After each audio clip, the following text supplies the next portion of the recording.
Okay.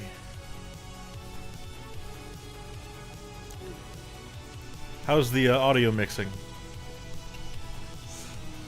Also, hello Rob, hello Kichi.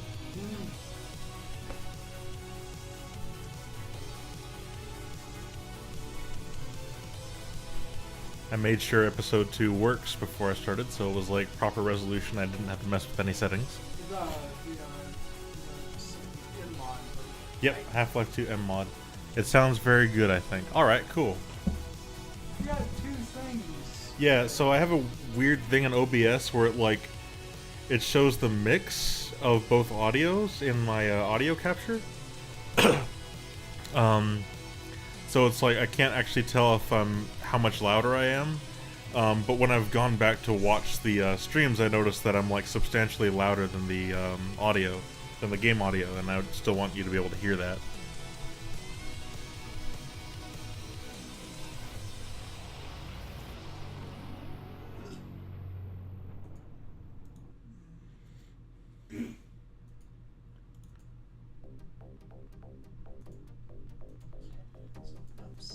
Okay.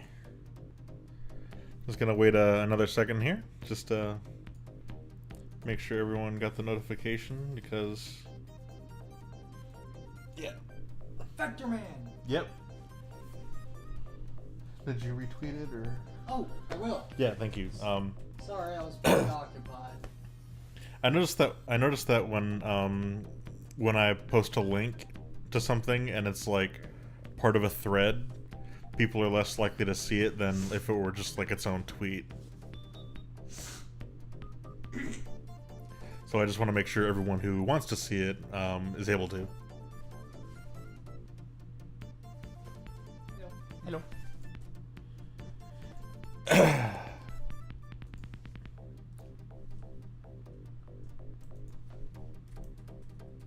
you get it? What? Did you get it? Yes, I did. I retweeted. Alright, cool. Yep, so just one more sec here and then we'll get started.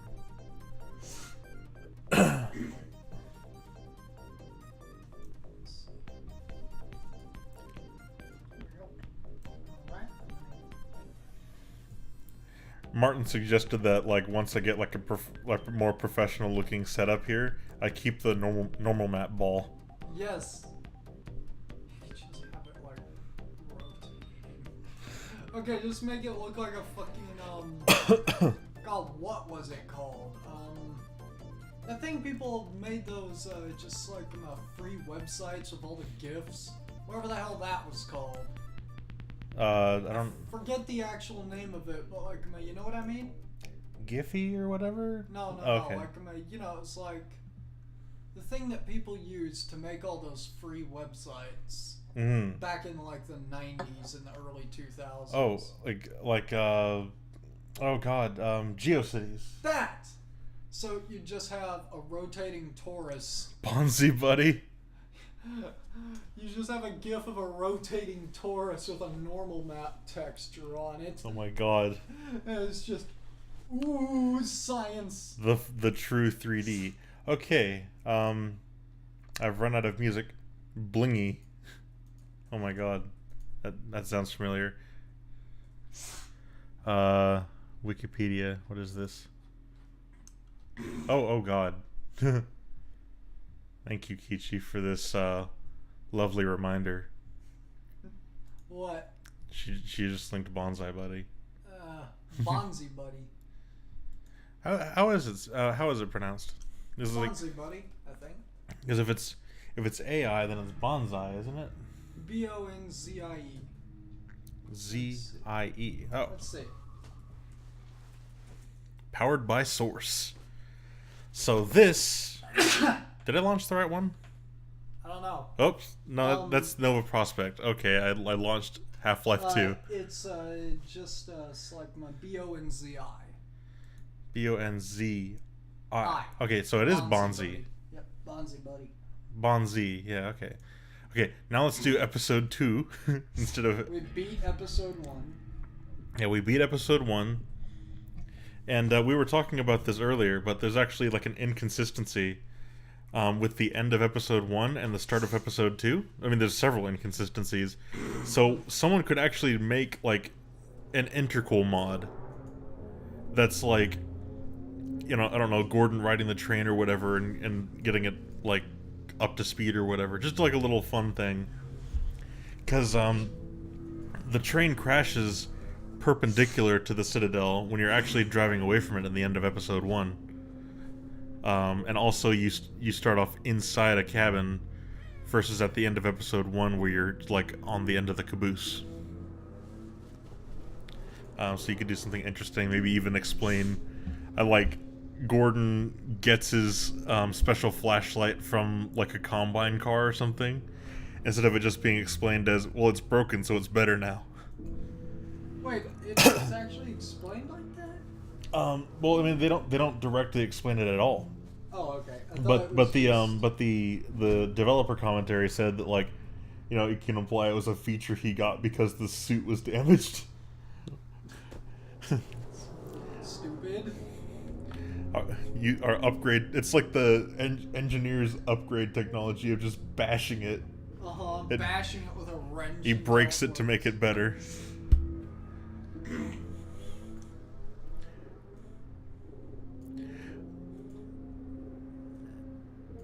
Okay, so episode 1, I think is my favorite Half-Life 2 game.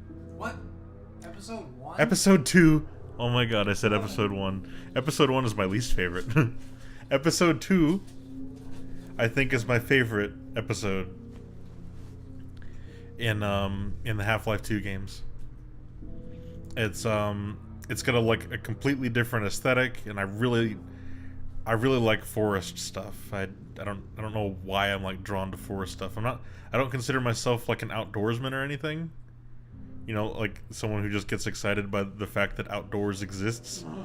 But I just really like episode 2's aesthetic, and it's like, it's a lot different and it's really cool. Real quick, I'm just going to make sure that, oh, okay. Let's actually turn some of this stuff back on. And sprinting motion blur disabled, unsharp mask disabled. Okay, so I actually forgot to mess with some of this stuff. Crepuscular ray is on. Vignette, blah blah blah blah. Okay, gameplay settings, enabled. Disabled. Let's see. Yeah, let's enable that. Enabled. Extra, enabled. Combine better aim. Sharp reload. Blah blah blah blah blah. And all good. Okay. Cool.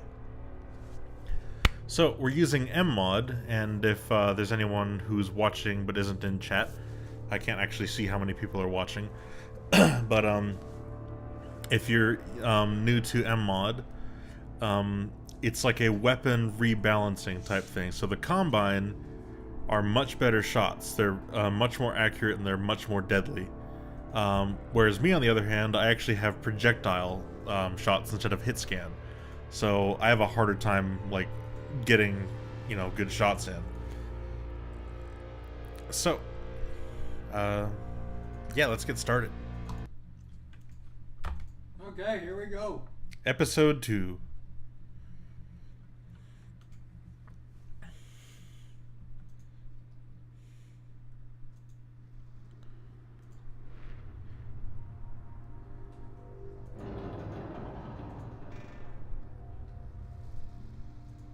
I could have sworn there was a recap.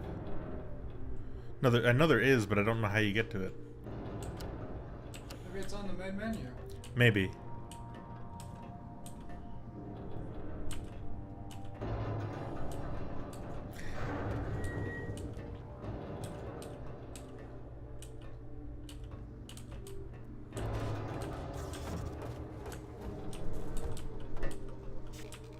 Splish. Yeah, so you're like well inside the train. So it's like an inconsistency where you could actually have some fun with it with an intercal mod.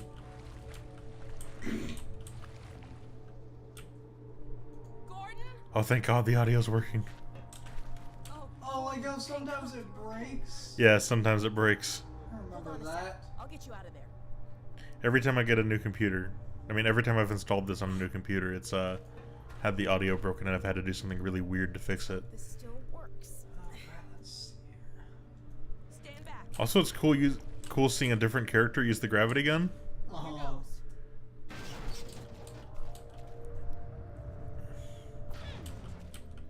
Wow. I forgot what a kick this thing has. Here, you take the gravity gun. Zoop. You're better with it than I am.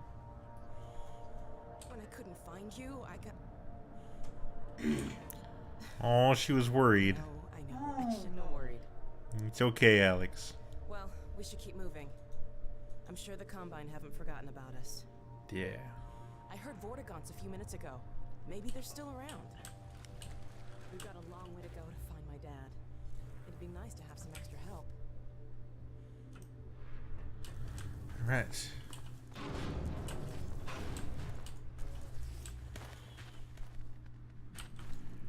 Let me just real quick here.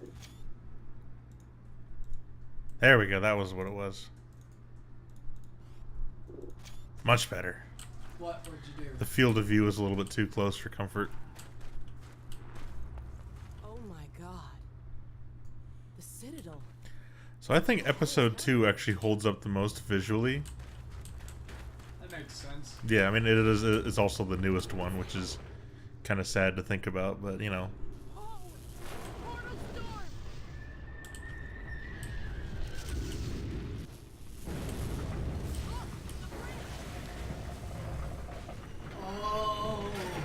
So, okay, that's really cool.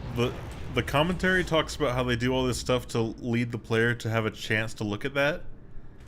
But believe it or not, the first time I played episode 2, I didn't even realize anything was happening behind me. I was just kind of staring at the portal, and Alex said, "Look the bridge," and by the time I looked, it was just kind of already like this. I think I only realized something was happening when I first tried the developer commentary.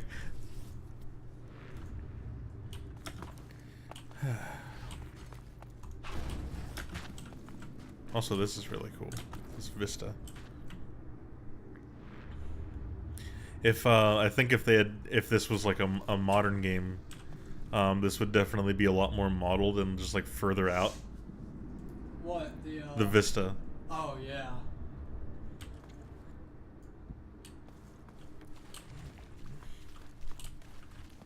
There we go. I hadn't noticed this before.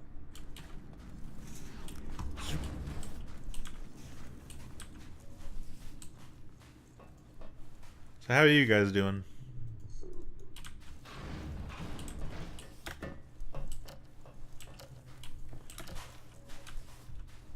wouldn't be surprised if the rebels use this place. Very good. I'm doing good. Martin leaves in a couple days, so Yeah. It's okay though. Call every day. yeah. Well, safe haven it ain't. Sculpting clay, but it's tricky. Aw.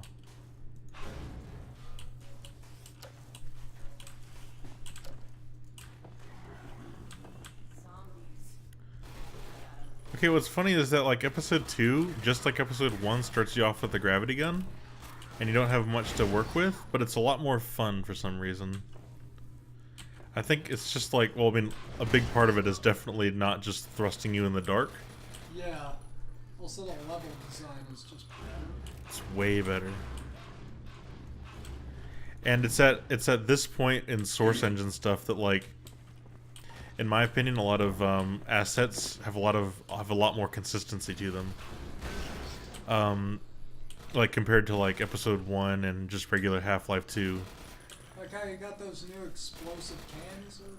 Well, I was thinking specifically about like texel density and also like the new shader stuff they have. Yeah. And it's like the same kind of thing you had in TF2 where it's like a lot more stuff is using the new sculpted workflow. Yeah. Yeah. Instead Yeah, of it looks a lot better. instead of just everything being modeled at the poly count, they do the high poly thing and then bake everything, so it looks a lot nicer. Yeah. And they introduced a technology that I really like, and I kind of wish other engines would adopt, is self-shadowing bump maps. You can see it here, where like the surface will actually cast a shadow, and it's like, of course, it still looks, you know, not as raised as actual 3D, but it looks a lot nicer than regular normal maps, I think. Yeah. Yeah. The trade-off is it's not as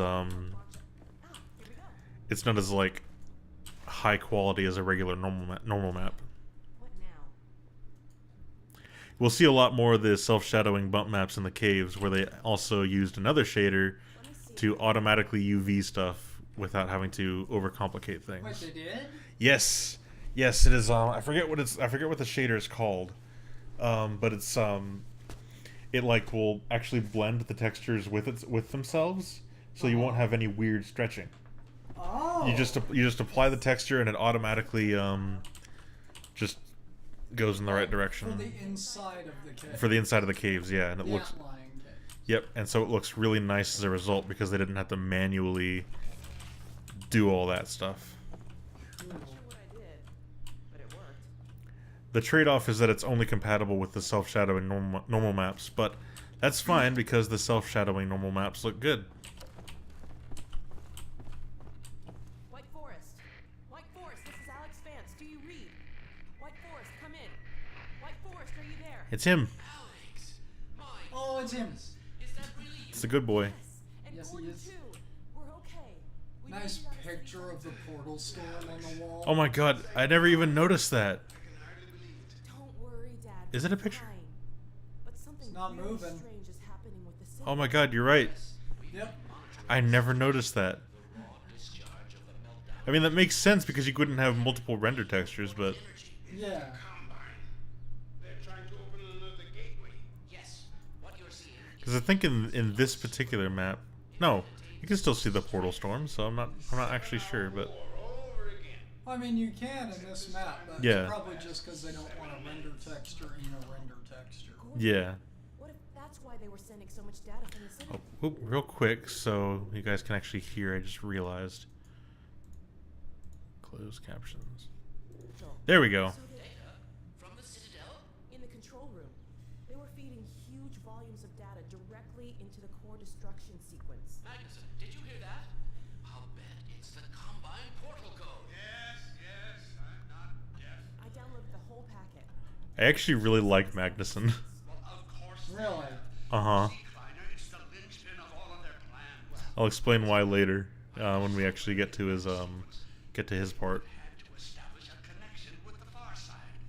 What you have there, young lady, is the specific contact code for the Combine overworld. God. If I'm right about this, and I have no reason to doubt myself, you are carrying the very code Dr. Mossman had hoped to recover. Now, how soon can you get here? Well, we'll have to get our bearings, but we can There definitely. is no time to waste. We'll need to step up the launch schedule. And now, as soon as you get here with the signature data, we'll encode the satellite and get the damn thing into orbit. Get here as quickly as you can, you two. For God's Dad? sake. Dad, Ongoing sector you're breaking sweep. up. Come in. Biotics confirmed. Dad. Continuous Oh, surface no. sector sweep. Remote compliance. They're still Where she tracking turns us. around and We need to keep moving. I think an advisor appears on the screen. Better watch the screen. Oh shit! Come on, this way. Really? I think so. Or maybe it was like whenever it was fizzling out. Aw.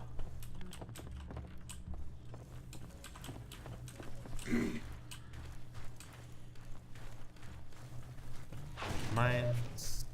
Rock. Poison zombie. Head crab. Not a zombie, just a head crab.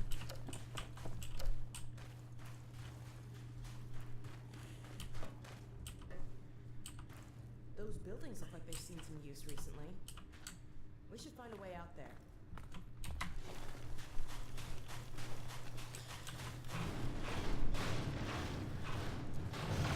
Okay, this is kind of interesting because, like, if you've never played, like, any of the Half-Life 2 games, they're also showing you that you can break stuff with the gravity gun. Yeah. Nice. That did the trick. I can always count on you to find a way through. Like, you're just talking me up. Dr. Magnuson I just do what I feel like, and things happen. for the day when he could launch a satellite to tap into the old array they set up at Black Mesa. But getting a launch off while the Combine was intact, Look, there was just Oh shit! Oh, he snapped. IK. You see his IK. Uh-huh. Did you hear that? So they are all over the place at the start here.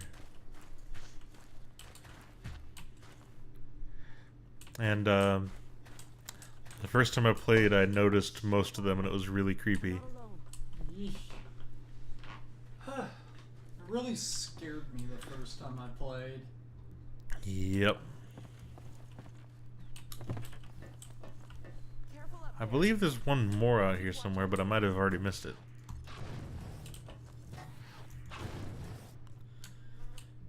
And go in here. And you think, oh god. Abandoned rebel base. Flickery light. Scary. Open the gate. Turn around. Turn around. Oh my god, that's scary. No. The glow on his eye was like really amped up. That was Uh-huh. Genuinely freaky when I first played. I wish Alex came with you. Yes. Oh my god. Yes, I hate it.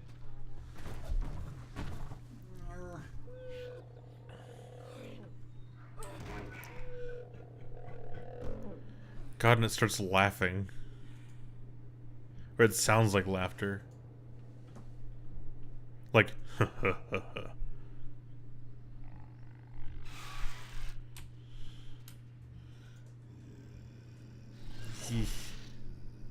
Yeah.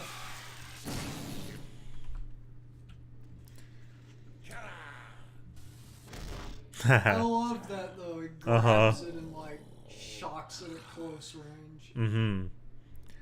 So apparently this is when the Vortigons got their redesign, but I had always known them as these slimy ones. Huh. The Alex Vance.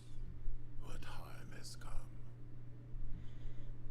Ah, the free. I don't know why I always like his expression when he first notices you. Like, oh. But the Alex Vance. Her condition is grave. I like how despite how weird their face is, you can still, like, tell what expression they have. Yeah. The Vorts are cool. More than It's like they just have, like, this really weird not face, but, like, they actually smile, and they, like, have an eye, like, a implied eyebrow, and...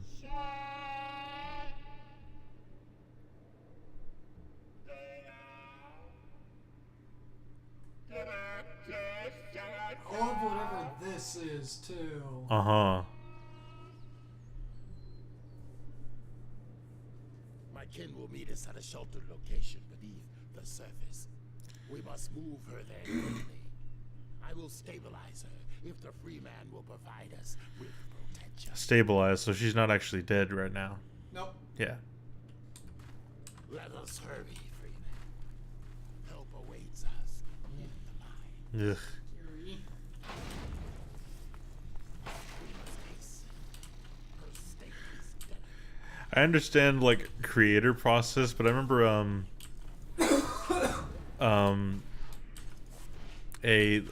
a bit of a commentary in this where it was just like, she has, like, a character moment earlier, and they say they give her that character moment so that you'll care about her when bad things happen to her. And it's like, that's just, I understand the story and, like, why you do that, but that just sounds so cruel when you put it that way. Oh. It's like, gotta rescue Alex. I am full good guy Freeman at this point.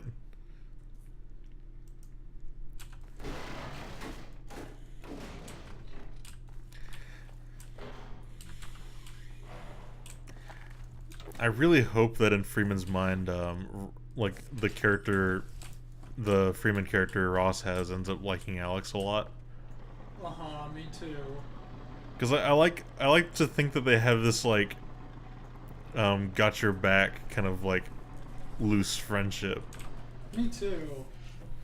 Like, I hope he doesn't just complain about her the whole time. Yeah.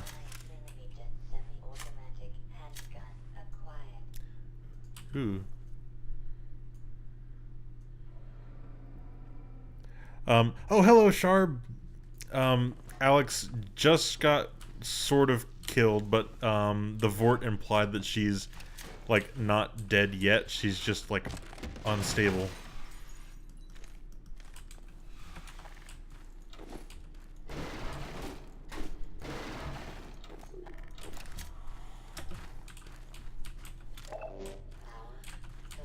She got stabbed by a hunter. She's only mostly dead. Yeah. Oh.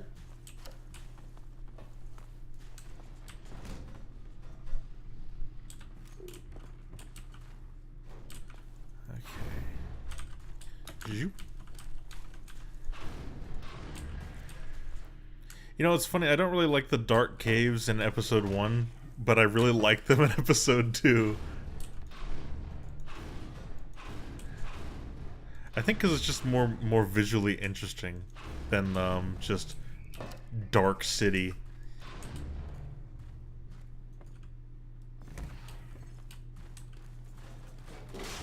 Uh-oh.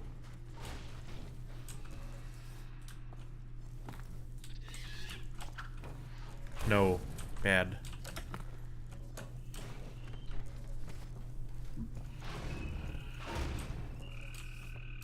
And I love these. The babies? I love these things. They're like cute, I think. Cute, you think? I think they're cute. Yes. And also they're like bioluminescent, which I love. It's so funny that like there's all these shaders that I just know by heart from the Source engine, and apparently like half of them were introduced in episode 2, like a Fresnel term for self-illumination, so stuff could look like it's lit up from inside. Yeah. And they deflate like balloons. These little screeches. I thought you were dead. Yeah, I was, but I'm better now. I hate that one of my strongest memories for episode 2 was quitting out because I wanted to see the other games before I played episode 2, and my parents thought it was because I was scared. Aww. Oh, okay. Okay, here's a detail that I really like with the tunnels, right? So, do you guys remember what the shape of the antlion's head is? It's triangular. Oh. And the tunnels have this thing where it's like a point at the top and this wider area at the bottom. So it looks like it could have been, you know, dug by those antlions because it's like the same shape as their head. That's cool. And also, oh my god, I love these self-shadowing bump maps. They look so good. They make okay, this area wouldn't look as good if they didn't allow you to use your flashlight as much too. Because it's like self-shadowing bump maps have a really weird relationship with the radiosity term, where they're a lot weaker than normal, standard normal maps. But when you turn on your flashlight, the flashlight makes them really strong and really stand out. And, oh, I love them. And they're also apparently a lot cheaper to render.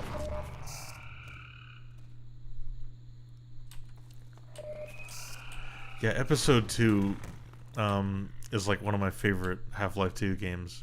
Half-Life games in general.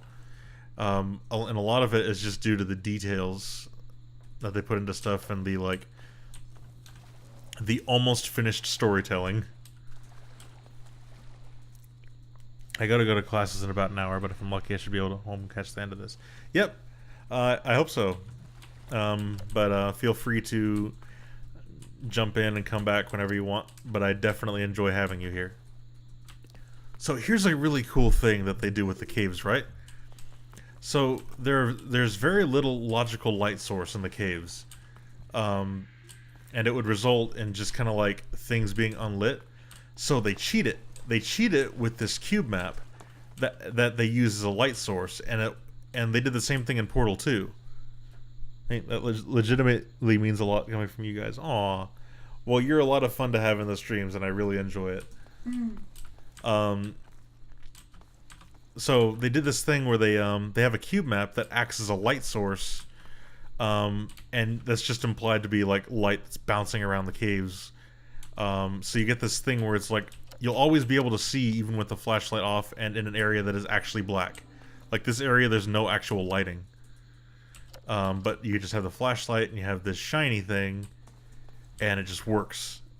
It just looks, I think it looks gorgeous, honestly. And it's a complementary color scheme as well.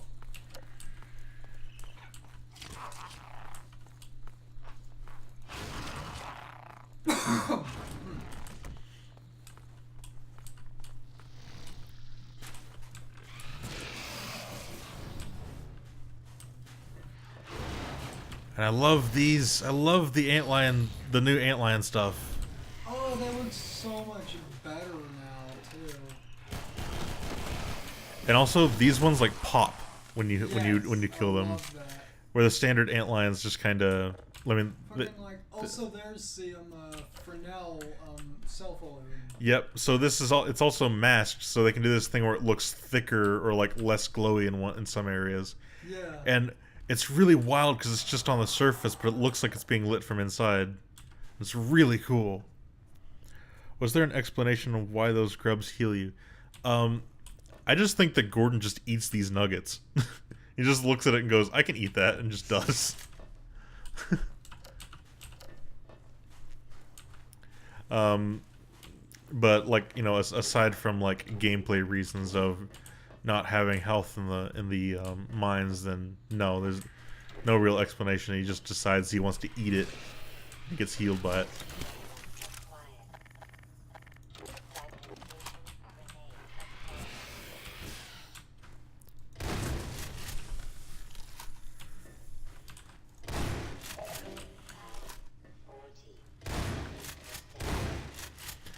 Who needs a crowbar when you have a shotgun?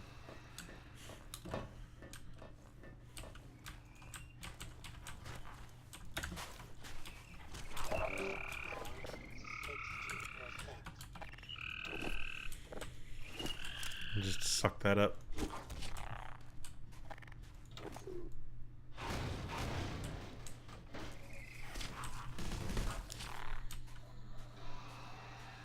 And a free revolver with Mr. Bones. Also, this is like has really terrifying implications if you think about it too much. There's just antlions who take these like bodies down here to feed to their children. Yeah. Can't wait till 10 years from now, Freeman's mind. 10 years, yeah, really. Makes an explanation for it, like he falls face first on the first one and gets addicted or something. Oh my god. He would. It'd be like. Oh my god, he'd just be like, oh, gross, what is this? Wait. He'd be like, is that methamphetamine? Or something. Oh my god, they got like meth in them, and he's like, ooh. Uh-huh.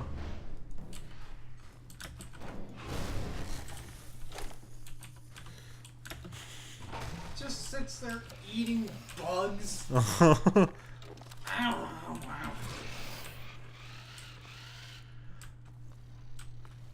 God, this area is just like so cool looking. So much different than Half-Life 2 in Episode 1. There's a lot of just like vertical spaces you can just look up. I love you too.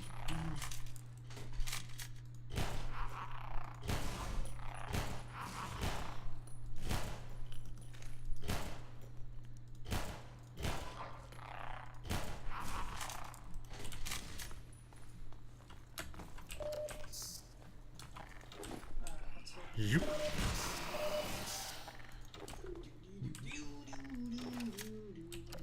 They got it really strong in episode 2 and they gave it up. I hate it. Yeah, it's like they were doing so well because it was like, this is way better than episode 1, and then they're just like, let's not actually finish this. I'd heard things about like episode 3, what they had wasn't all that good or whatever, or they were afraid to release it. I think it was related to Mass Effect 3, something about that. There's all kinds of things I've heard at this point, and that there's apparently been like 3 different versions of Half-Life 3. Wait, what about Mass Effect 3? What? Oh yeah, yeah. The it's like backlash from payoff wouldn't be able to like live up to it. live up to it, and it was like, yeah, there were things that just weren't terribly flying. Also, Yeah. I like how the Let's see. just how bright the just like the acid blood is. It's like whenever you shoot them, like glowing stuff comes out. Let's see. The biggest thing I've heard is that they were waiting for Source 2 to be ready. Really? Wow, they've been waiting for a long ass time. Or it ended up being not viable for it, yeah. That was also one of the things I heard, is they wanted the technology to catch up to their ambitions, but I think if they had pursued it despite that, they would have finished something. Yeah. And it, probably would have been like, probably would have been alright. And they could have actually continued the series guilt-free. Yeah.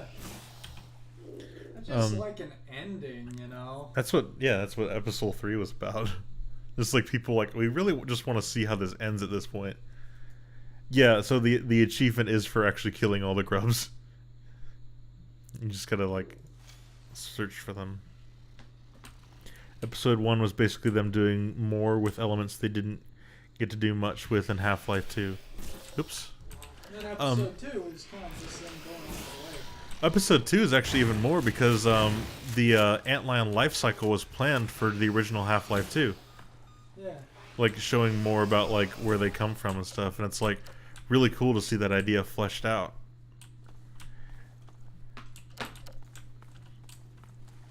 And I think it's better for the fact that it's in its own standalone thing instead of being crammed into a kind of already somewhat bloated game for Half-Life 2. Yeah. It's got a lot of stuff in it. I always forget how long it is.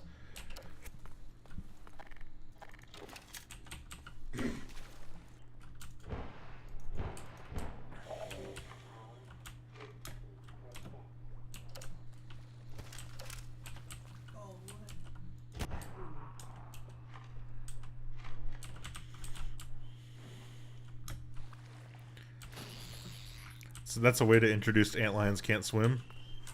Really unfortunate. They live in a waterlogged cave then, and they have babies that are right next to this water.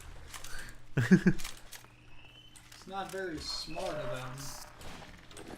I mean, these ones make sense because maybe they need to reach out and get a drink. They just lick at the water. They get a sip. They are not very smart. But they also can't see because they don't have eyes. They're simple.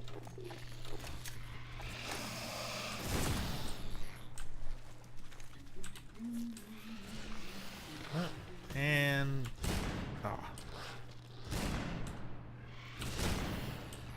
Also, I like how the glowing antlions, the workers, behave a lot differently, so you get like more varied gameplay with the antlions. Like they actually keep their distance and hide and stuff. Yeah, it's So, good. so you have to like keep track of the antlions that charge at you, and also the ones that hide around corners and shoot poison at you. Babby takes sip. They're kind of cute. They are.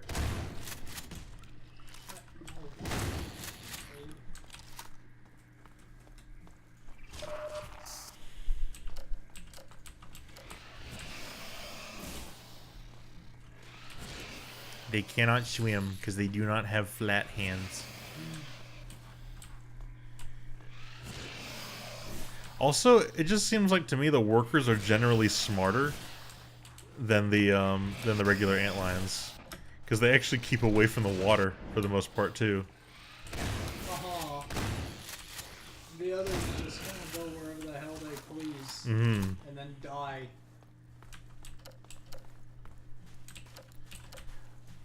Here's another case where it's like really obvious that it's like more triangular shaped. Yeah.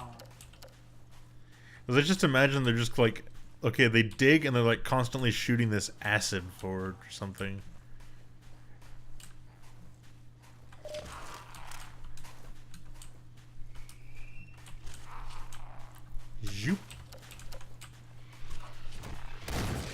So, something they did with the shaders as well was to prevent having to do nightmare UVs for this place. The shader actually does all the UV work. It's like world space or something. It's just a basic world space. Yeah, but it blends everything. Yeah. Yeah. Yes, that's some what a world space shader does. Yeah, but it looks a little bit better than that. It's like generated because it's like you don't have like the same seam everywhere. Like I've seen a lot of good world space textures that do that actually. oh, okay. I've seen stuff where people got like a thing where it's like Ouch. dirt on the sides and the bottom, but grass on the top. Uh-huh. And they can just apply it to terrain. Mm-hmm. And just get like hills and stuff that are automatically textured. Let's not die this time.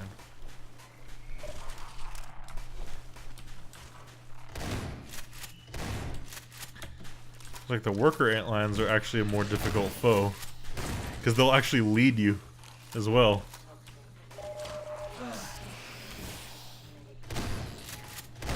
Ouch. Like I like the little just like noise when they spit. Uh-huh. Imagine if the gravity gun could grab their acid spit. Oh, Oh, that'd be scary. it'd be interesting. Zoop. I watched all of Freeman's Mind Half-Life 2 last night because of these streams. Aw. Oh, cool. You're inspiring people to watch cartoons. Cartoons. Well, I love these two goofballs. And apparently a lot of people did, and that's the reason they don't die. Alex Vance is over here. Mort's trying to patch her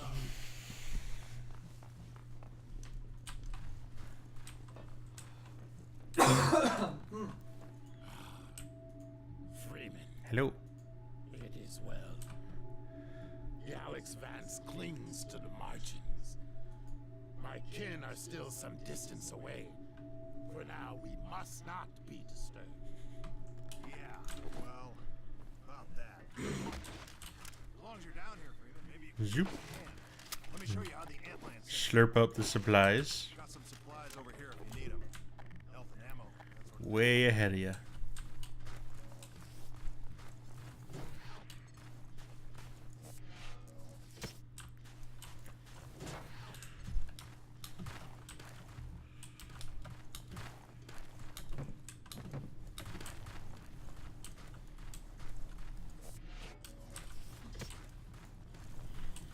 Do you think the worker antlions would be acid proof actually? Since they produce it? probably.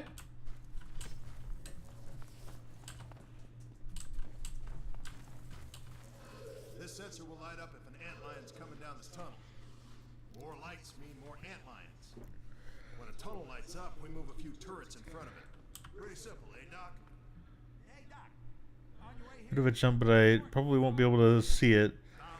But I love when you get to the base and it's being raided and you just helplessly watch as people try to escape. As people try to escape. Trying to pinpoint down what part that is. We're down to our last two turrets. And even these are held together by baling wire and duct tape at this point. Nice to have them in a pinch, but I wouldn't exactly trust them with my life. Hey, Griggs, you might want to show Dr. Freeman where we keep the supplies, huh? I love the hopper beep beep so much. Yes. Beep beep. Let's move. We have to defend the border. It's when the Striders come in and the base goes on lockdown. Oh yeah. I don't remember them trying to escape. I remember them defending it though.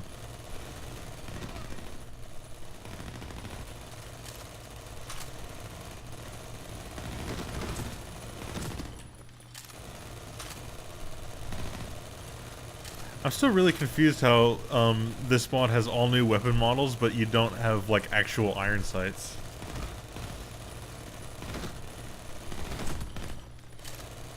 Seems like it's easier for you right now.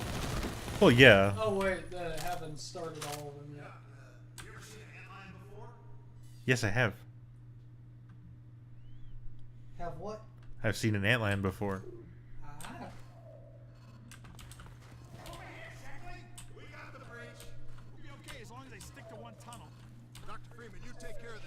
I wonder how this happened. Did they just eat through it, or?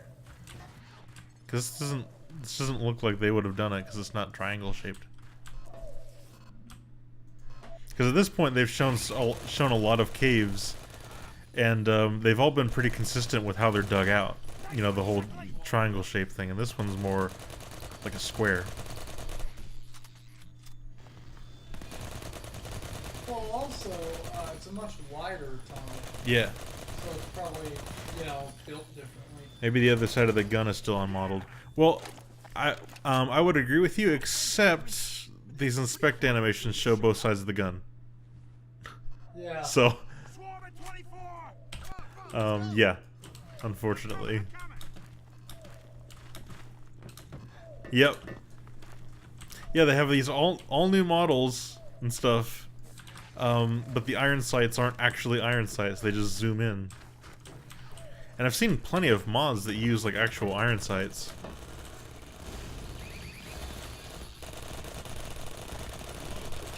I never understand why like characters in a game will hold a pistol like this. This just seems really inconvenient. As compared to what? As opposed to how you're supposed to hold it in like in front of you, not off to the side. Oh, okay. I thought you meant with 2 hands. Well, he's holding it with 2 hands. That's how you're supposed. Yeah. That's what I was saying. I thought you were talking about holding it. You don't understand why they hold it with 2 hands. No, why they hold it off to the right. Oh, okay. Well, so you can see. I know that it's for aesthetic, Kichi.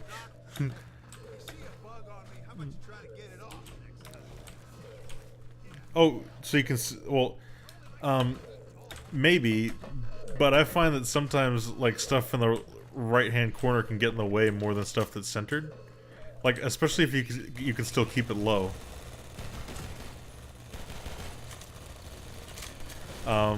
When Doom 2016 came out and they added the centered view models, I definitely used that, and it actually helped a lot keeping the weapon out of the way.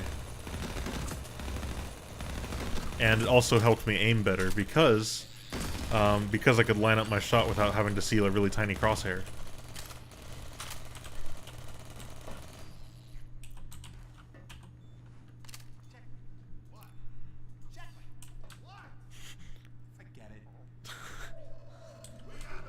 What the fuck? They're so good. Uh-huh. What? Forget it. Sheckley. What?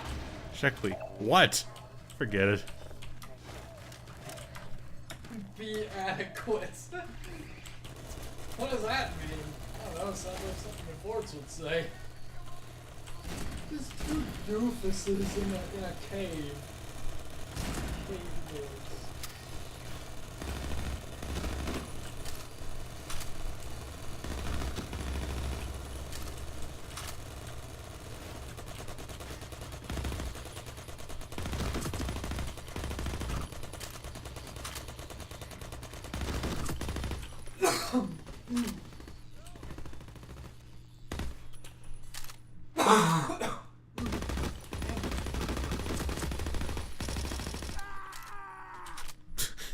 Scream.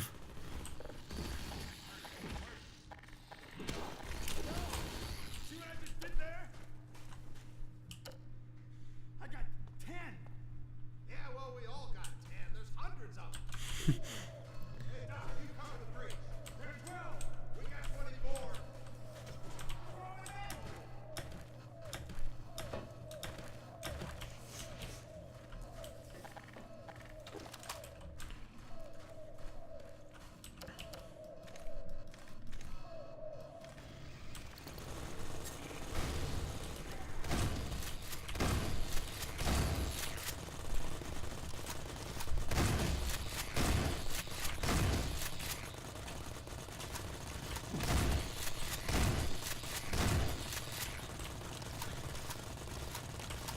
Yeah, like when I've played Doom or Quake, I can actually play without the crosshair and still aim. Yeah, you special. No, I don't mean to be special. I mean just because the gun lines up with the center of the screen, so I can actually I know I was just being a dick. accurately shoot at things. and then the crosshair is just like a nice bonus.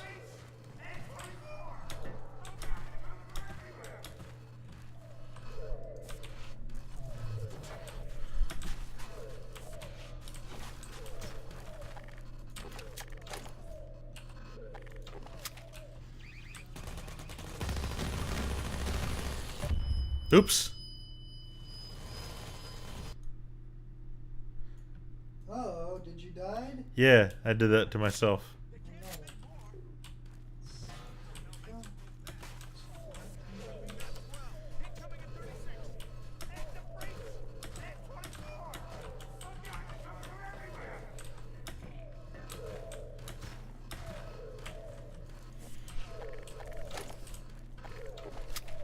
I like the little spray painted smileys on the bottom of the hopper mines. Yeah. Just have a nice day.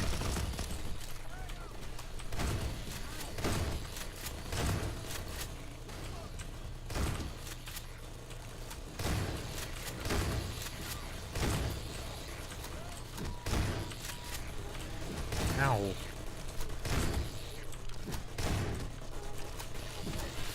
What? Someone threw a med kit at me.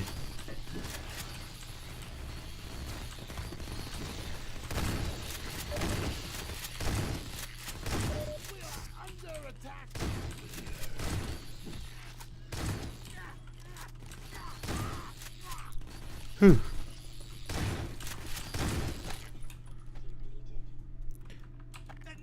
I like how you actually care for the NPCs in Half-Life 2 because they actually have personalities instead of seeing the same Barney for the 50th time. Though no one can replace Otis. Yeah. Yeah, I think Otis was like the first time they had like a character like that, but that wasn't even Valve, that was Gearbox. Yeah, they just learned from Gearbox after that.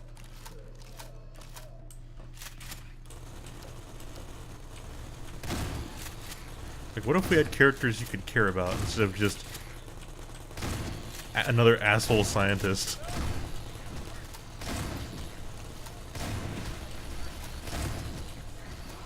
Ow. Get off. Okay.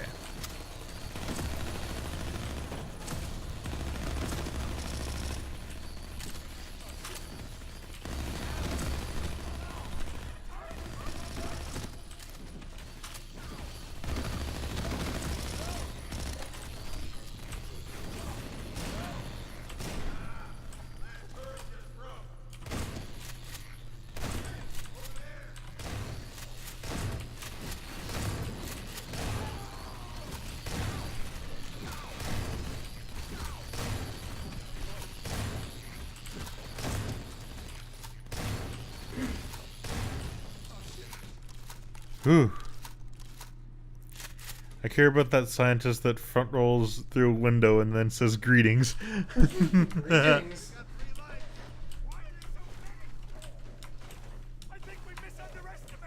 Special scientist. When I was younger, I thought Opposing Force was actually the last expansion for Half-Life because of how unique the setting was. Oh, like, you mean like later than Blue Shift?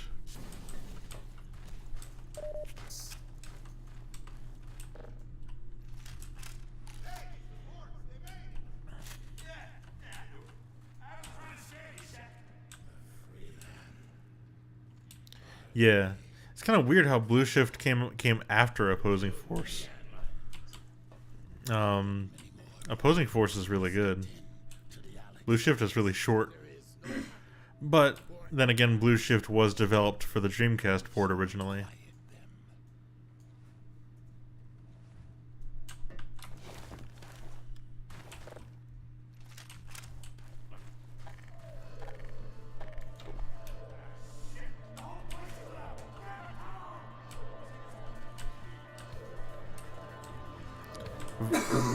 I love this part, and I love the name of this track. Vortal Combat. Oh my god, yeah.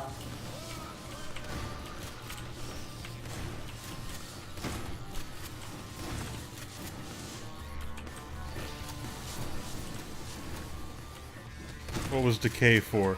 PS2.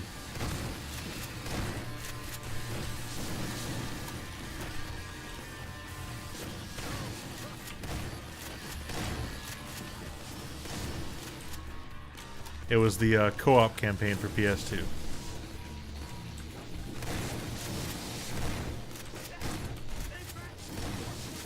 Half-Life DK. I've never actually played Decay.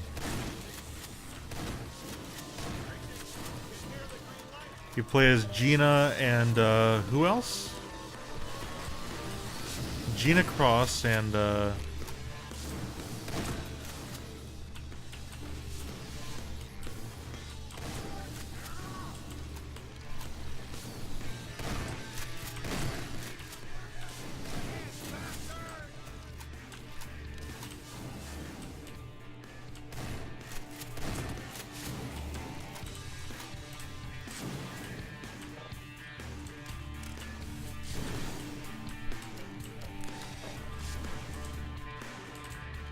Episode 2 is also a lot longer than episode 1. yep.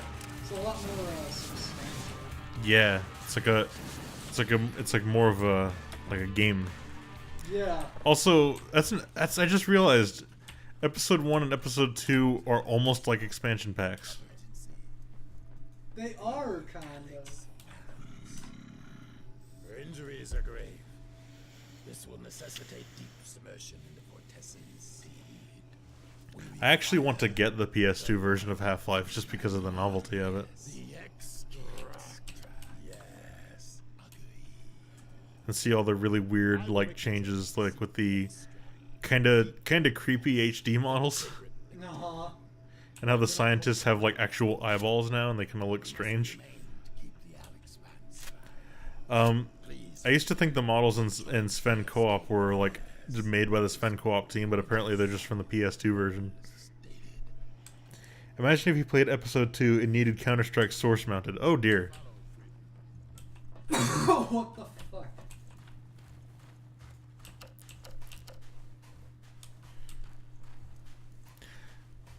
The original Counter-Strike has a single-player thing, well, sort of expansion pack type deal called Condition Zero.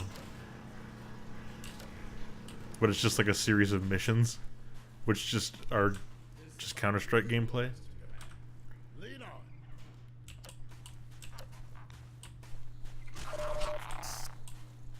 Alright, more caves, but this time with a friend. Also, it's interesting you have a Vortigaunt companion to replace Alex. Yeah. Cool alien. Yeah. And it's also, that's another thing about it being a different experience. It's like you have this Vortigaunt who behaves differently, and instead of like auto shooting things, he stuns things instead.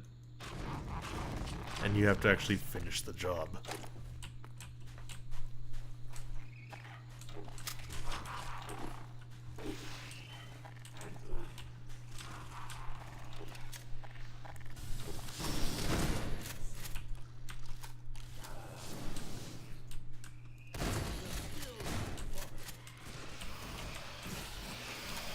Ouch.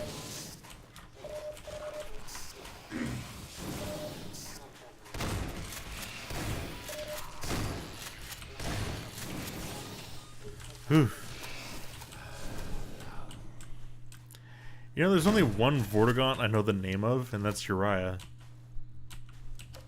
Is he the all-knowing Vor? No.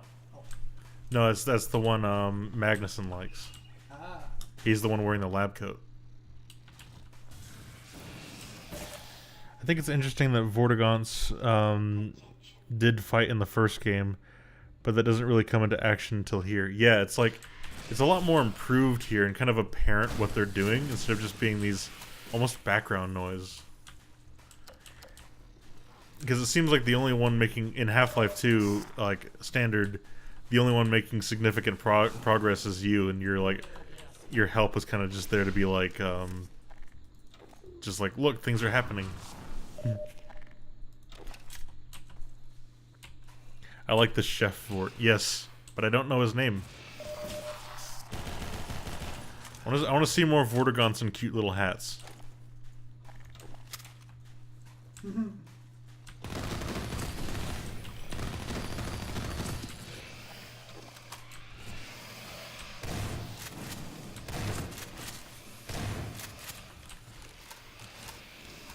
Even with this mod, I like the spread of the shotgun in Half-Life 2. Oh no! His name is Bort. Is it? Chef Vorder D.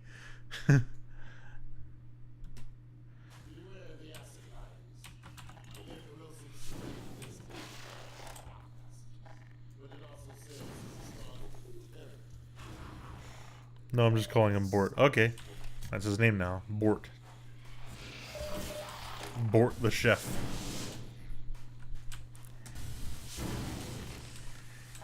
He looks at the quality of your cooking and calls you a donkey. He calls you a head crab.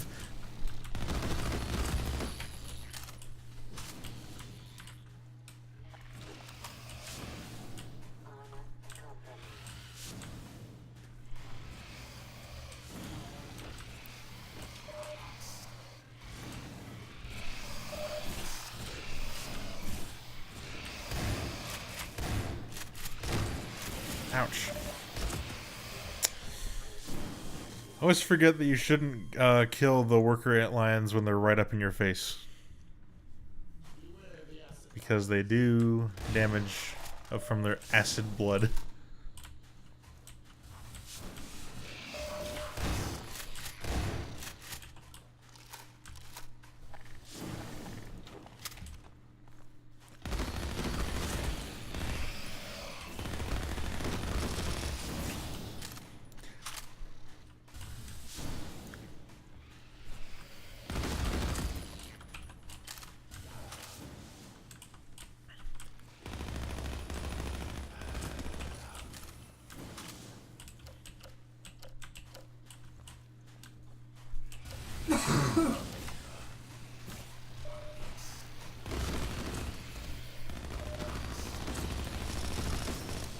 Whew.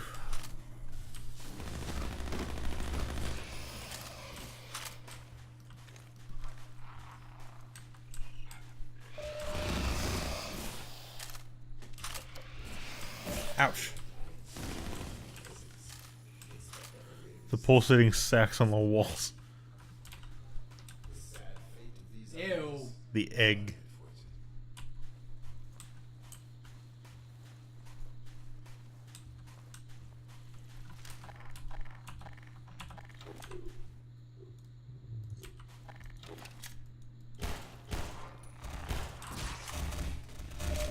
Splat. I love the really intense ragdoll sounds in Source games. It's always so funny.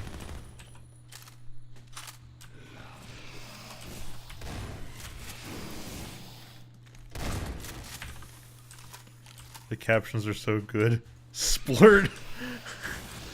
Oh god. What?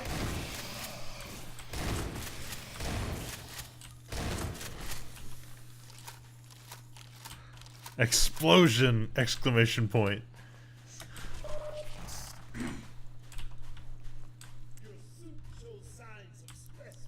Yes, it does. You want to help? Other Vortigons can usually help me in this kind of situation. But you don't want to, do you? Or maybe you just can't.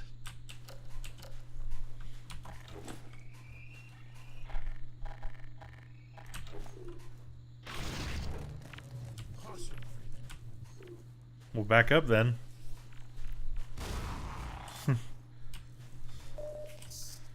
Touch him shoulder.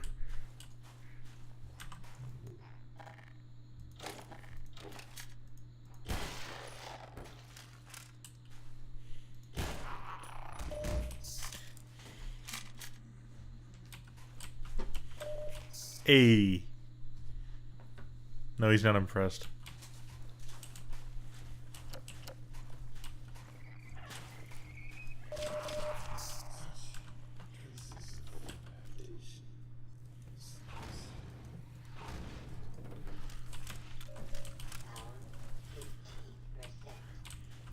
How many people fell for this trap the first time?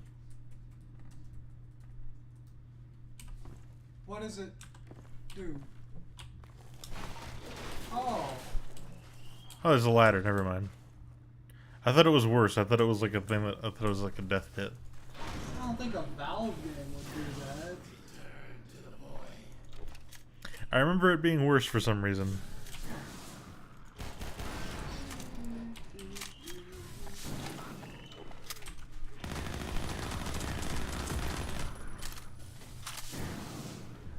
Bring back the Sven co-op names for NPCs. They have different names?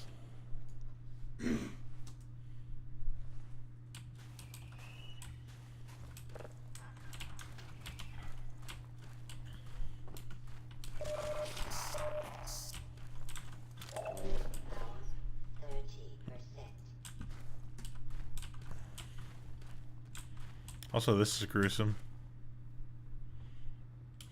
Just kind of nailed there. Look at that. It's like all these stories down here. Yep. Environmental storytelling, the game. Oop. Like this. Just Yeah. Yeah, it's Sven co-op. When you aim at an enemy or friend, there's a pop-up on the side showing if they're friends or not, names and health. Yeah, I noticed that, but I didn't remember they had unique names. So I'll have to pay more attention to that next time.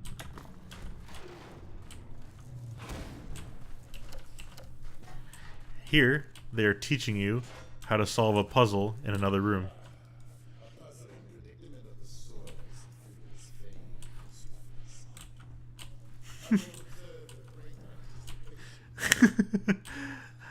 I love these forts that just kind of like this particular one who's just like fascinated by you to the point where you can't tell if he's being genuine or sarcastic. Like, wow, you are so smart, Freeman. You're so good at like everything. I will watch and see how I too can be a great person. A puzzling predicament.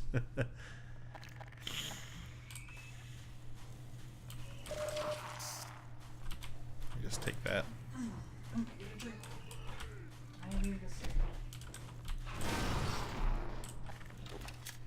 Zombine. No. Bad. Not you. Why am I bad? You're not bad. I am bad. I was talking to the Zombine. Zambi. I'm taking this nugget with me. The Zomboy. Hey, you want the nugget? Nope, he's not hungry.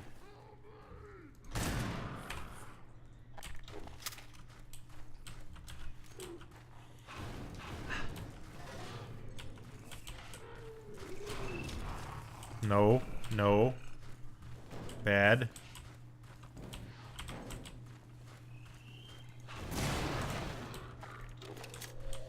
Nope. Wonder if they taste like chicken nuggets. I don't know. I always see Vortigaunt's cooking head crabs. I wonder what those taste like. Yeah. They look like chicken, but that doesn't necessarily mean they'll taste like chicken.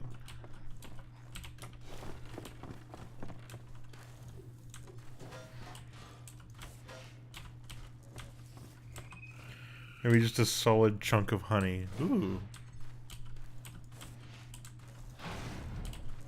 That could be yummy. Mm-hmm.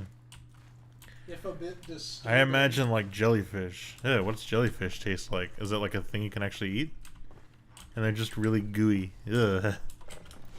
Sounds kind of fun.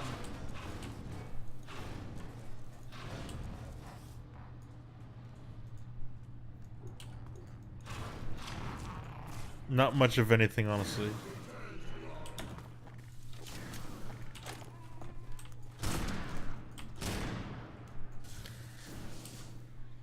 Like stangy, like tangy, but it stings. Really? I think he's joking. Can't tell. They're just like unflavored gelatin. Yeah. Gross. Weird. It's good for your bones. No, wait. Collagen's good for your skin. Not your bones.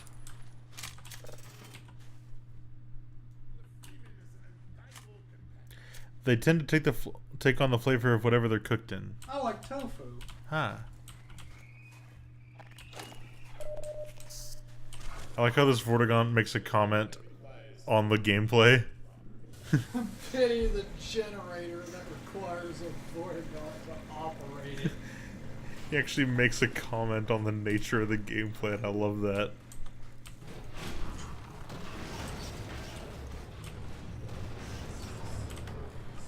Oops.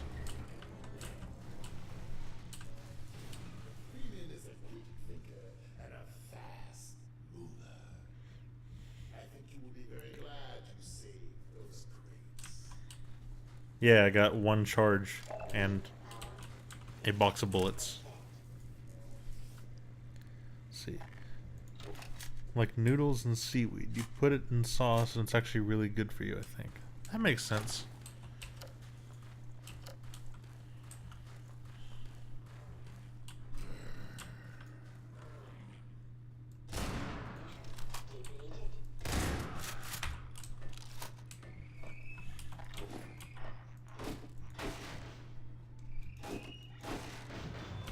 Comes the scripted sequence.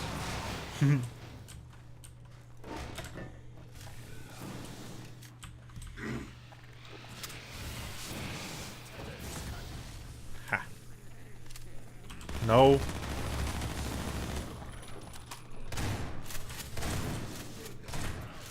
Bad. Hate fast head grabs. Okay, gotta get going. Hope I can make it back in time before you beat the game. Have fun. Oh, this episode 2 is much longer, so you'll probably be back unless you're gonna be gone for several hours. But yeah, thanks for coming. Hope that zombie riding had fun. Yes.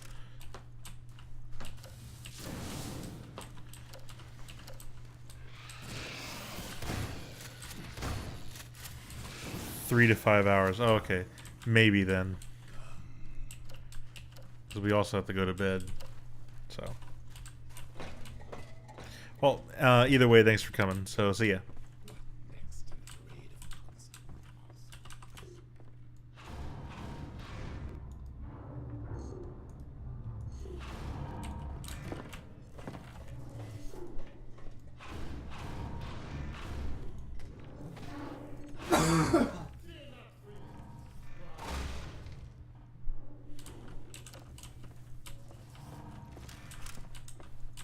Also, there's a thing they do here which I didn't point out. Wait, where is it?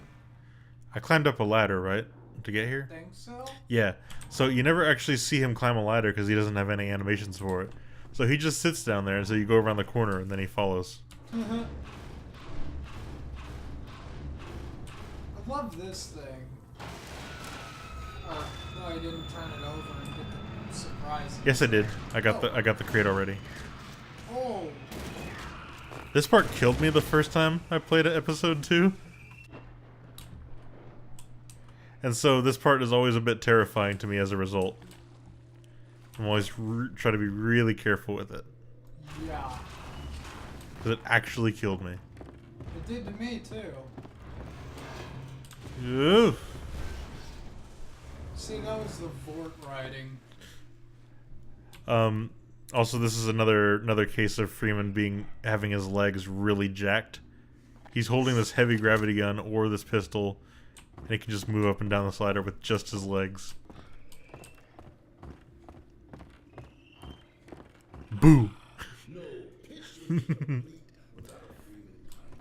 That also scared me the first time I played episode 2, as the Vortigaunt is coming over the edge going, ah! No pit would be complete without a Freeman climbing out of it.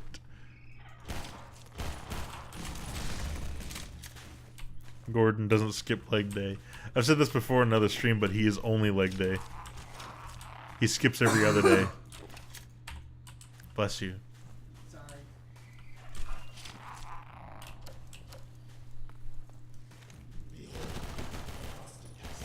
Oh wait, what am I doing?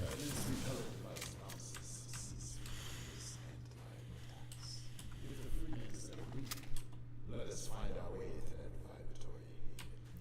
that Vibratory haven.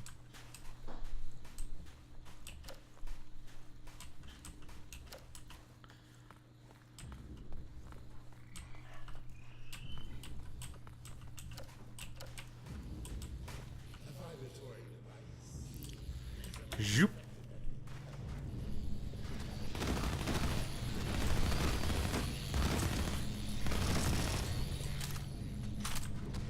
Get off.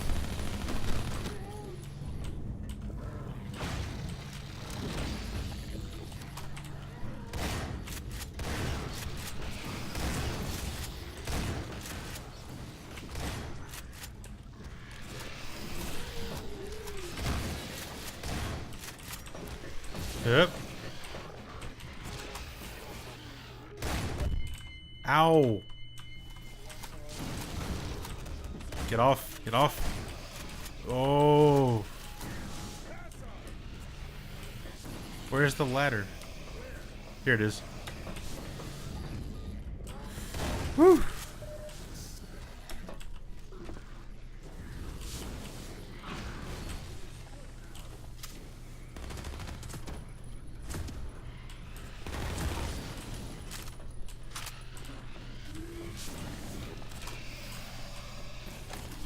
That. Ouch.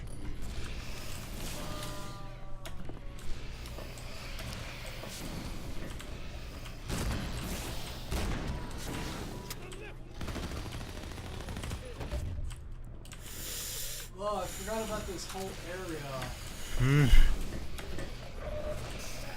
Ow.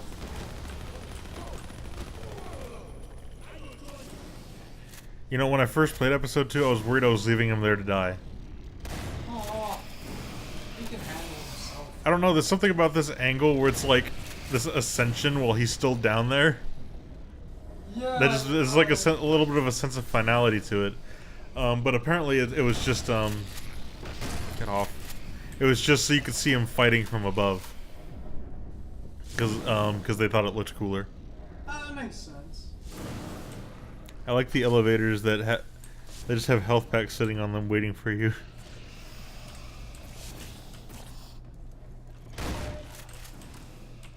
Ouch.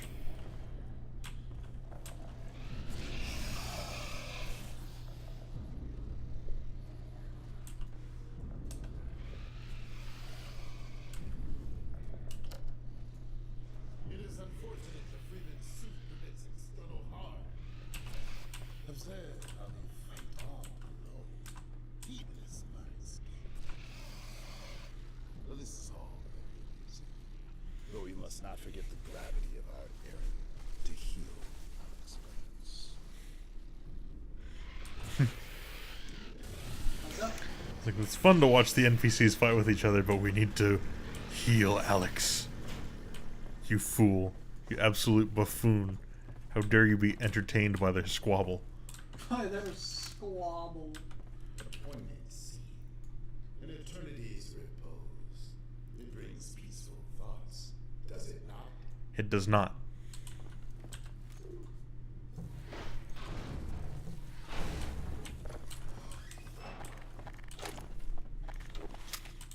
Yes, they do spit really far.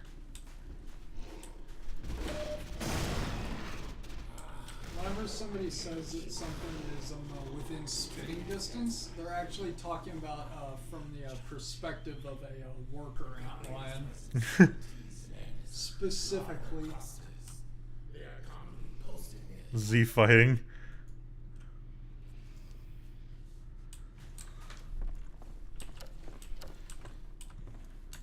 I feel like an asshole pointing out stuff like that, but it sticks out to me like a sore thumb.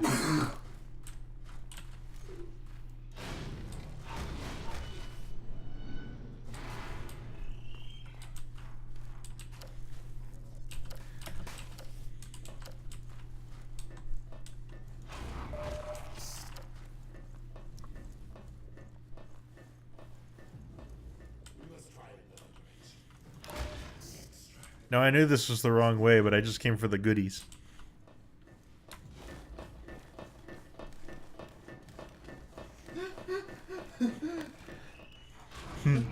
Tap, tap, tap, tap. What? What are you laughing at?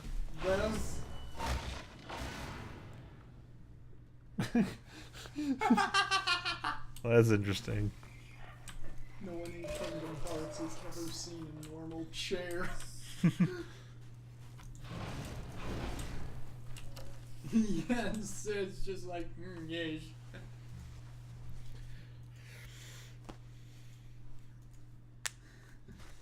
Skeeter, but somehow spelled with an X.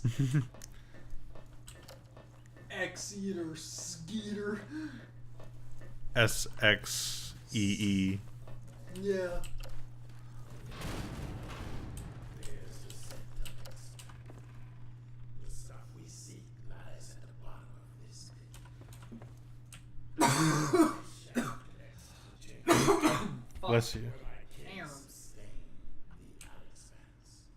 Once we have the extract, we can rejoin them quickly, provided we have the Mortesans. I'm glad we got to see more of the Vortigons in episode 2. I really like them. And it's like weird going back to episode 1 and regular Half-Life 2 where they kind of didn't do much. No, I didn't. And like it was I almost didn't realize that until I went back to play them after episode 2 and I was like, huh. Doop. Bravely done. When you reach the lower chamber, you must find a way to summon. I'll use a teleport. Yeesh.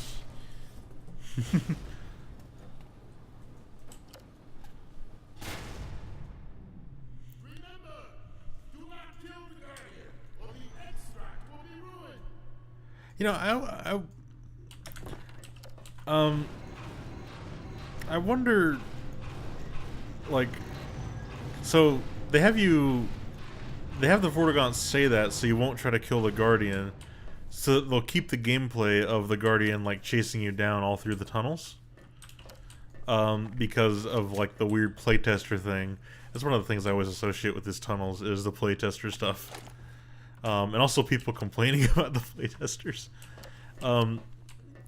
But I'm just wondering if they were already felt like, you know, we're gonna make the compromise of just telling the player, you know, don't try to kill the antlion or the extract will be ruined. Why not have the Vortigon maybe explain a little bit while you're just walking around why it would ruin the extract? Like, is it like That would be cool. it's like, you know, just have this little thing where it's like a lead up. Oh. So it's not just like, oh, by the way, it'd be like a thing that he just like talks about. It's like the life. You could maybe even talk about the life cycle of the antlions a little bit.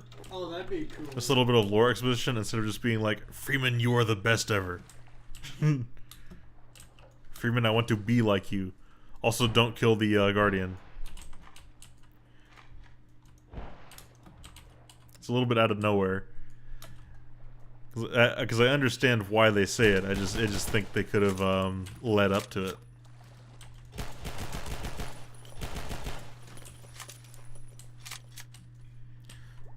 Screw that barnacle in particular.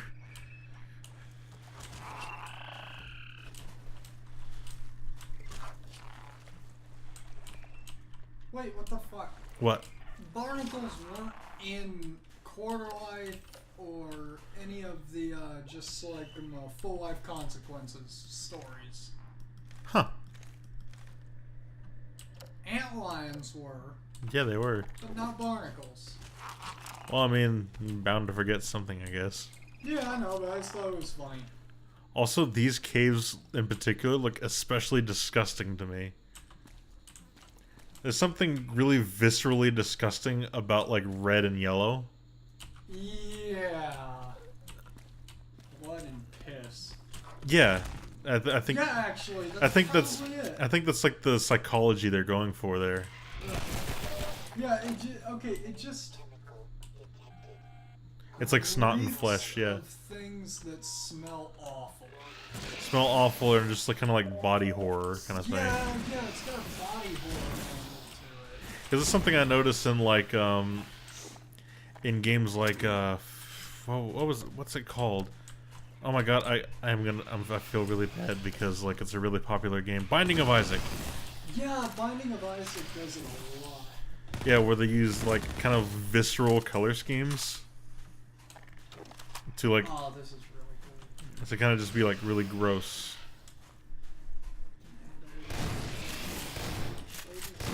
Oh, back up. Whew.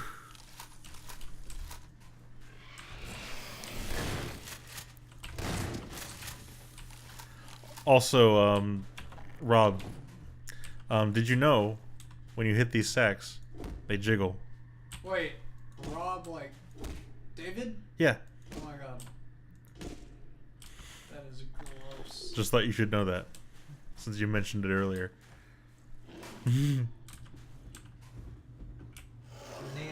jiggly antlion sack. Zoop.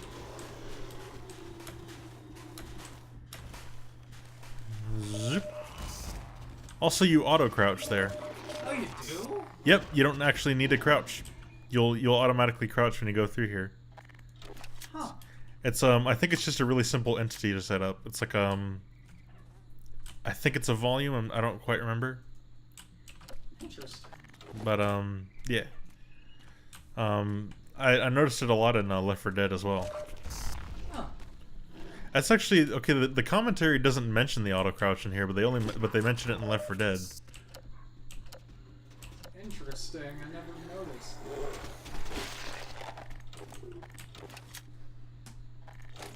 Also, so okay, this part gets a lot of flack. I noticed because it's like simpler to navigate, and people blame the playtesters because Valve talks about the playtesters in the commentary. But to be honest, I'm glad that they simplified it because I did get slightly lost in these caves because I figured, okay, so the Guardian went that way, and I don't want to interact with the Guardian, so I should go another way. So I didn't think to follow the Guardian. Yeah, you actually auto-crouch in these caves. Unless you're in them. You know what my favorite part of the, just like the antlion caves is? What? The bit wherever they come out into a larger cave network and it just drops off. Uh-huh. And you can see like little tunnels just going off. Mm-hmm. It's like during the chase sequence, I think. Like that you're in right now. Mm-hmm. And there's like a mine shaft visible, Mm-hmm. I think. Also, these bump maps look vaguely like veins. Yeah. Not good. Mm-hmm. Bad. Very bad. Visceral, disgusting flesh feeling. Grub.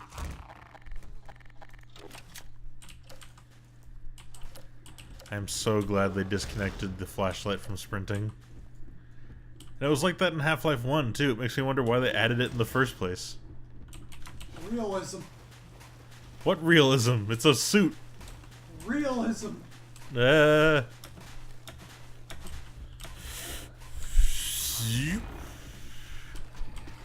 Haha. Like wet paper mache.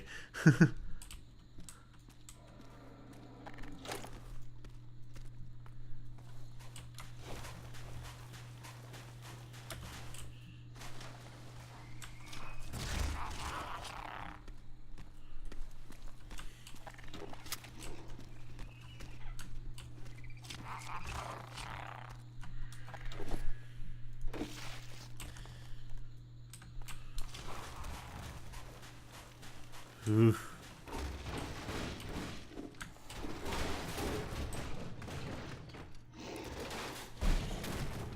I know this part is scripted to be tense, but it is still always tense to me.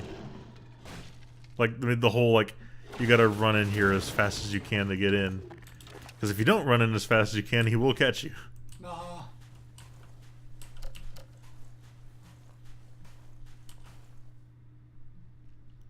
Rip. Rest in peepus.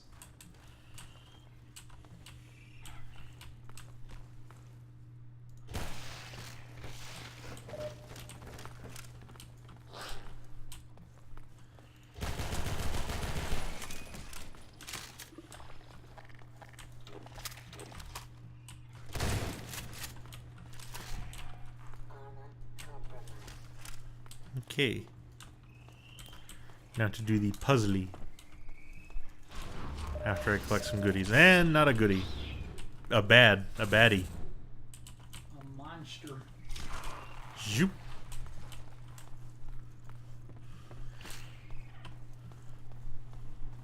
Just gonna...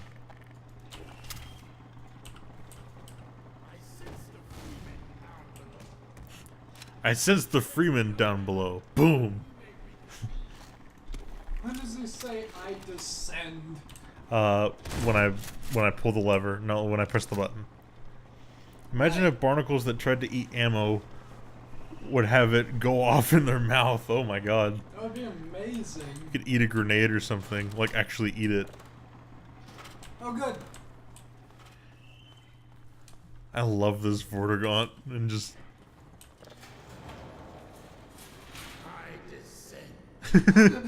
he just... I descend. He just states what's happening. I descend.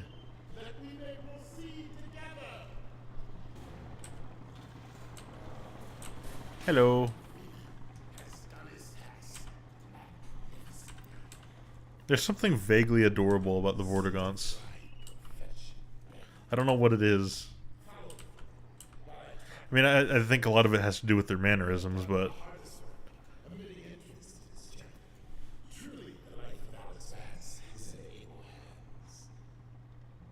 Shaped like a friend. They do have one big round eye, so maybe that's part of it.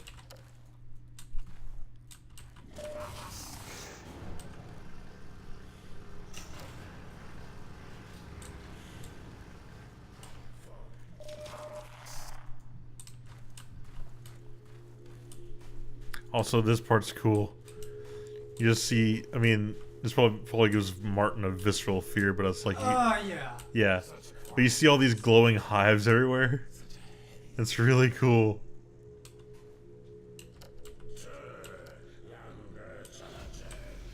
I love this, though. The particle How effects. a bunch of them just start glowing all throughout the cave. Uh-huh. Also, I can finally do that spinning effect for the first time in years again. Because of Niagara. Because of Niagara. Now I can just update a thing based on tick. Mm-hmm. Oh, it's so good to have that kind of control back. Mm-hmm.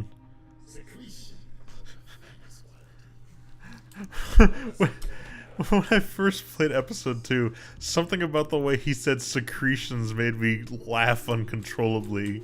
Secretions of the finest quality.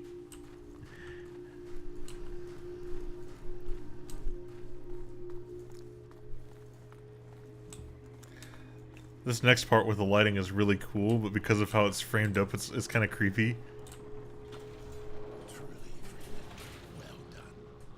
You bear some traits we thought innate to Vortigine. Antlion husbandry was once our ancestral practice. The creatures exude many valuable compounds. See, it's like they know about antlion stuff, and he even talked about antlion husbandry, so he could have been like talking about, you know, antlion life cycle stuff before. Okay, I think I'm about done with this animation. You Alright. wanna see it really quick? I do. Oh, it's like loading. Mm-hmm. Oh, cool. Very nice. Thank you. Alright. Gonna export this to the board. If we lose her, we lose all. Here we go, more cool shader effects. Oh, this is so cool. Miraculous secretion. Join now as we imbibe the extract. Yes. A human is needed. Agreed. Join us, Freeman. Okay, I'll put down my gun. We weave the Freeman's life with hers. Yes. And a little explanation for their, like, super powered forms. This bond between you. Yeah. Oh, that is so cool.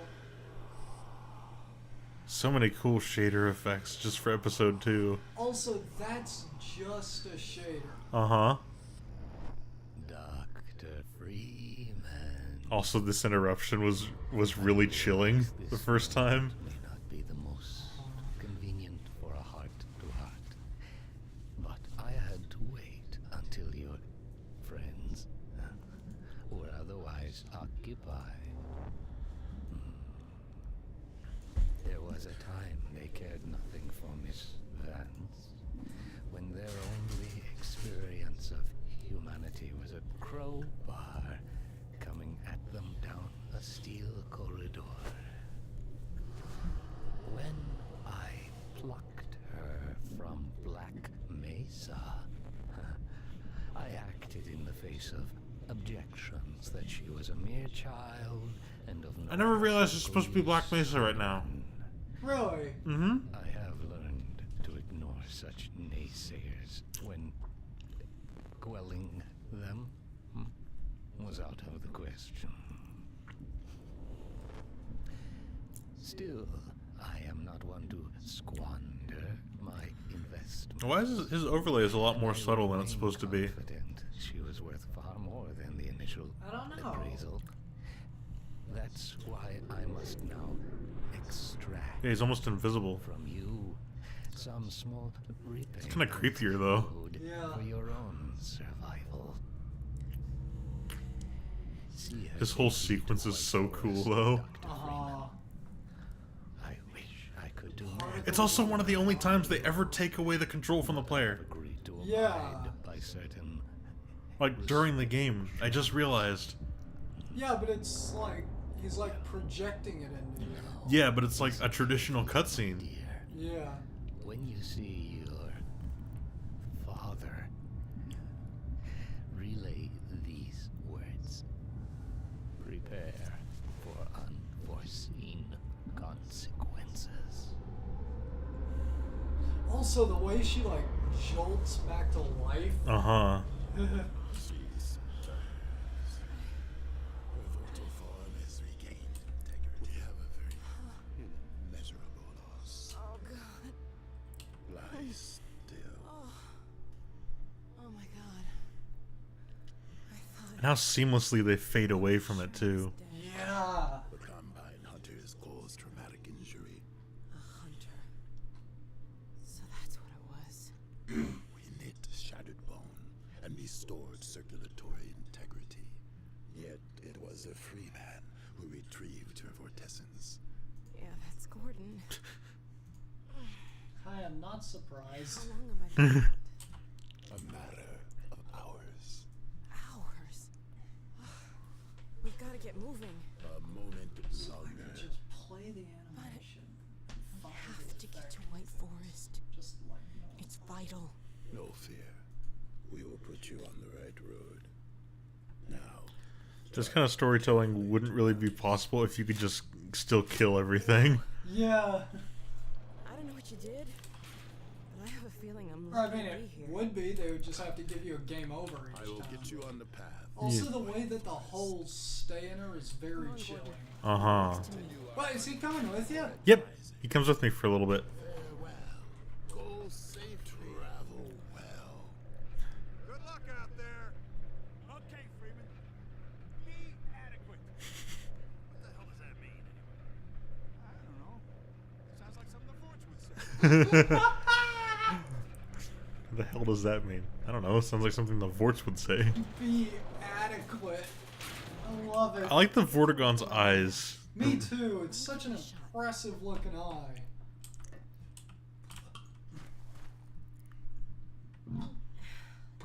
Yeah. Stiff, but I think I'm okay. Expert selection. All right.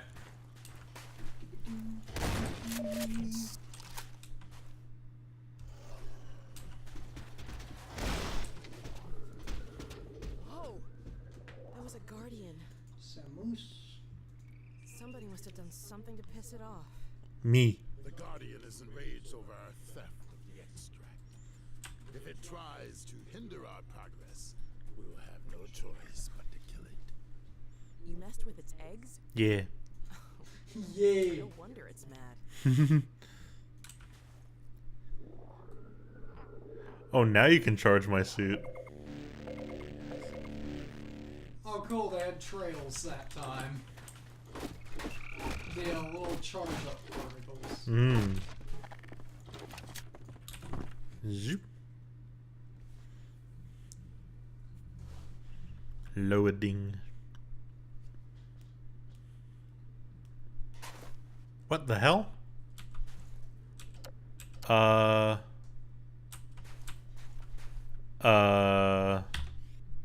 happened? See for yourself. Uh-oh.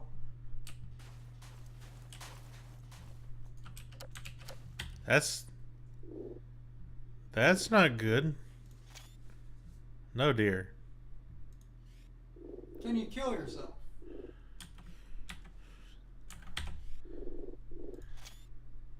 Just, yeah, just,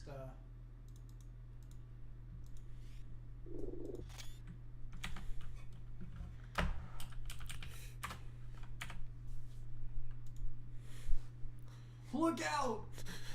Look, uh-oh. Oh no. Ah, shit.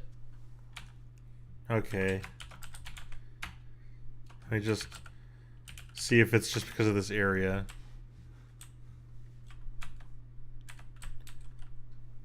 Oh no, cursed stream from yesterday is spreading. This is actually the worst glitch we've seen so far with MMOD. Oh dear. You could just switch to next level. Let me, see. Oh. Well, let me see. I really like this level. No, I mean, just reload it. Get the map. Oh, I have that. Yeah, just, load it up. See what happens.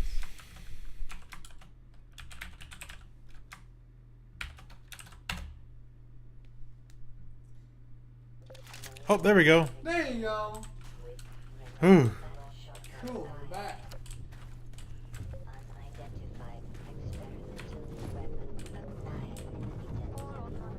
That was close.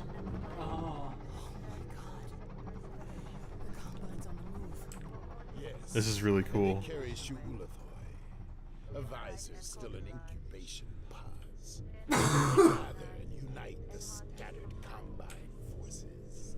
So that's what we saw in the Citadel. They're sure in a hurry. They move north. I never noticed she just sits down on this rock. North? White Forest. We have to get there ahead of them. I know of humans with a vehicle not far from here. They will understand our urgent. What are we waiting for? Let's get a move on.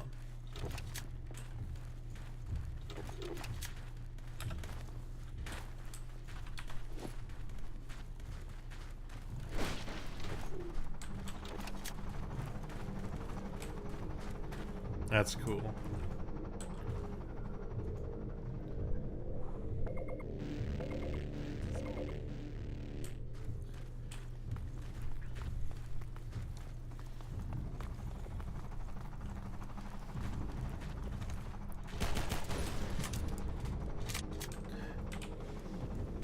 It was really interesting in the commentary. They talk about this area like it's one of the biggest open areas they've had in a Half-Life game.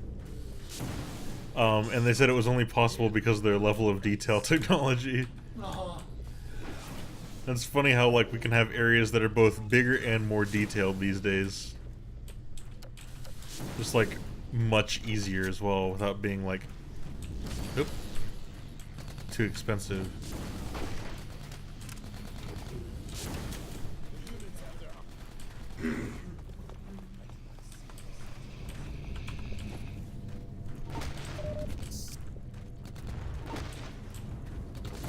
Explosion.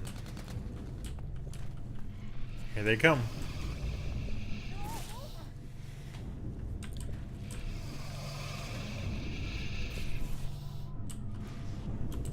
Technology is amazing. Yeah.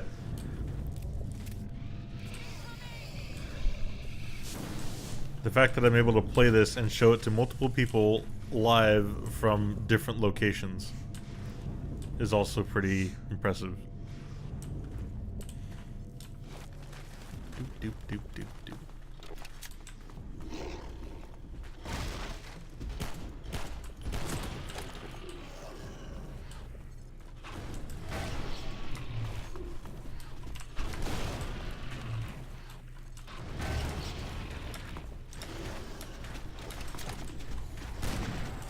Ouch. And this time you may kill it without consequence.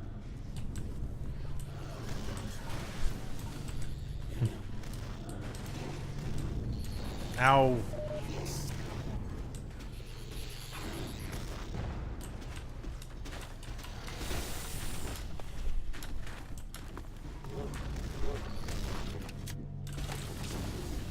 This works.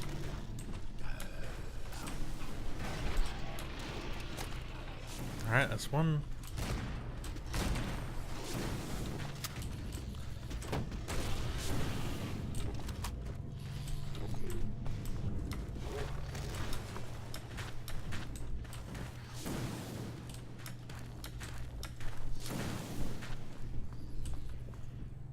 You know what I think is really interesting about the antlion designs? What? Their front and back legs, well, I mean like the regular antlions, their front and back legs are like switched around. Like their front legs are attached to their back and their back legs are attached to their front. Wait, what? Yeah, let me see if I can get close to one after I, You see it? Oh, what? Oop. Destroyed. But yeah, it's like I saw it. It's like the front legs go all the way back. B-hop. You go faster. I do not actually have the capability to do ABH because I don't, I am not skilled enough to do it.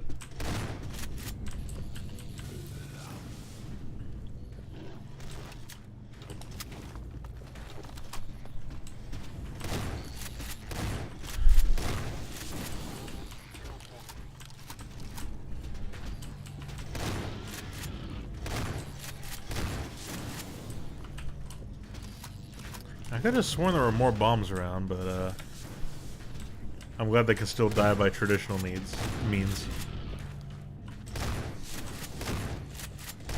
And he just decides not to fit through there. This part always hitches when I kill the last guardian.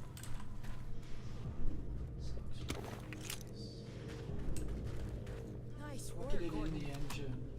Sorry Ooh, about me. wow. That's nice. Gonna attach, gonna make a blueprint to like play it and shoot the thing. It's gonna be real haphazard. But Mm-hmm. Freeman, you dispatched those guards with great dispatch. Come now. The vehicle we seek is in the encampment above.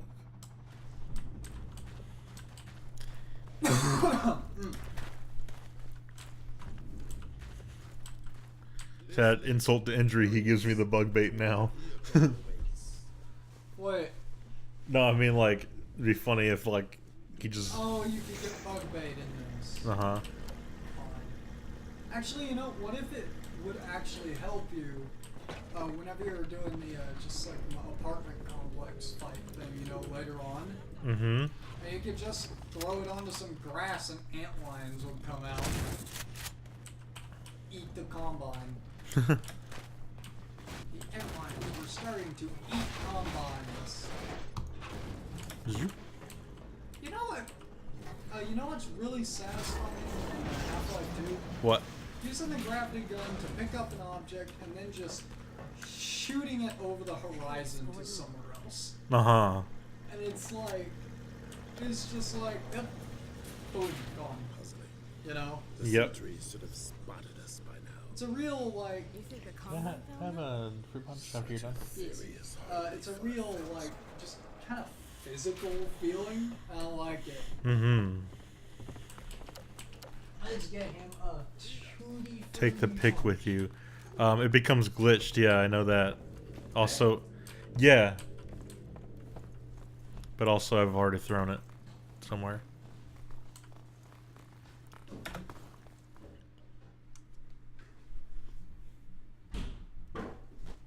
His last punch. Thank you.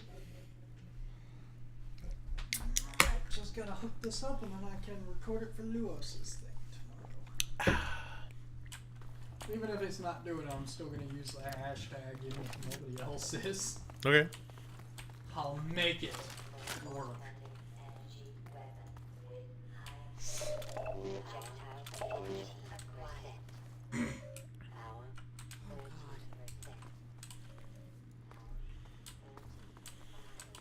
Wait, what is this? but came to no good end themselves. Like, what is this particular thing? Oh, you don't know what that is? Nope. That is the Combine dropships carry it. Oh, that's where the Combine come from, right? Yep, that's a Combine dropship container. Oh, Right. the bridge. I think I see the car you were talking about.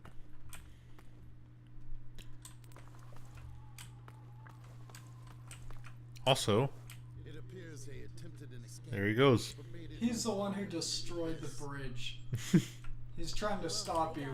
Also, just a fucking game where you play as the G-Man and you do like... Weird shit, yeah. Okay, also, he doesn't have any magical powers. Mm-hmm. So, like, part of it is just setting up dynamite, getting into position, making sure it's all ready, and then pushing the plunger down to detonate the bridge. Oh my god, it just says And it's Acme like- on it, too. Yeah, and it's like, he's gotta, like, drive the car into position and then walk back, but, like, he can only walk. Mm-hmm. No, wait, what if he can run? What if he can run really frantic-like? He just never does. And then you have a pair of binoculars that, like, once you're done with your thing, you look through. Oh my god, you have like a reverse thing where instead of like you watch for the G-Man, you actually watch for Gordon. I was about to say, you look through your, just like standard issue, just like G-Man binoculars, waiting for Gordon to show up so that you can stop looking through them and casually straighten your tie and walk away. Uh-huh. There is a hotkey for straightening your tie. Oh my god. You'd see like a view model animation for it. Yeah, you know, so just like his hand would come up just like, and then you turn around and you leave. Uh-huh. And then there would be a notice to say like you're out of the Gordon's view. Mm-hmm. So then you can immediately start sprinting. Uh-huh. As soon as you're out of You his can actually, immediate- he doesn't teleport, he can just run really fast. You just start sprinting. Also, he like gasps. He's like because he's just kind of out of shape. And it's like the main gameplay is just like acting mysterious whenever Gordon is looking at you, but as soon as you're out of his cone of vision, you run. You like a become madman. the Gmod G-Man.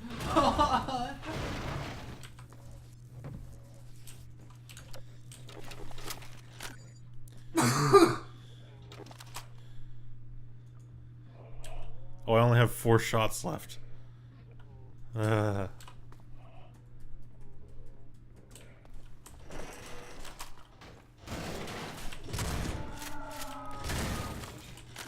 No, thank you.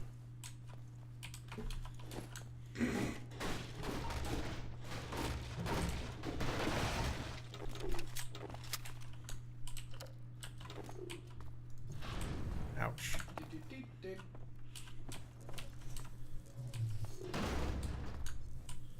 So here, no bad.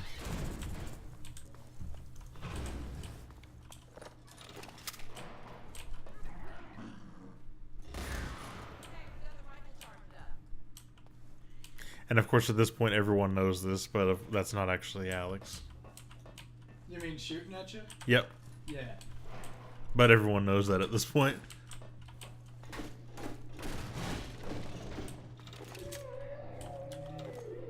It's like I wonder if just like my other guys are gonna be like impressed with my just, animation.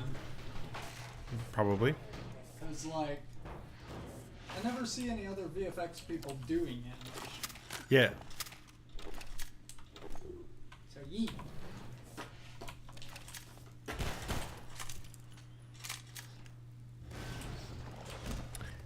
There's a mirror to a part in Half-Life 2.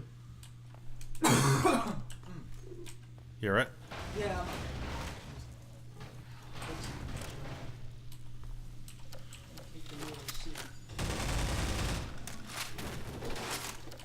Zoop.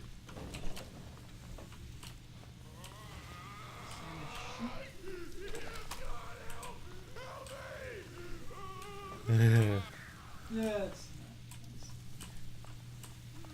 thinking happy things. They're not thinking of happy things.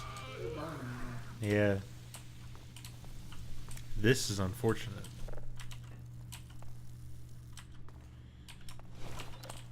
Deep. There we go. No.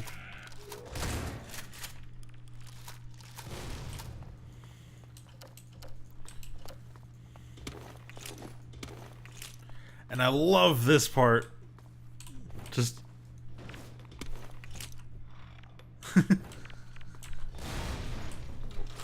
And the explosion is so much better. mm-hmm.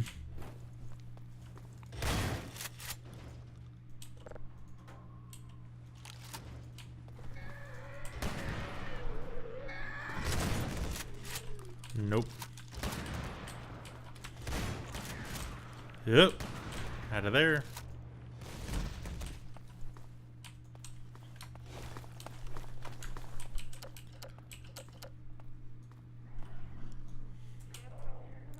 Oh god. Ouch. Get off. Yeah, even twice in a row they can't kill you.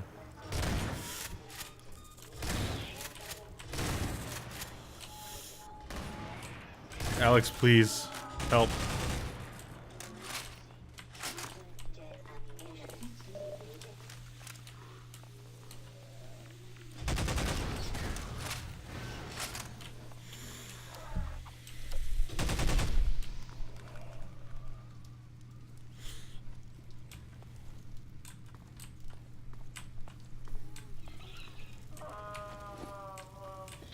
Ugh.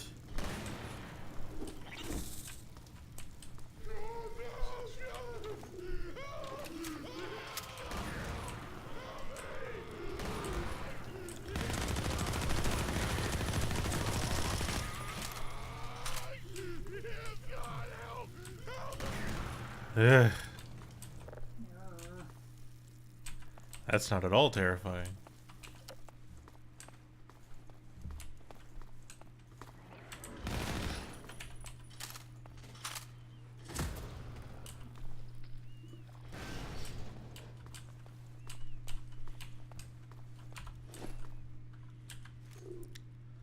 Take this little snack. Oop. Please, no.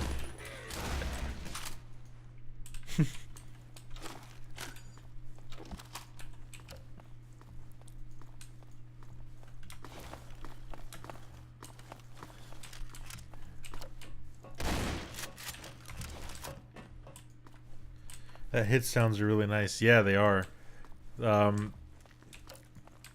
It's really helpful, especially in this where like it might not be as obvious compared to regular Half-Life 2 if you hit something.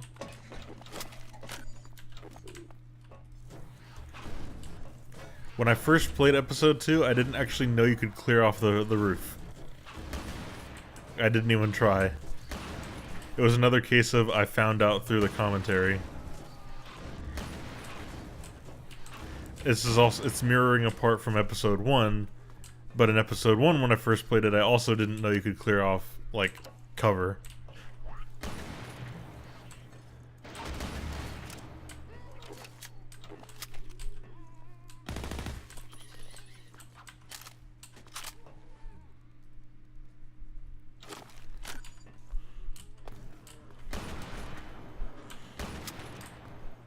Shoots box to get ammo.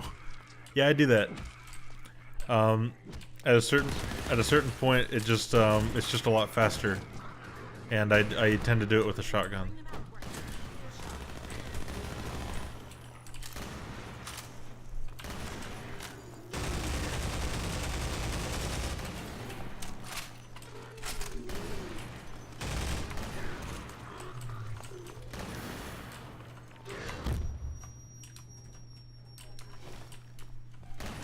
Man, this crowbar sucks. Gotta keep reloading it.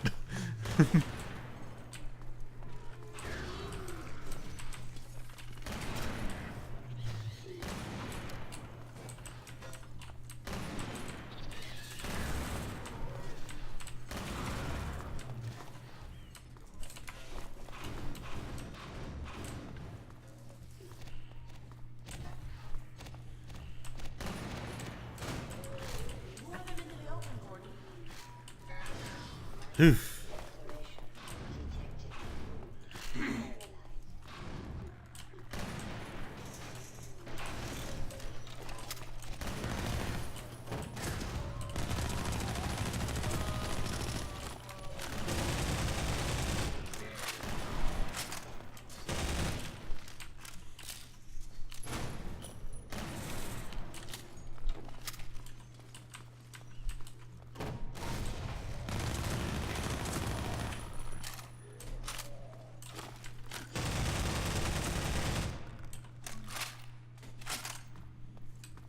I love the new reload animations on the AR2.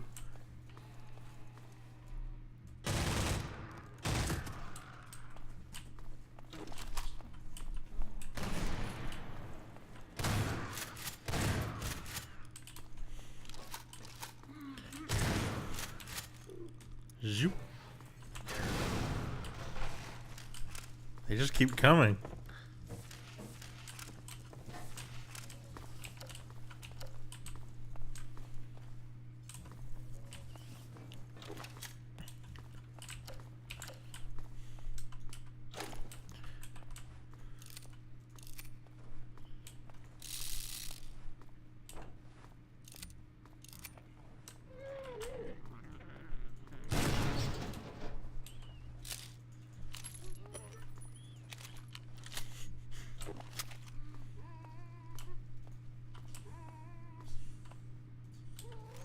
Long stations.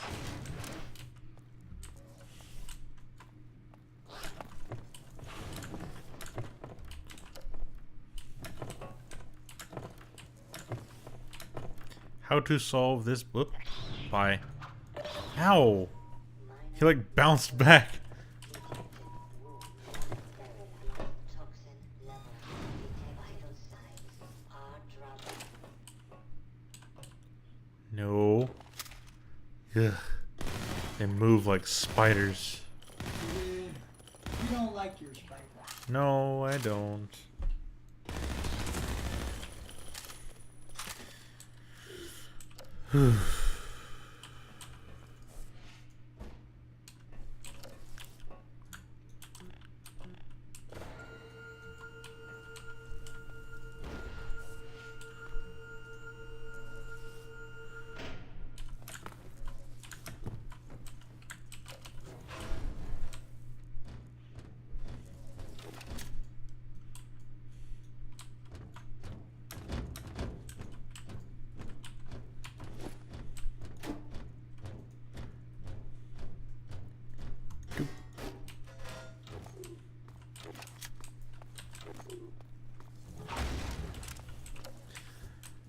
God, I love this like structure here. It's like it's a sawmill. Oh, it is.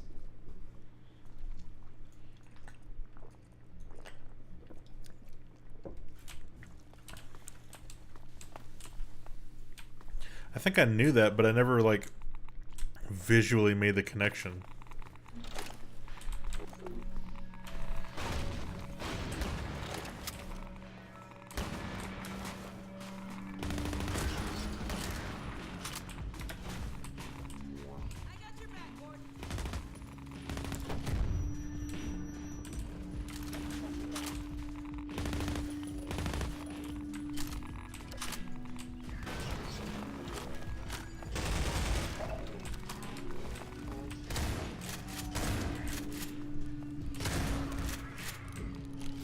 Zoop.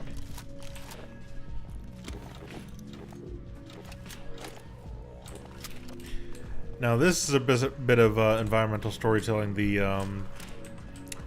The commentary actually talks about on purpose.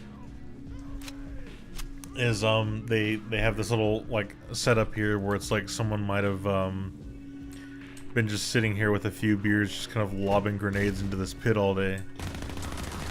And they give you a chance to like live through that like same experience that they would have had.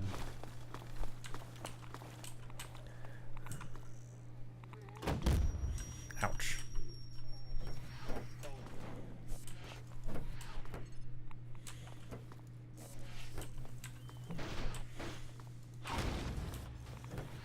Has anyone ever been able to get this like shotgun ammo over this fence?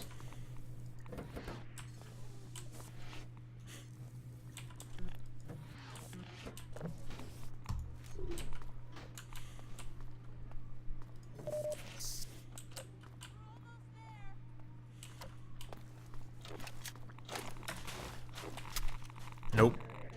Nope. Bad. Okay, I actually really... Let's see. Does jumping with it work? Jumping with what?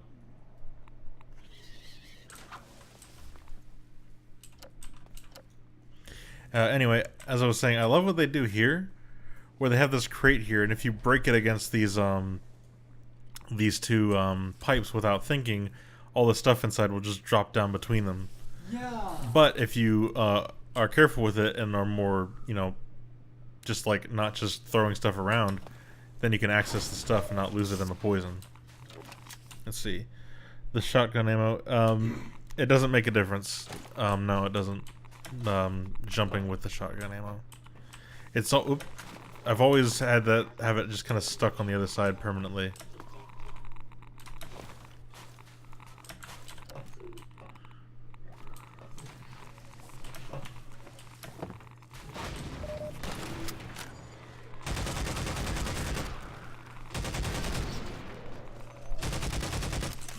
Oh, please. Take less damage wading through the sludge than just... Yeah, can't climb a ladder, can ya? Have fun.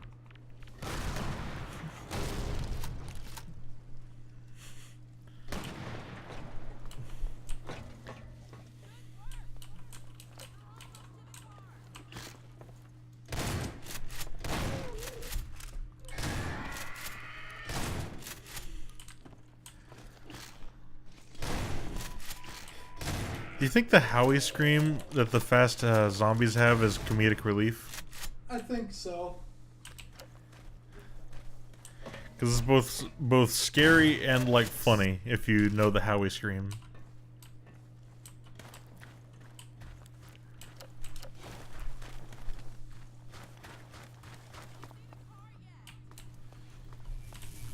Oof.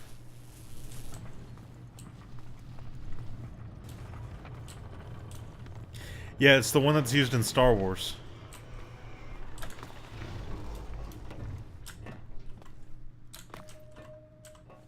Like, okay. Oh, actually, that's kind of funny to think about. Both the Wilhelm scream and the Howie scream are in Star Wars. One is used as an actual scream, the other is used for the, what are they called? TIE fighters, I believe? Wait, the ships? Yes!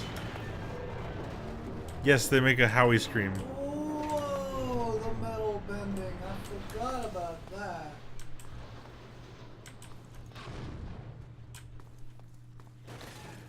Well, you learn something new every day.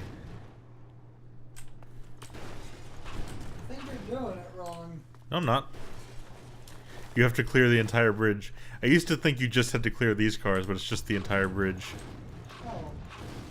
Thought you had to weigh it down the other way. Nope. Watch, it's all scripted. It's not actually physics. And... give it a sec. Yep. Oh, okay.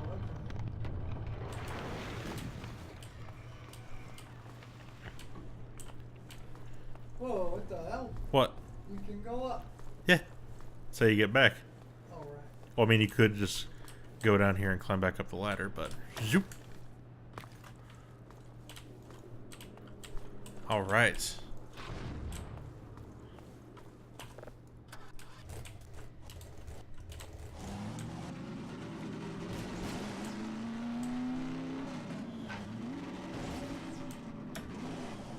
Doesn't the bridge itself fall? Nope. Stays like that.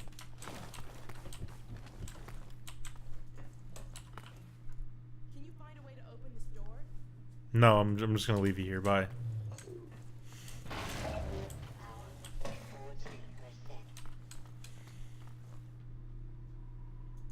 I love the little things she does. Like, she just knocks on the window there like, hello.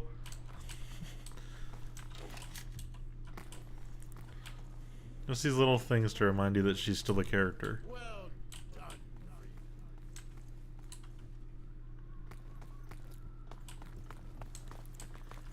Oh my god. Haha. Look at this car. We scored. Shotgun. Oh. Unless you want it. a more urgent errand demands our attention. There are advisors yet unhatched. We'll keep on the I bet if they wanted to, they could have had the Vortigaunt ride with you, like, on top or something. Oh my god. He sits in the back seat. Uh-huh. It's just like And back... it's like the Vort comes with you, sits in the back seat, and you can give him the gnome. Oh my god, he'll, like, He's hold like, it. Ah, very well. And holds it. That would actually be really helpful. Uh-huh. For people who bring the gnome, you just, like, give it to him, and he's just The like... gnome doesn't sit in the car well. No, it does not. That'd be amazing if he actually could just come with you and hold it. Or Alex could hold it. And she's like, what are you giving me this for? Uh-huh. Farewell. It has been God, she just goes like, okay, whatever. I shall hold the ceramic beard man.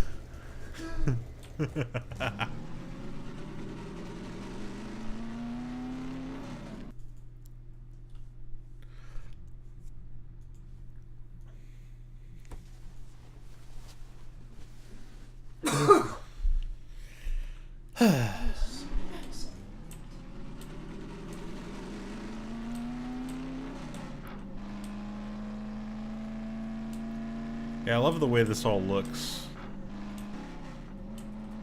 Should have known it wouldn't be as easy as just driving down the road. Looks like we'll have to take a detour. This must have looked even more amazing back in 2007. Oh. Because, you know, like with the rest of the series, I didn't get to play it until way later. A radio tower. If it's working, we need to send a warning to White Forest.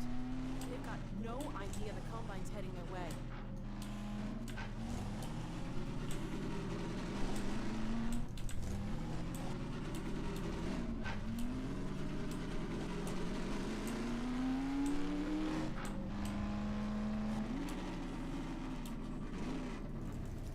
There we go. Nobody's home.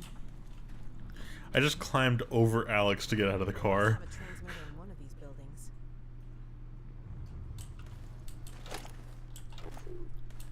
Zoop.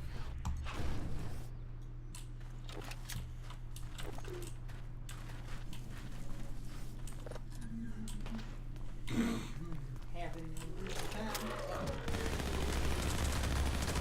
Get off. Get off. Having a good time. Ugh. Stinky face.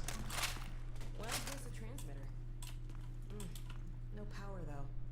Let's see if we can get some electricity going. Yeah. It is kind of weird that you have to do things in a very specific order, though. Like, you have to go into this building first and then go into that building, I believe. Yeah. I think that's Because otherwise she doesn't, like, follow you in or something, and it's kind of strange considering how the rest of the Half-Life games are kind of more freeform in that regard. Like, you can do things out of order, and they kind of pride themselves on that.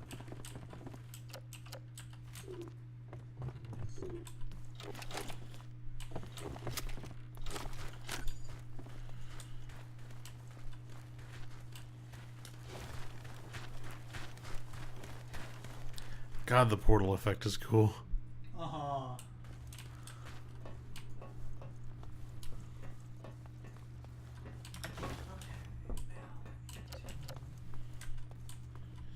keep a lookout while you poke around inside. Poke around inside with a stick. Zoop. So this is another puzzle, yet another puzzle they talked about in the commentary. Oh shit! Oh, it's a stun stick. Zip. Nice. Mine. Yeah. Anyway, this is another puzzle they've talked about in the commentary, but I love the progression because this is also how I did it. You plug this in, zoop, Sparky. Oh, it didn't work. Take this end, unplug, plug into this side, lights come on. You go over here. Oh, the elevator doesn't work. Huh. And you look over here. Aha! Another plug. Plug it in here. Plug the other side. Oh, it's not long enough.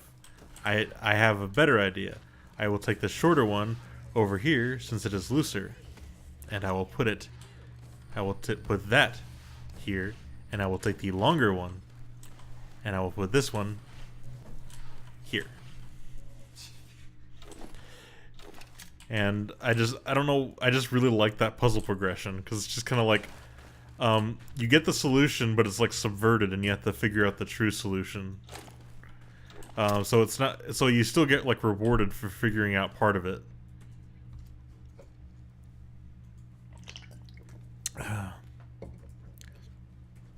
There's even the dialogue that's like, hey, where did the power go? Yeah.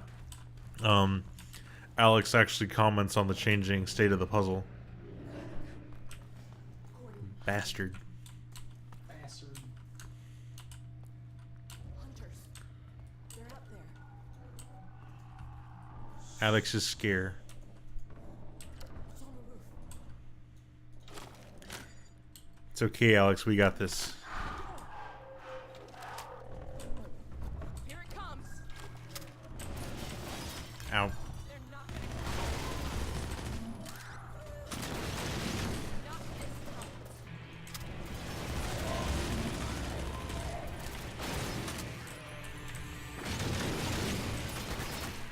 I love this like destructible wall they have set up.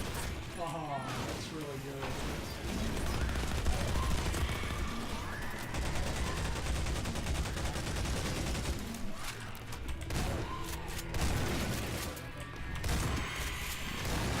Ouch. Ooh, that was close. Oh, God. Ouch. Don't head bash me.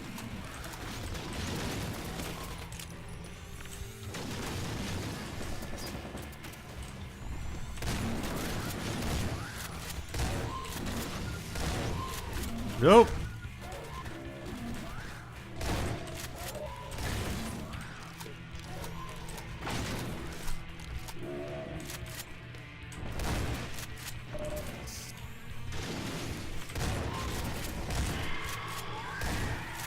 I love the iridescent shader they have on the hunters.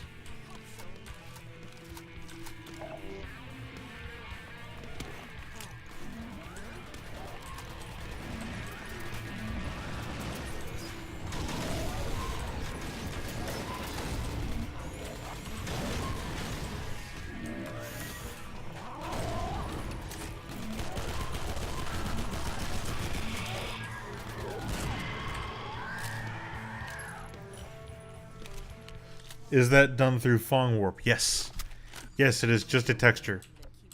And I actually discovered how it works, like deconstructed how it works a while ago. It's a two-dimensional texture with one dimension being a Fresnel term and the other being Fong intensity. So it's like Fresnel combined with the Fong intensity, and if you use that knowledge, you can actually make any color Fong warp you want, and have it accurately reflect the results you want too. So, I believe right is most intense, left is least intense, and up is center, and bottom is the edges. The signal's really weak. And Well, let's give it a try. a weird thing will happen where the texture will actually repeat. White Forest, do Oh, it's actually pronounced both. You can pronounce it Fresnel or Fresnel. Both are correct. Really? Yeah. Just simply because people tend to pronounce it wrong, so it got accepted. But it's pronounced Fresnel because it's French. But Really? yeah, it's a French word. It's Fresnel, and but you can also pronounce it Fresnel. I like Fresnel because it sounds fancier. I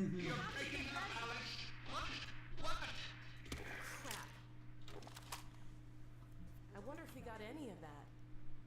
Let's get back on the road. Yeah. Here, let me open the gate. Zoop. They sure love their render textures in this, and I don't blame them. Render textures are cool. Power 40%.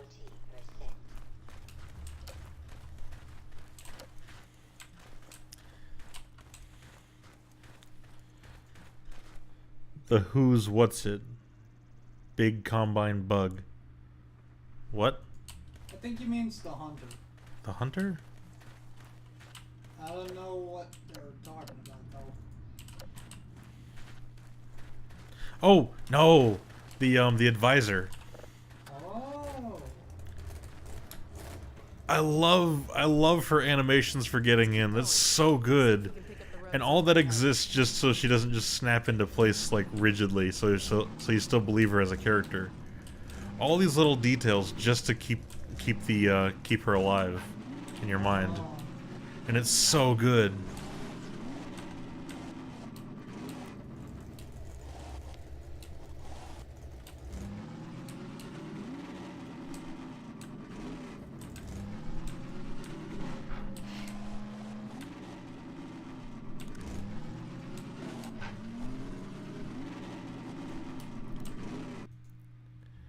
What's with them liking? What's with them transitioning whenever you fall and stuff when you're in a vehicle? It happened in Half-Life 2 with the. For fuck's sake. Hey, I know that peak. You can see it from White Forest. We're heading the right way. It happened in Half-Life 2 with the airboat. I don't know if it happened in Episode 1, but it definitely just happened there. So. Let's drop on the ground and right there put a loading zone. It'll be like extra jarring when you come out of loading. Look, it's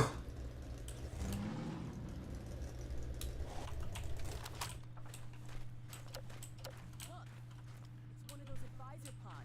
Yep. Back in the Citadel, the screens we saw.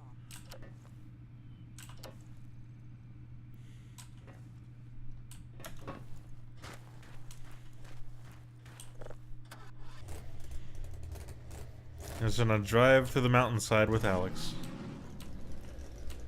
I really like this part of the game. It's really like... It's like cool and also nice. Because I just... Okay, does this happen to anyone else? Like, if you get like invested enough in a game and the atmosphere is thick enough, you can almost smell it. Like here, it's like I can actually smell the forest, and it's like a cool breeze and stuff like that. I don't know if that's weird or not, but it's just like really calming. Advisor around here someplace.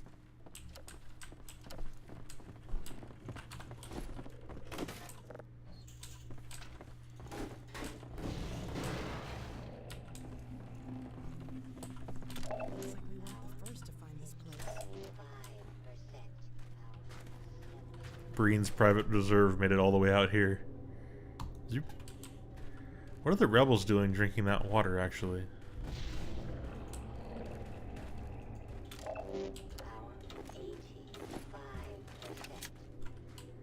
Oh boy. Found our advisor. It's the scary. The board said we should kill them before they hatch. To forget. Life support. What? I was- To forget. The beer wasn't doing it for them, so they just got into Breen's private reserve. Maybe I can get this open. There we go. Over to you, Gordon. Here we go. Scary scripted sequence. Ugh. There it is. I never noticed that it zaps her head specifically. What? The advisor? Yeah. Ugh. Oh, I love the way that the pod opens. Also, I always associate that noise with Portal. Like the elevator. One of my favorite little things is how, like, the So cool. the psychokinetic wave that it does, like, rotates. Uh-huh. Don't do it. Don't do it. He doesn't take... Whoa, Tried- they upped the blood for it. Ugh. Bad touch. No, that's coming next. No. No. No. I'm not into this. Please. No. Oh my god, there's debris. Oh, check this out. Stuck in it. Watch. Zoop. Ugh. And all this stuff falls on Alex. What? First time, this is actually the first time I noticed that the thing actually gets a couple of steel bars like stuck in it. Uh-huh. Did you ever notice that? I did not. Yeah. Did you see it? And that's why it starts I can only bleeding. imagine what it would have done if... Yeesh. Uh-oh. Sounds like it called its friends.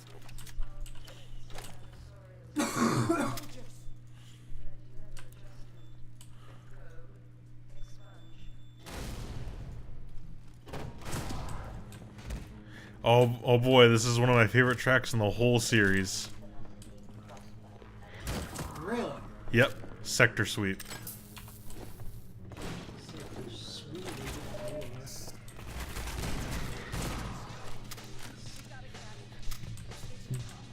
Whoa, whoa.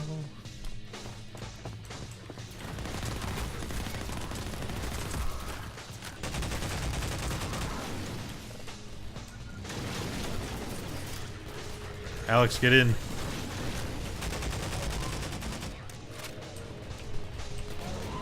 Boink.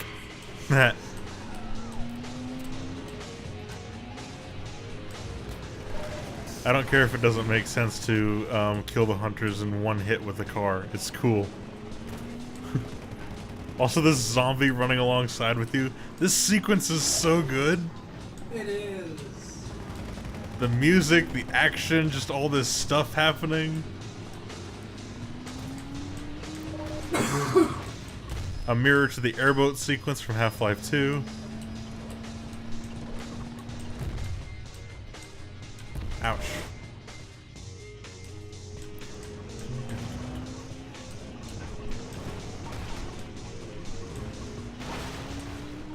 The new bombs, yes. Oh, the new bombs that are like actually like cool looking. Mm-hmm. I love them.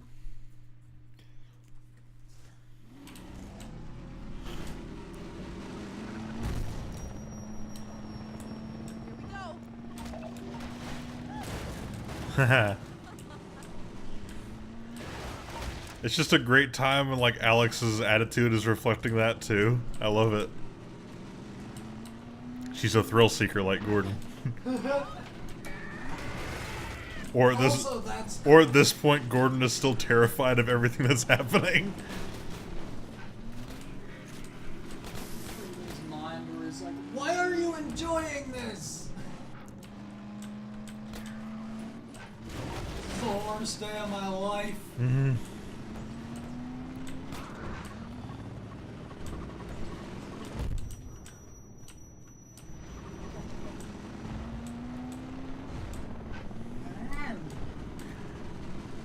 It's like short and sweet too. It doesn't go on too long.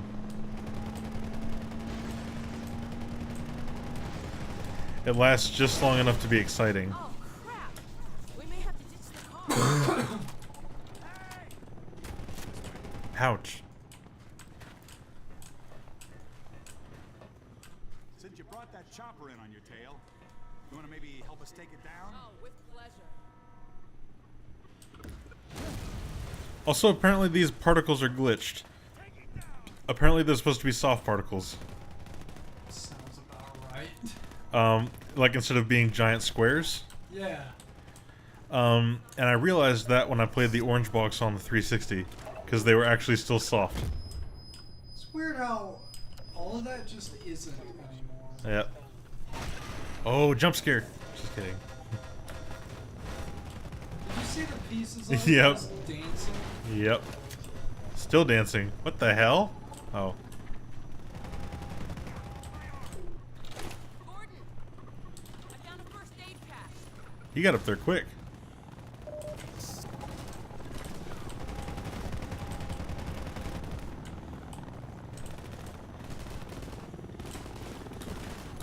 I love this fight. It's so cool.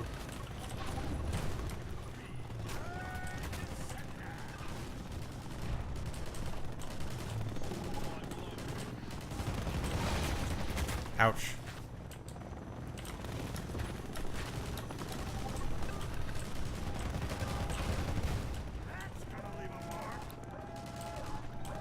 I think they mentioned they wanted to have something like this in the original Half-Life 2. Like this particular setup? Love the way those bombs. Such a good mistake. Uh-huh.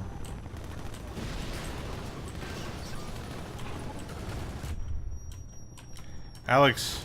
Alex.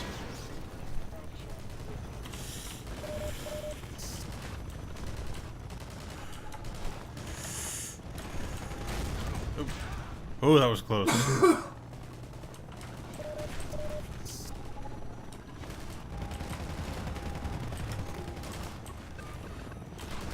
Oh, missed. Is that particle low res? I thought I heard a snipe. I thought I heard sniper a second ago. Well, the citizens are voiced by the same guy who voiced sniper. All of them are voiced by. Well, I mean, except for the female citizens. No, they're the sniper too. They're also the sniper.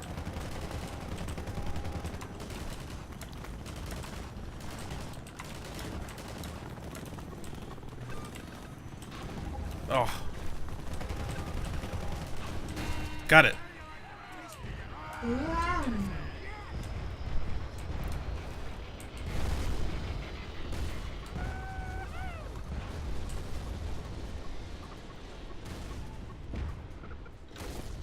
Ha. No, I gotta get a charge up first.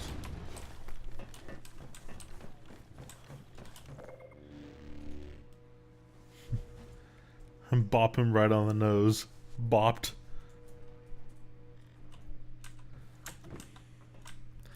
Yeah. Patrick Lowry. Yeah, he is talented. Tools for working on cars. Tools? Got a whole shop over here. Come on, we'll get you set up. Yeah, so that's still the sniper from TF2.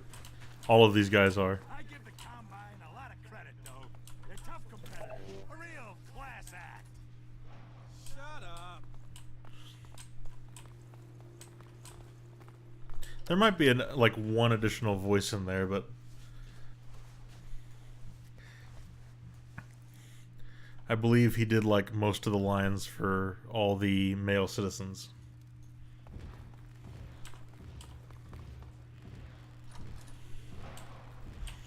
And Ellen McLean is the Overwatch voice.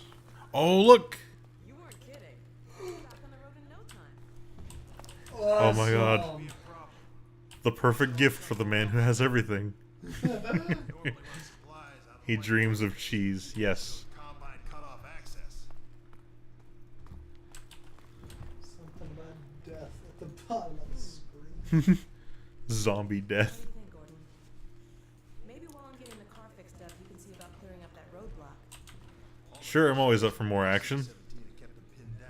It's just a matter of time till the troops start pushing this way. You're up to it. He's always up for it. Right, Gordon? Yeah. That's what I play video games for. Here where I can let you over the other side. That way you'll get to see the gun before it sees you. Hey, don't worry about us. See this car?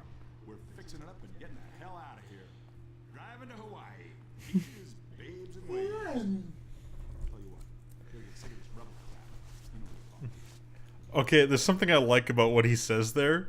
Okay, he makes it, he does this like joke where he says we're driving to Hawaii, but then I realize it's also world building because of the drained oceans. So they actually could drive to Hawaii. Oh my god, they could. So it's a joke and lore dropping also. Hey, I was drinking that. What the hell? Uh-huh. I love little stuff like that. I love it so much.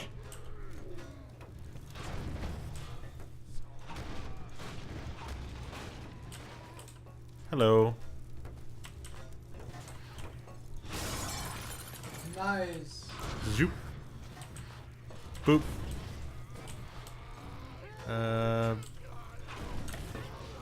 Very nice.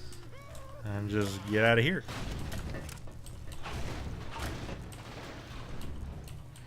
Hey, is that a crowbar on the ground? No. Oh, I thought it was a crowbar.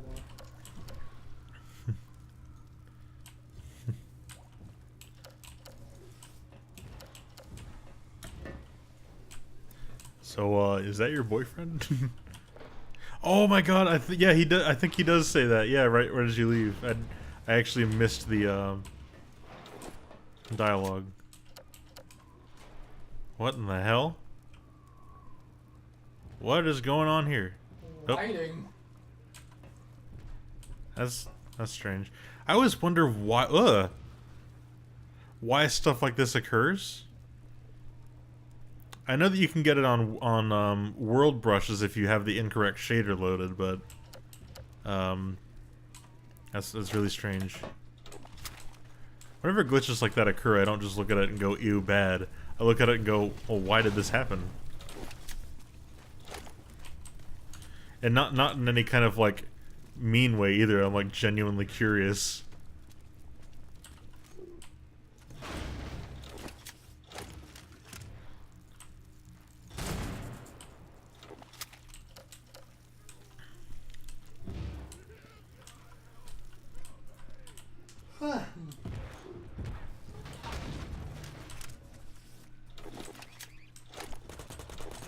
No. Ouch. No. Stop. I just got blasted by that laser. Okay. Yeah, there's all kinds of props flickering here. What's up with that?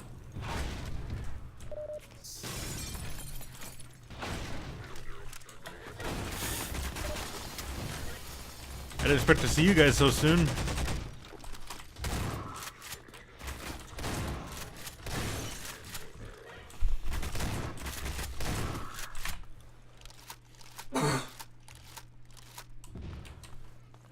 Whew.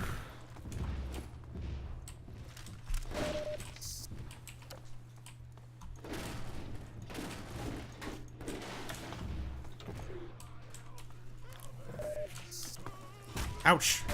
Oh no. Oh. Oh no. I actually missed the jump and got destroyed with a laser instantly. Oh, it's not that far back.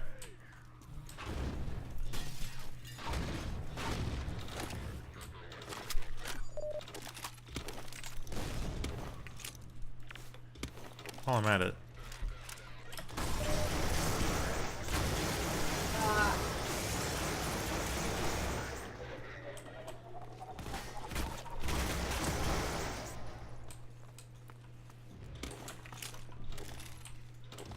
And Tau Cannon's really good. And I went back to Half-Life 2, like to test a thing, and I did confirm that you can take off the mounted turret thing and take it with you as a weapon. I didn't check to see if you could take the one on the airboat though. I'll have to check that later. Oh shit, imagine. That thing is so rapid fire. It is, but it'd probably be limited ammo like the rest of the stuff. Yeah, but still. If it gives you at least 100 ammo. That'd be awesome. Maybe 200, you know, like the... Because of how rapid fire. Minigun. Uh-huh. Get off.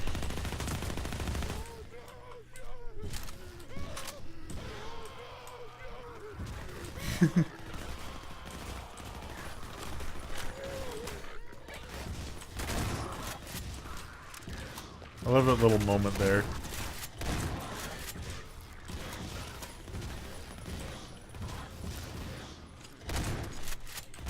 Ouch.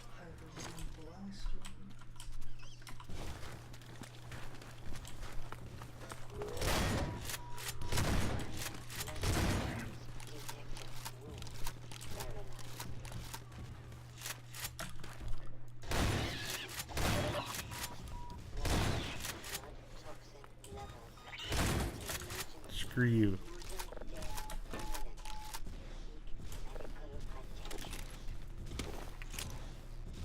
Oh dear. 37 health.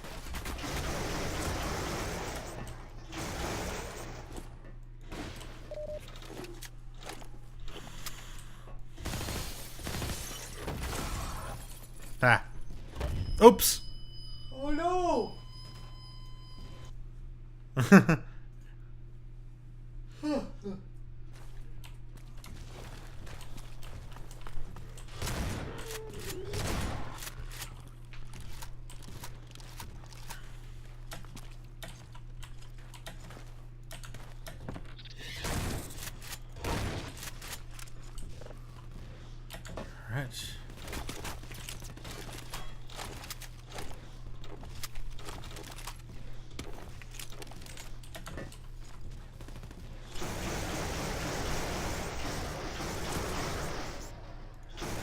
Hey, the towel cannon shots bounce. Oh, cool. Wait a minute, they always have. The towel cannon? Yeah. You didn't Right, know? right, in Half-Life 1. Uh-huh. Right. They have their old behavior. I think it's kind of strange for the tower cannon, like in particular, to be a projectile, though. You know? Oh, instead of like a railgun kind of thing?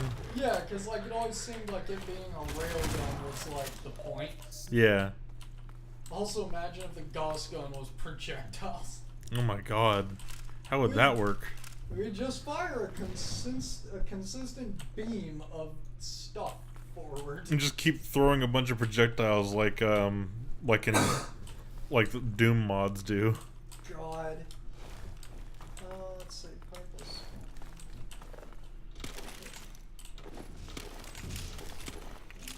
Zoop. In you go.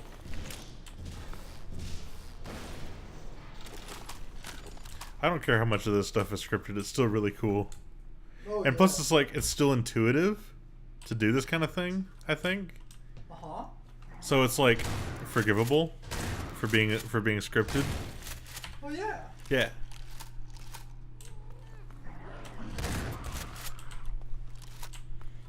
It also makes for more varied, interesting gameplay.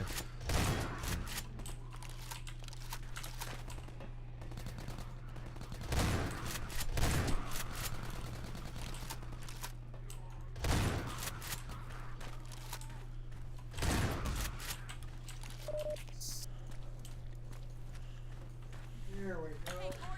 Also, I like how they have all these zombies just kind of laying around to show that, like, the laser has in fact been turned off. Lying around. Well, not lying around, just walking around. Oh, walking. Okay. Yeah. I was like, lying. Wouldn't that mean the sniper was working? Look at this.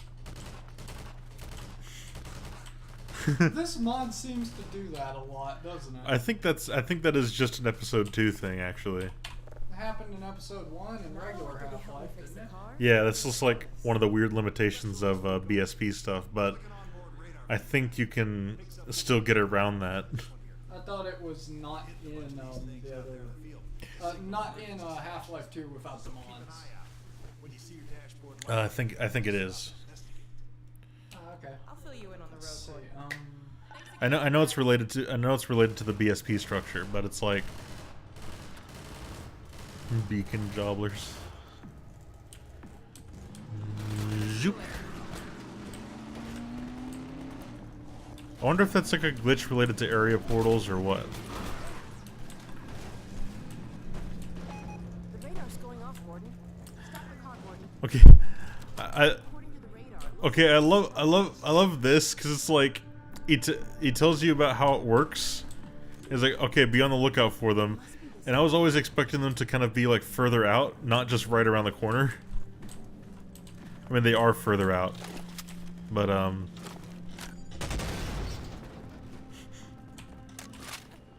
but I think it's funny how they're just like most of them are just kind of right around the corner. I used to use that beep on my phone. Nah, cool. Oh.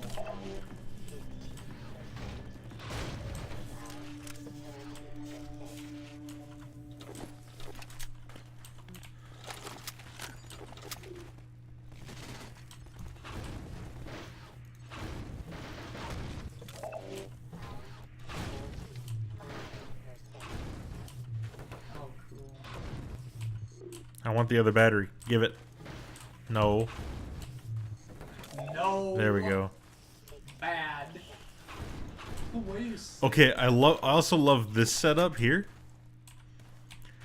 Because it totally looks like, you know, like yet again another thing that's like this makes this a place. Like someone just set up this like little firing range here of these bottles.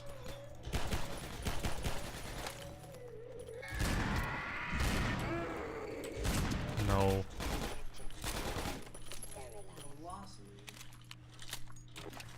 And it's like another case of environmental storytelling that I really like in these games.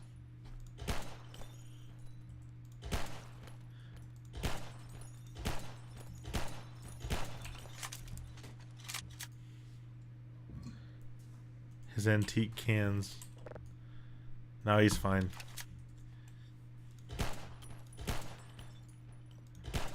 Also, the spread in this mod is like a lot worse than default Half-Life 2 because in default Half-Life 2, if you wait like a second, your first shot will always hit dead center. In this mod, your first shot can actually still spread. I mean, not that time, but Not that time either. that time it was slightly off. But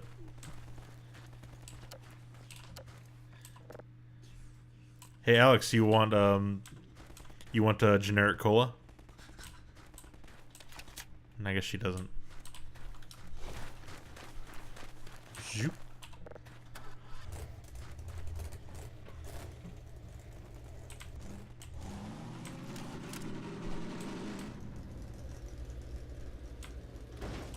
Let's take him down.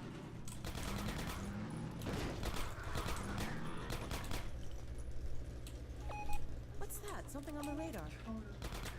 Well, Alex is probably a blip.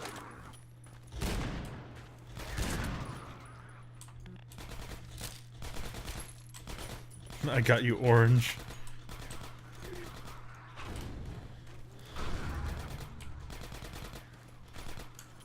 Alright. And get the rocket launcher early. Because a really obvious, but still really cool puzzle. And also this.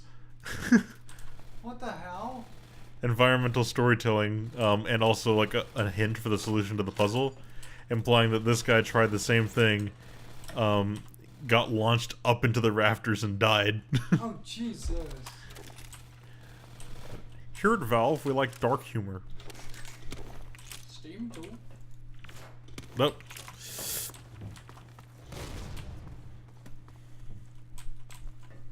Zoop.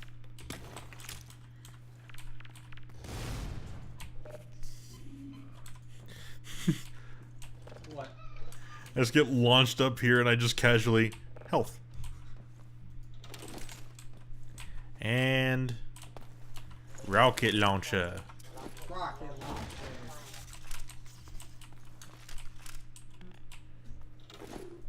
I love how Alex even makes a comment about it. She does? Yep. Whenever you get back out? Watch. Rocket launcher. That'll come in handy. Oh my god.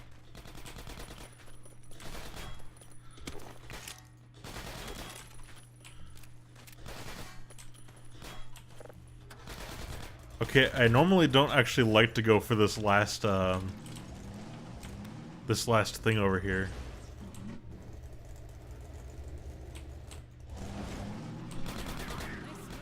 But then again, I've never actually considered taking the car with me. For some reason, whenever I go to this area, I leave the car out there, but I just now thought about it. Like, why do I leave it out there? Also this. We're Like, getting a signal, but I don't see anything. huh. Well, I know this saw, I know how it works, and... Oh! Secret! More secret! I love how much of the ground here you can destroy. Uh-huh. You know, like, I always liked how it's just the complete underside of the house is just treasure. Mm-hmm. Okay, it's kind of funny, because wood is a bit inconsistent in Half-Life 2. Sometimes you can destroy it, sometimes you can't. Uh-huh. Which is really weird, because Valve tends to try to be really careful about their design language for that kind of thing. They do, but sometimes they forget. You know? Yep. Sometimes the Valve forgets.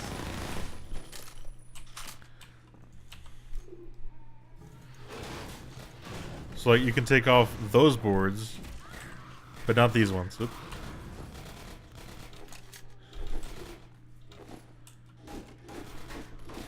And you can't destroy these ones either, even though they're the same color. So it's a bit strange.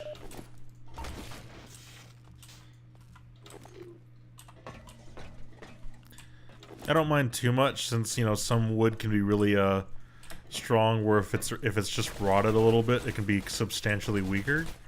So I think it's a little bit more forgivable. But it is still like a strange thing when they talk about really strong design language and consistency, and then you have like wood that's sometimes breakable and wood that's sometimes not breakable. Even though it like looks the same. It's mostly the fact that it looks the same that's like the visually confusing part, yeah. Because you don't have like a different texture where it's rotted or something.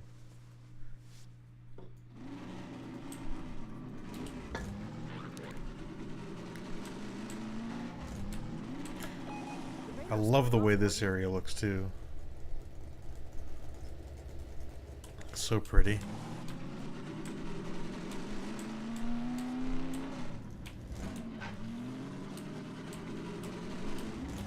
It was a hunter. There's another one. Did you see it? No, I didn't know. I wasn't know. Sorry.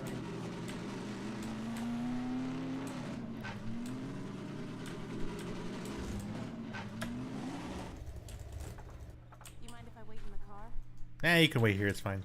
I'm just going exploring in the caves. Digs through the dirt.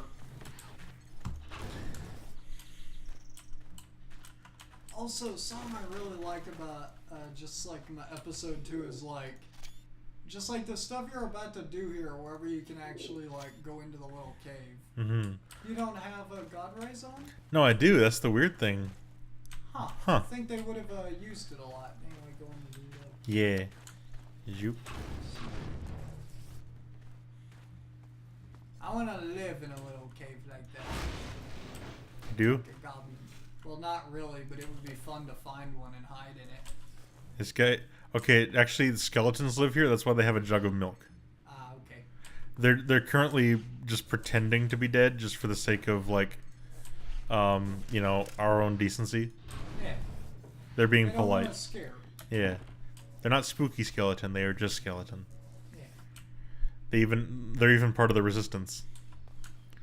Resistance skeletons. Actually, I'm thinking now, knowing Valve, what if they put a jug of milk there because of skeletons? Oh my god. This is like before skeleton milk became a meme. Mm-hmm.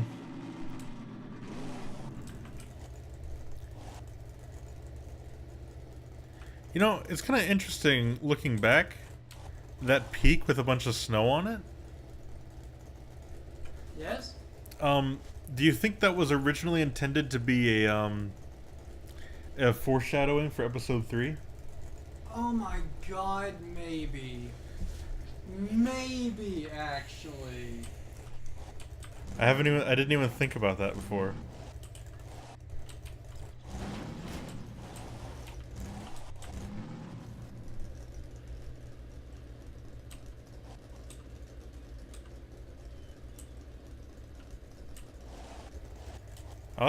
I love all the quiet ambience in these games, especially in White Forest. Yep, here's the inn. Really cozy looking inn too, if it weren't for the fact that it's all gross and abandoned.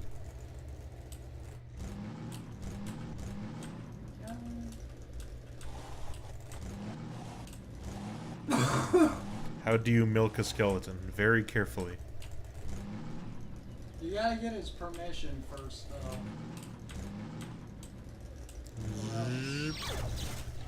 Oh no! A trap!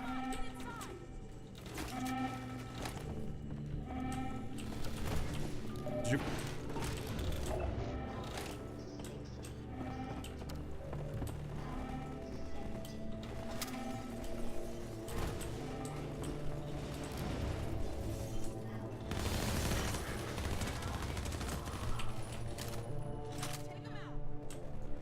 Will do.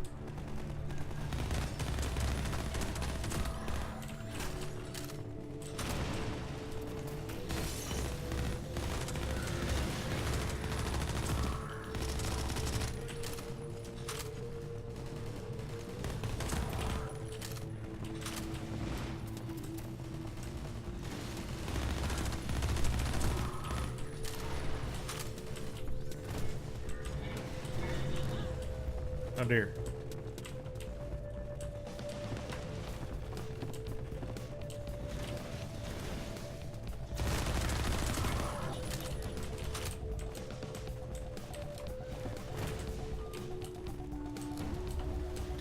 The music in Half-Life 2 is really unique and interesting. I really like it.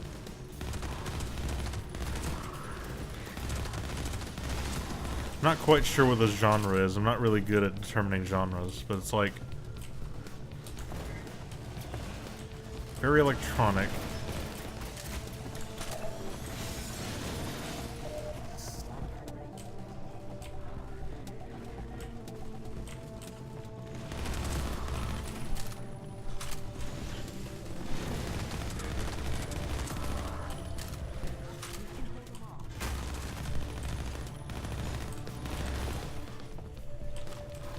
You can't escape me.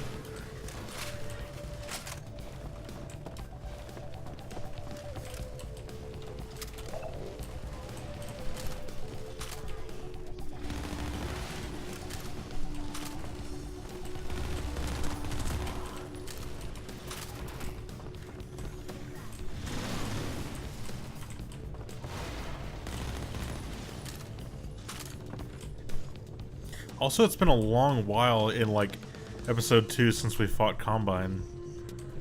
Oh, you're right! And in fact, like, now that I think about it, this is the first time in episode 2 we fought Combine. We fought Zombine, but not Combine. And now they kind of just give them all to us at once.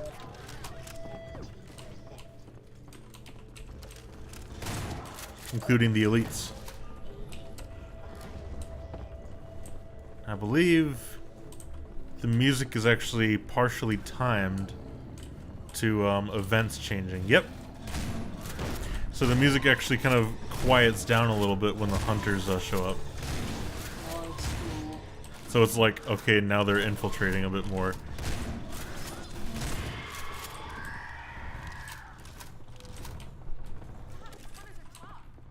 Yes, they are.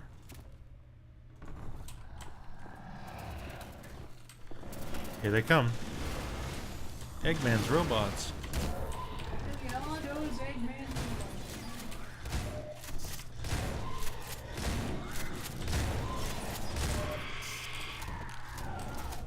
They're not so tough.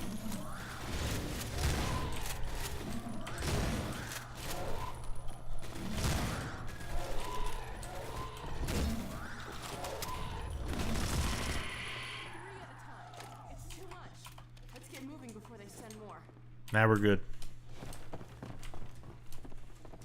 Oh yeah, the basement.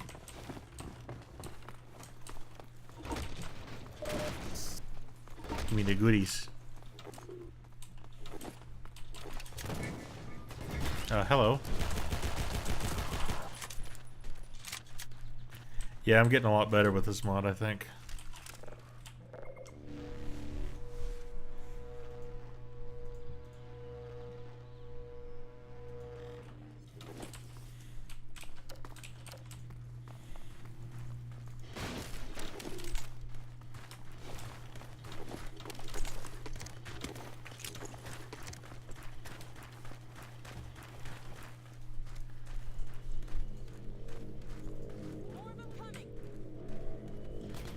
Rocket launcher.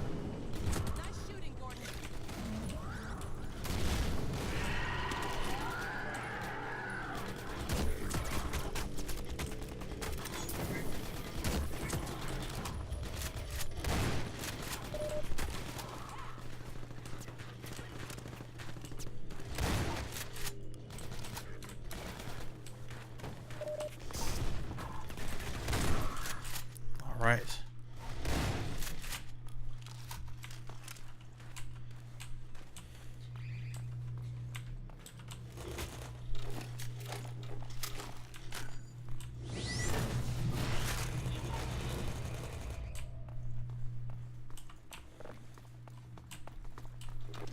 There's the power source for the shields. Huh. I haven't skimped on security either. Let me see if I can disable the shields and get you closer to the reactor. Okay, it looks like I can open them from here, but I won't be able to come in with you. Dan, before you showed up, we were talking about how there's a bit of inconsistencies between the ending of episode 1 and the start of episode 2. Like things like how the train is now perpendicular to the Citadel, and also how Gordon is further into the train instead of on the back of the caboose, which leaves just enough room for there to be like an intercool level or mod or something, where you could just like I don't know. My thought was that you could like speed up the train, go on a small train adventure, and then you could actually see at the end a Citadel destruction sequence out the window before the mod ends. As well as the train derailing. I thought it sounded interesting. Let's see.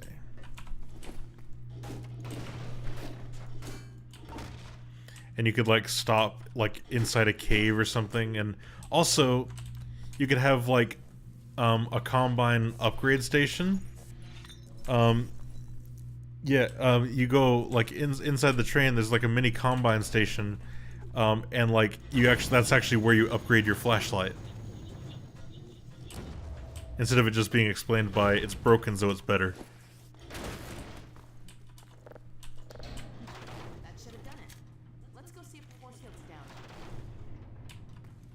Let's hope there's no more combine between here and White Forest.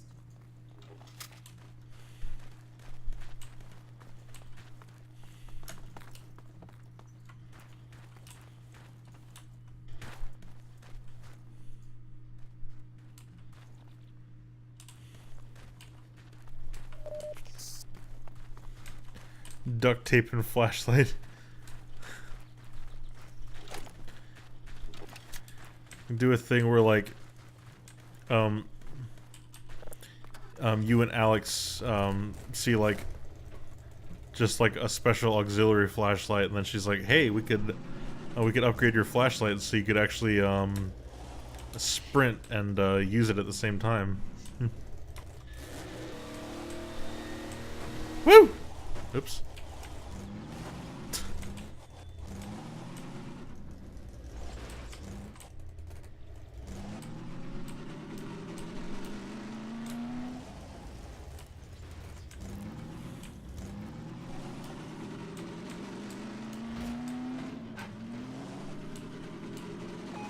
What's that? Something on the radar. I'll stay with the car.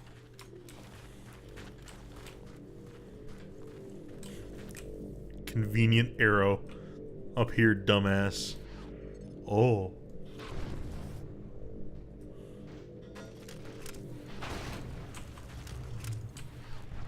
I bet Alex has some duct tape. Probably.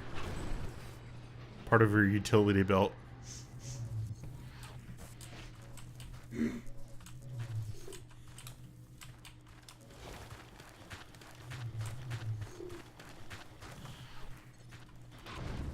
Oh.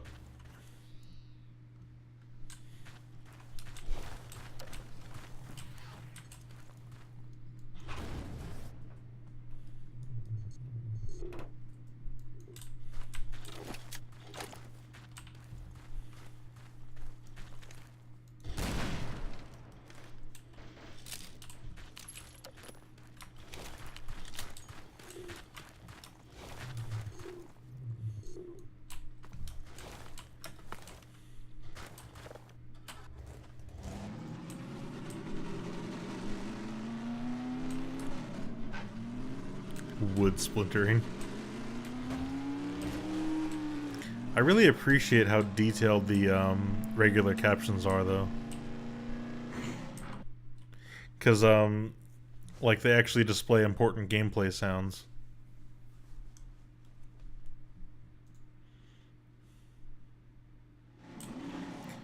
So, you know, like, the hard of hearing could actually still get the same gameplay experience. That doesn't sound good. Over there. I see an antenna. Huh, I think that's White Forest. Well, we're close enough to make it the rest of the way on foot if we have to. Go on a nice walk with Alex. Nope. Nothing bad is going to happen. Oh, scary. Oh, scary. Come on. It's a spider. There he is.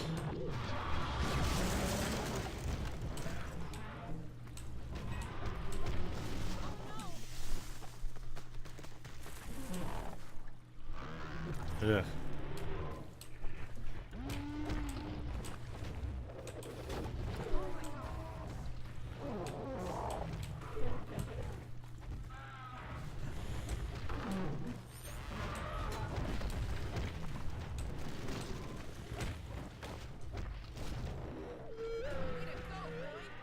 Ugh. Aww, What? did that scare you? Well, okay, this part just like just throws his brain.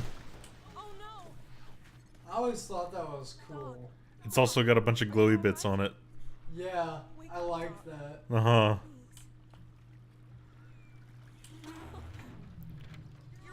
This looked so cool in the trailer. Huh. It looks so cool. Yeah, it looks now. cool in game too. Yeah. God, episode 2 is such a confident game. Yeah, it is. Okay, it's really like. Okay, it's like peak Valve single player storytelling before Portal 2 happened. Yeah. You know? Yeah, cause And now Portal 2 is like the best. yeah. But, I don't know, it's just cool, you know? Yep.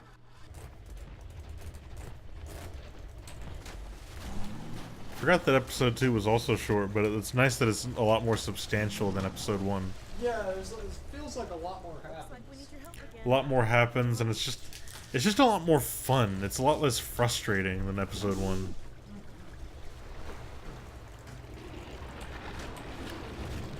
Alright.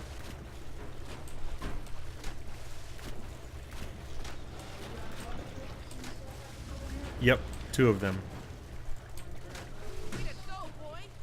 Oh my god, dog actually shows up on the radar.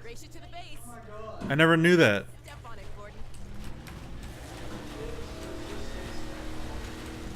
Yeah, but he has like his own icon. Yep. Yep. I never noticed that before. The baby. Oh, yeah. Yep.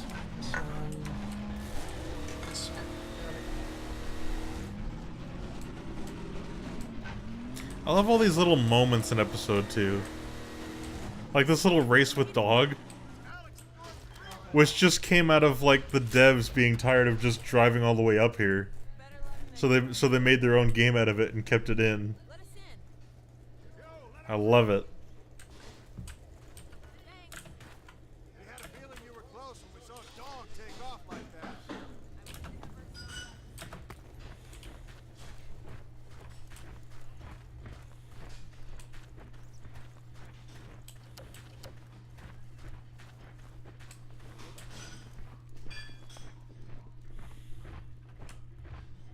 Here he comes.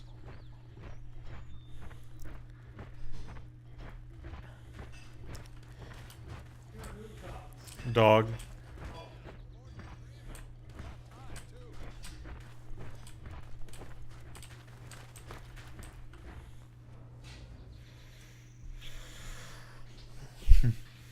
Big metal gorilla. He does look like a gorilla. Yeah, he moves like one too. Yeah. Oh, hello. Alex, Dr. Freeman, you made it. Hey! Boy, are we glad to be here. Yeah, we heard you ran into a little trouble out there. Combine's been trying to hit in the front door. I think they learned their lesson. You mind if we keep dog patrolling out here?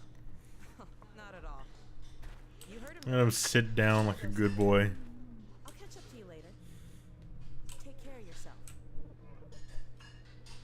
I don't think Eli knows Hello. you're here yet. He's in Silo 1 access unit, right through here. Shall we? Yeah. Oh, I love this bit. What now? Oh no, what's that? Well, now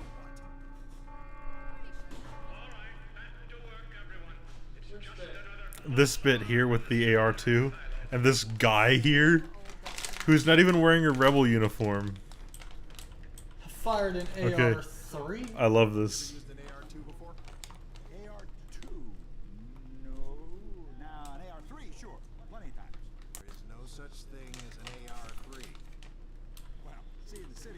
place was lousy with AR-3s. No, it wasn't. Yes, it was. No, it was. So do you know what the alternative fire method does on the AR-2? Kills hunters. How did you city folk kill hunters? We sure as hell didn't use guns. We would just wrestle hunters to the ground with our bare hands. I used to kill 10, 20 a day, just using my fists. So when you're out in the field, you're gonna be punching hunters? In the field? I'm not going out in the field. I'm a radio operator. What is he even doing here? That's it. Leave. You don't need to be here, and I'm not gonna continue the lesson until you leave. I'm staying right here. I am serious. Leave. Also, this part of the dialogue is really funny because he's actually talking to the player directly. Not going to continue until you leave. What, really? I'm not going to continue until you leave. Also, just like loosely implying this, like, you know, like stuff is still happening even when you've left. It's another case of just like making the world feel more rich. Also, does the combo like actually kill hunters? It does. Oh, really? Uh-huh. Does it one shot though? Yes it does. Oh, cool. I didn't know that. I thought it was like, yeah, it killed them at earlier points in development, but it was too easy, so we removed it and left the dialogue. No, they have a shit ton of hunters in this part, so. Pretty good team. Well, that's good because, well, now that the suppression field's down, He just winked at me. Oh my god. can you blame an old man for wanting grandkids? What happened to you? Dad, it's not what it looks like. I'm fine. Are you sure? Shouldn't we have that looked at? Really, I'm fine. Where's Dr. Kleiner? We should get this data to him right away. You think he would have checked under her jacket to see that the wounds are healed at least? Glad for a chance to get out of the silo. This way, Gordon. The way he and Magnuson have been going at it, you'd think they were still competing for grant money. Some things never change. I first heard that line in Gmod Idiot Box, and I can't like not associate it Any idea how long until the with super it. portal's active? We don't know for sure. We're keeping an eye on it. And what about the combo? Okay, so when Eli talks about wanting grandkids, he actually winks at you. Jesus. Did she already say prepare for Nope, freezing not yet. consequences? Okay. Don't worry, sweetheart. I'm just so glad to have you back. I'm glad to be back.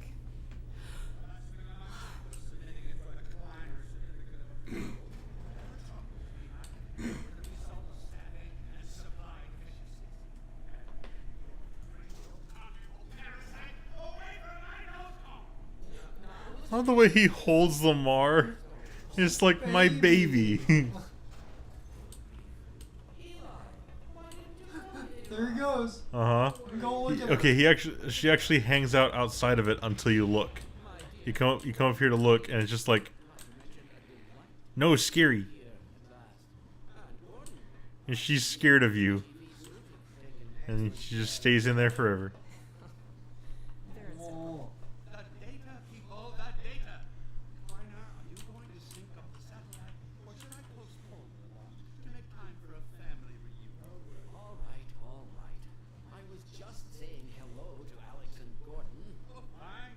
No one grants me a moment's peace, but by all means, unroll the red carpet. Good grief. I only meant they might. Oh, never mind him. Now, my dear, where is this data packet you've been carrying? If I delay a single moment, I'll never hear the end of it. You have my word on it. We've got a ton of data. The strange thing is, it was See, he's also a great character to have, just like this back and forth between Kleiner and stuff. the message didn't get through. We've got to see this right away. Just let me start the decoding process. Wider variety, so you get more interesting interactions. Control room. For God's sake, hurry. Yes, yes, of course. Another alarm? What next? A parade of constant interruptions. Hello? Hello? Is anyone there? Anyone? False alarms all day. Damn crows nesting in the tracks. I do not know how I am supposed to concentrate with all of this racket. Freeman. Freeman, you're not doing anything. Make yourself useful and find out what the hell is going on. You're not doing anything. Gordon, if you don't mind, I feel better if you had a look. Catch up with us when Yeah. Freeman. Yes.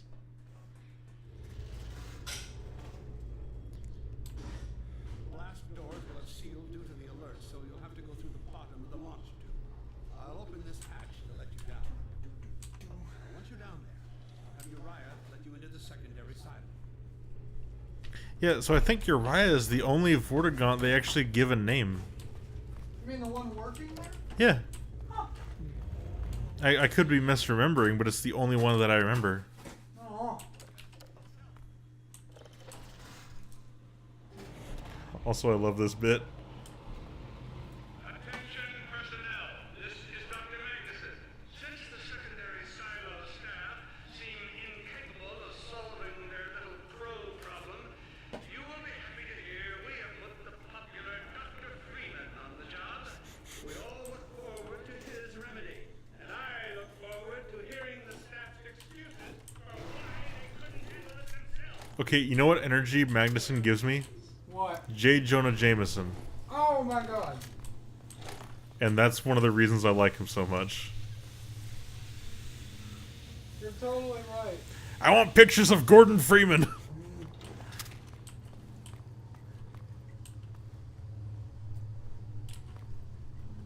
He's just busy.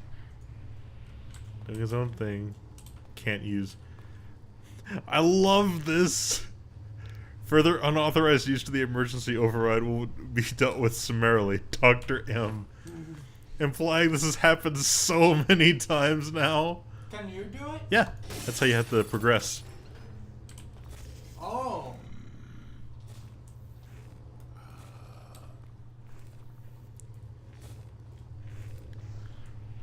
Also, they imply that the Vortigaunts really like Magnuson too. Oh my god. Earlier in episode 2, Vortigaunt says, "What next in the constant parade of obstacles?" The madness. Oh my god, he does. Uh-huh. Secondary silo. The secondary silo. I love this little outfit he's wearing. He's adorable. His Look little at lab coat. He's doing important work. him. He Also, is. it's actually really interesting. Oh, another Tau cannon.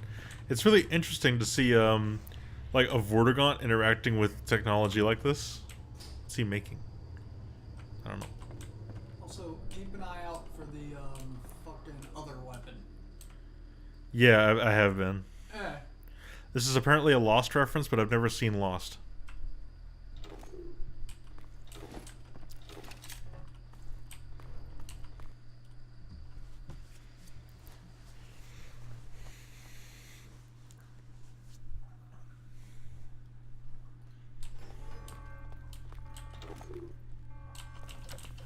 For God's sake, Freeman, what is taking you so long? Oh, I cannot concentrate on all of this wreckage. These pathetic fiends are the most persistent I have ever... What is this? Right through here. Magnuson must have said. Yeah. Oh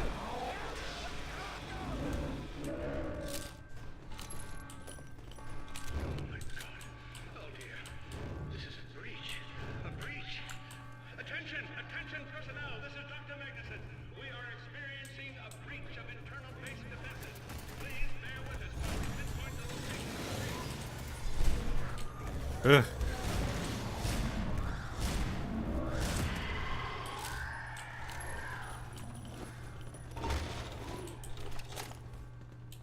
Make sure this is fully reloaded.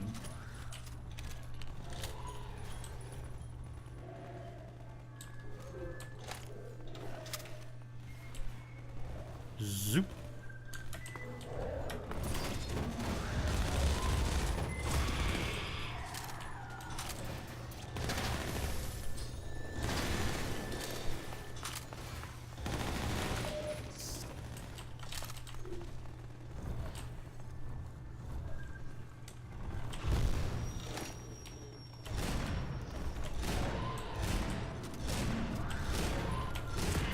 Man, those glowing eyes are really scary.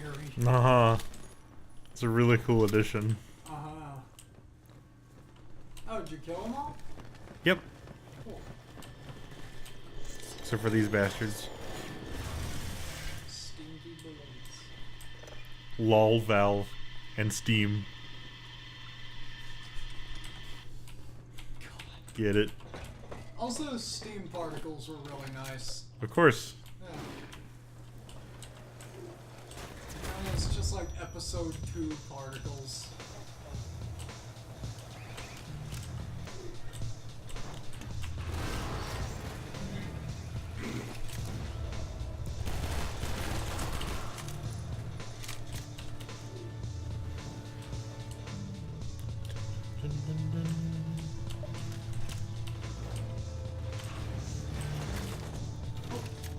What's up? I gotta go put the stuff in. Ouch.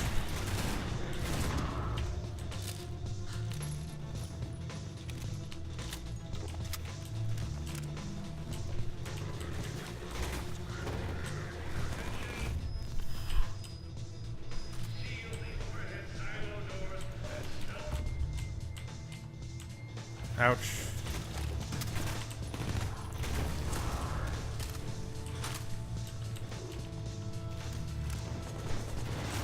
No.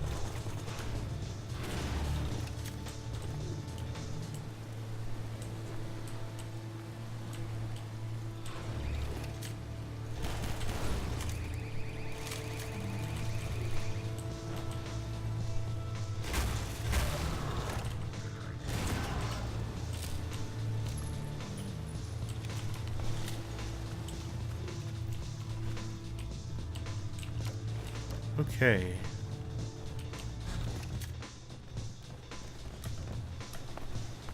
I really like this part of episode 2. Oh, shit. Ow. Did you die? No, I'm just sleeping. Being mean to me. No. Yes. Maybe. Attention, Freeman. It is critical that you seal the overhead silo doors and stop this infiltration.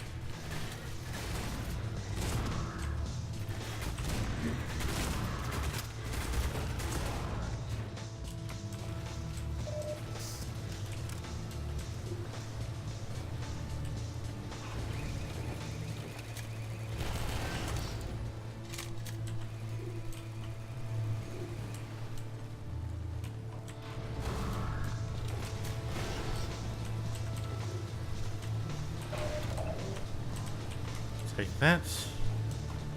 Someone grab his crowbar.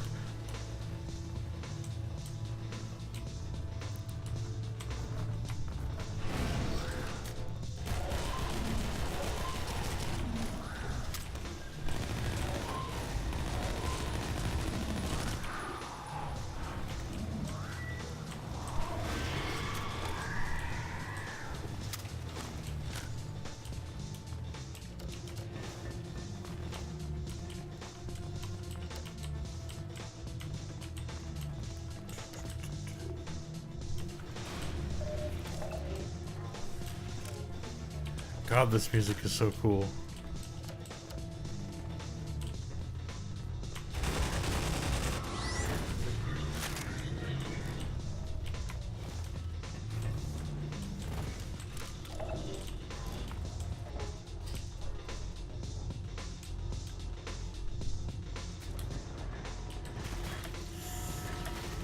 Freeman, I repeat, there has been a breach of the secondary silo by way of the overhead launch doors. I will trust you to seal the silo doors. I got this.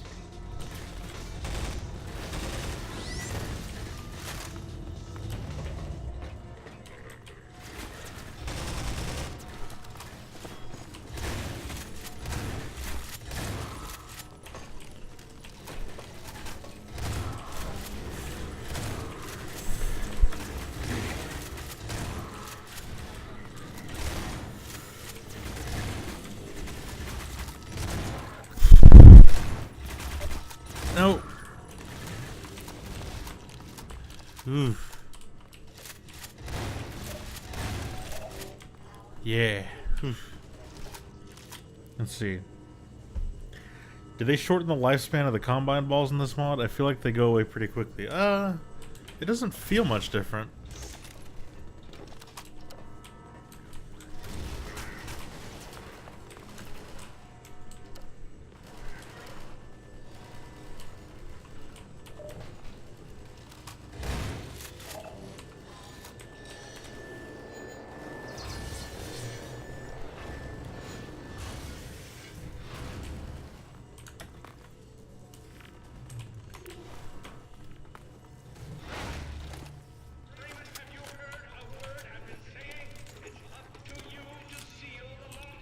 Hey, watch this. Psst. What? Not that. What did you do? This. No. Oh! Are there enemies back there? Yes, there are. Did you kill them? Maybe they did. They usually throw it back. That's like the thing I was trying to show you. Huh.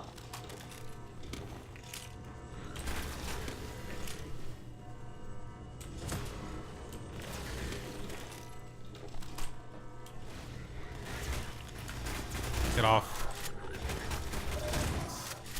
Oof. Oh shit.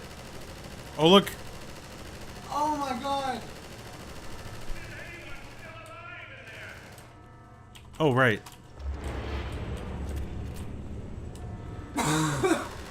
So, is that not usually there? It is, I believe.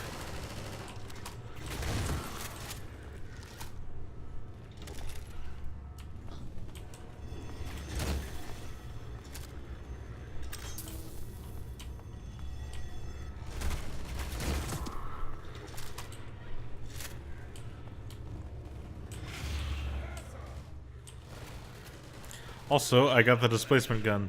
The emplacement gun. Zoop. Oh, cool. Mine. New animations for it. Uh-huh. Gordon. Thank goodness Wait, you're does it okay. clip with you? No, it doesn't. No. Okay. Alex, guess what I got? Glad that's over. Big. It's mine now. We couldn't get in till you sealed off the silo when the blast doors opened up. Cool, huh? I better let my dad know you're all right.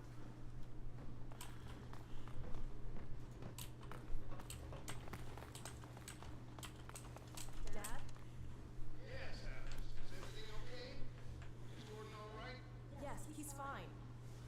And thanks to him, the base is secure. Yeah. We're about to watch the transmission from Jill's. We'll head right over. The Freeman must follow. Yeah.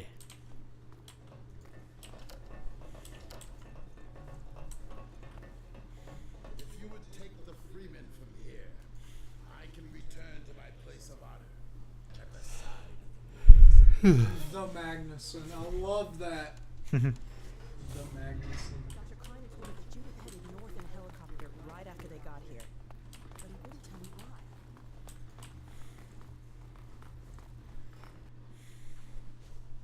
Now Freeman is following. Yes. How the turntables. I'm fairly sure I pinned down the location of the project. It's hard Hello. to say how much of it might have survived intact or whether there's anything remaining that could compromise our work if it were discovered by the Combine. We'll need to take a close look at it, of course, but I should be able to give a better opinion within a few hours. If the site is where we think it is, then it should be no more. I'm going to cut you short. We may have been spotted.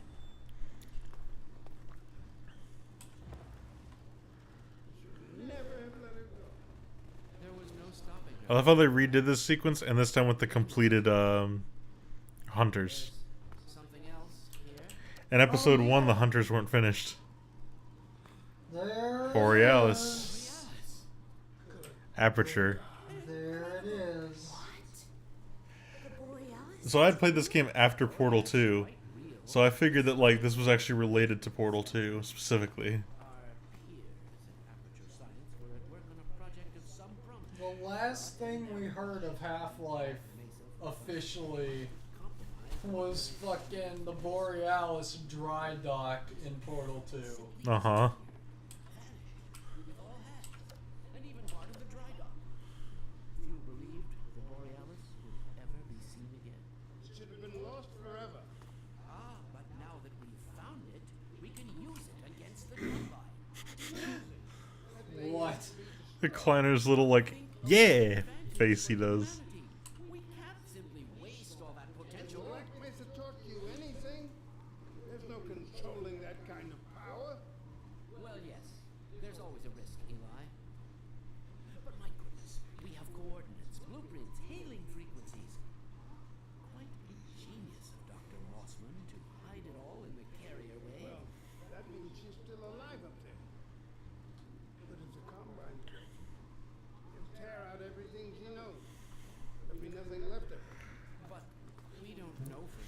So I realized something really weird recently. Episode 1 and Episode 2 take place over the course of the same day. Into their hands would be if they should get a hold of you. She may know the particulars of the Borealis, but you know everything about the Resistance. Listen to Dr. Kleiner, Dad. Gordon and I are more than able to handle this. We'll get her back. Kleiner, where are you? Why isn't the decoding finished? Oh, fine. The code. Yes, Magnuson. It just needs a little bit longer. You're waiting for the combines. Go ahead. They'll soon be here to give it to you in person. I'll hurry it along, Magnuson. I'll be back as soon as I finish. And here he goes.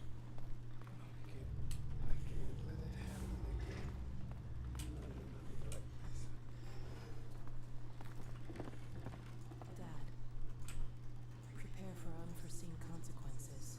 What did you say? Dad! Okay. It's okay. Just lean into me. Let's get you off your feet. Thank you, baby. I'll be fine in a minute or two. Okay. Do you need anything? Actually, Alex, would you mind getting me a cup of tea? There's a hot plate in the old staff room. I'll be right back. Gordon, keep an eye on him. We're not going anywhere. Thank you, baby.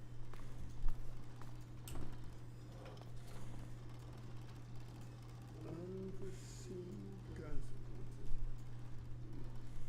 The last time I heard those words was back at Black Mesa. You had just stepped into the test chamber when he whispered them in my ear. You know who I'm talking about. Our mutual friend. G-Man lore. When he brought in that crystal, I knew I should have aborted that damn test, but I didn't. Oh, I went to hell that day. And now he's using my little girl, putting words in her mouth. God damn it. I should have known when he rescued her it was for his own damn reasons. Gordon, there's so much I need to tell you. The fucking unforeseen consequences was just episode 3 never coming out. Oh my god. G-Man planned it all along, and that's his way of stopping them. There is no way we can launch before those Striders are... Oh, excuse me if I'm interrupting tea time. I'll just shut up until you finished, if that's more convenient. Well, Freeman, I believe I found the perfect use for you. Follow me, quickly. We'll talk later. I'll catch up with you in a bit.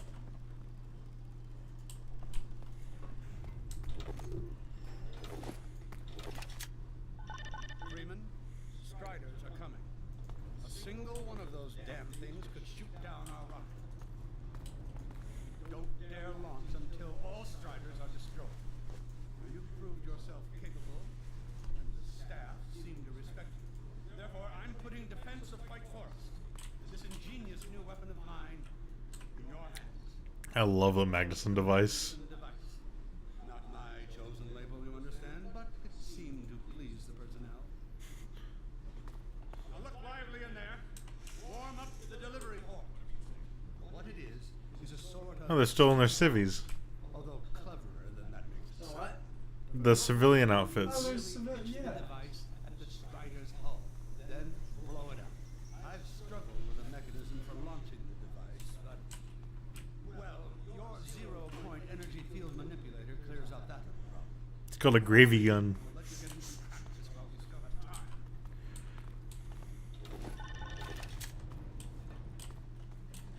Don't be alarmed, Freeman. This Strider's days of impaling your friends are a thing of the past. Now, out in the field, we'll supply you with all the Magnuson devices you need through delivery ports. Like Martin, what are your thoughts on these particles? They look really cool. Why? I just like to hear your thoughts on particles like this. I like how it's just little distortions Whoa. traveling through the air. What?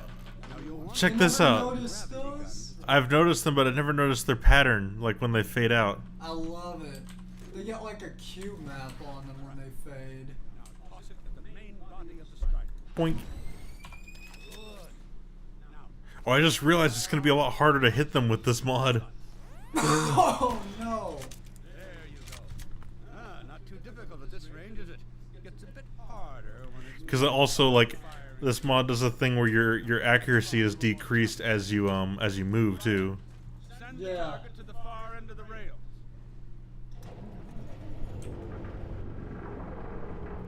So many moving things. Look. This little mechanism, I never actually noticed it before. Very well. Try it now. God, I love how Magnuson is like animated Me too. He's got like a sense of presentation. yeah. Just a little bit. Oh, you did it pretty well. Magnificent device, isn't it? I'll be right over here when you are ready to head out. Also, you know what I love? What? Spinning in Half-Life.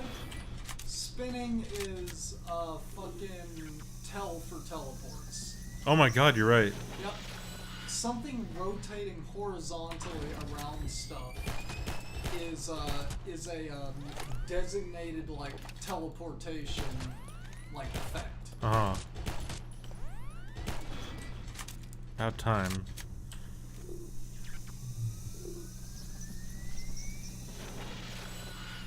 Make sure I got the hang of this.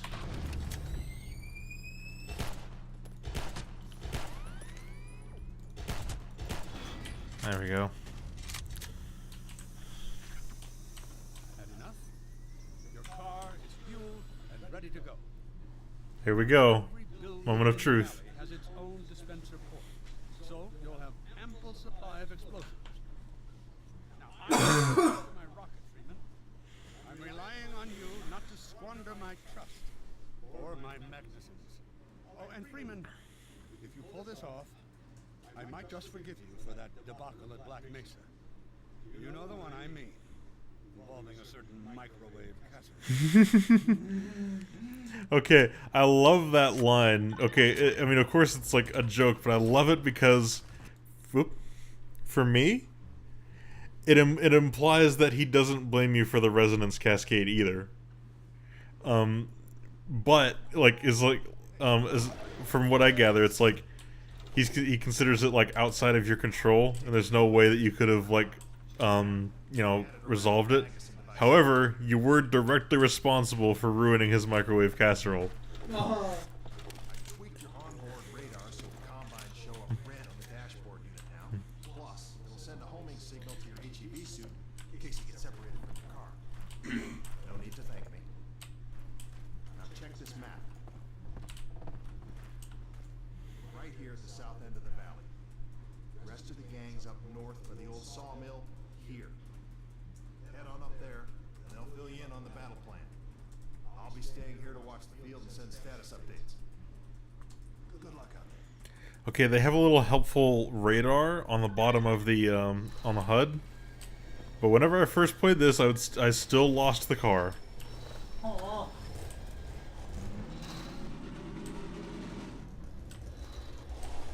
You'll find the sawmill at the far end of the valley.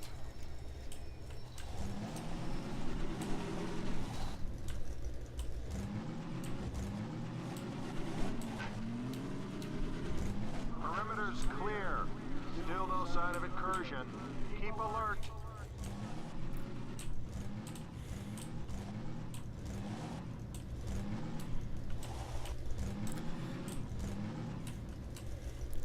So what do you guys think of this last part of episode 2?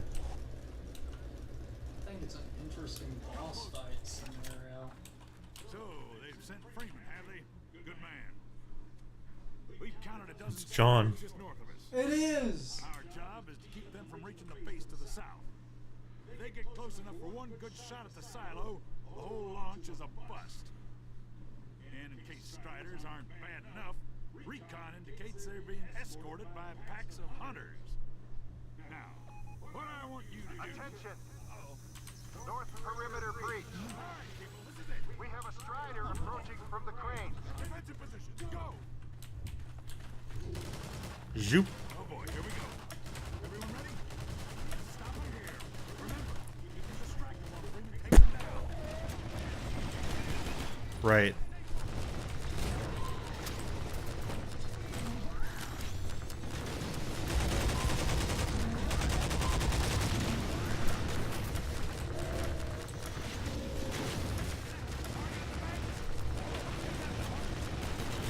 Shit.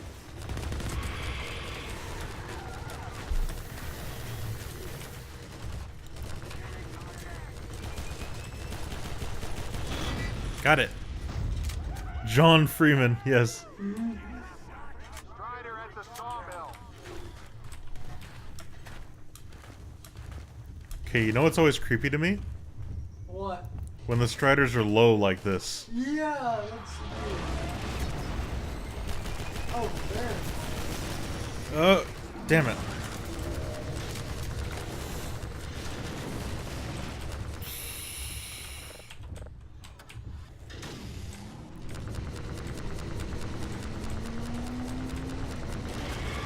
Ha.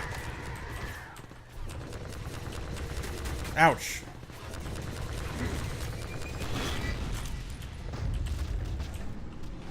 Bastard.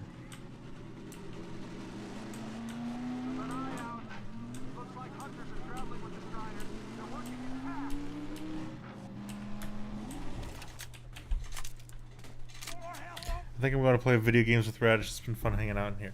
Oh, okay. Well, thanks for coming by. I really appreciate it. Now we have a strider coming in from the water tower.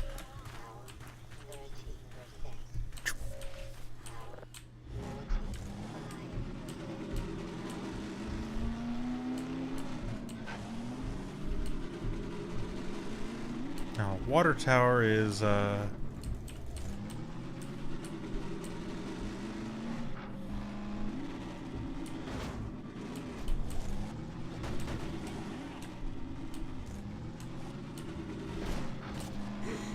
there he is. Wait.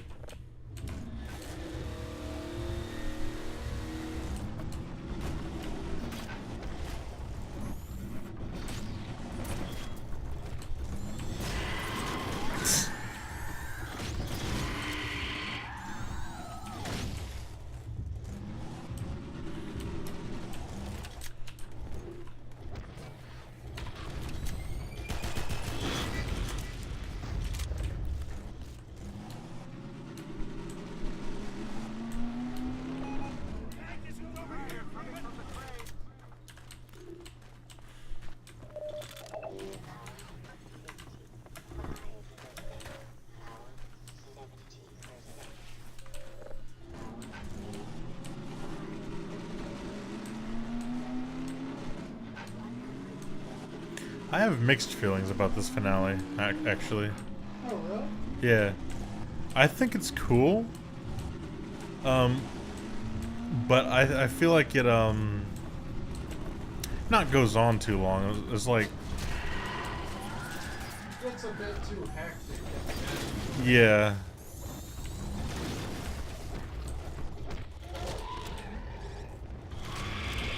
What? Yeah, they go down really easily with the car. Get off. No!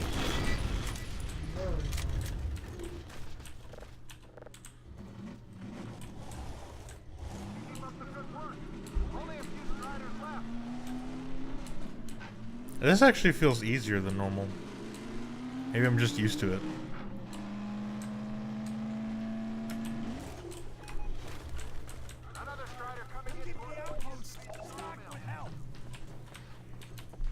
Coming in at what used to be the sawmill.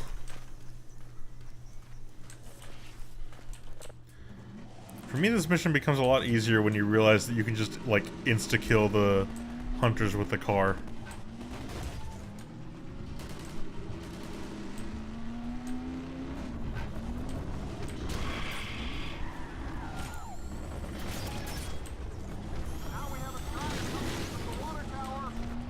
Hey, they dodge.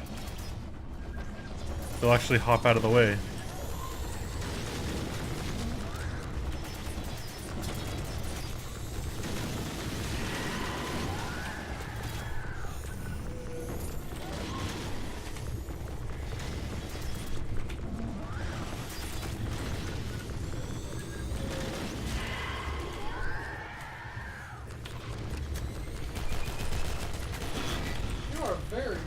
that. Thank you.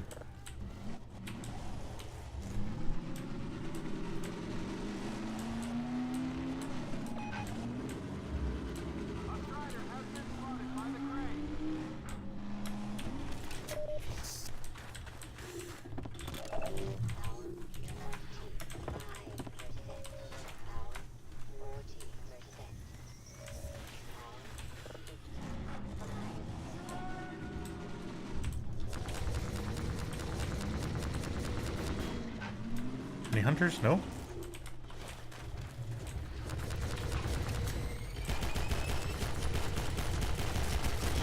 Got it. Too bad you can't just crash the car through their legs. Yeah. Also, I think I know why I have one of the reasons I have mixed feelings about this part. Some parts of it start to border on the edge of tedium. Because like you can take a Magnuson with you, and you have to routinely keep going back for one. Yeah, you're right.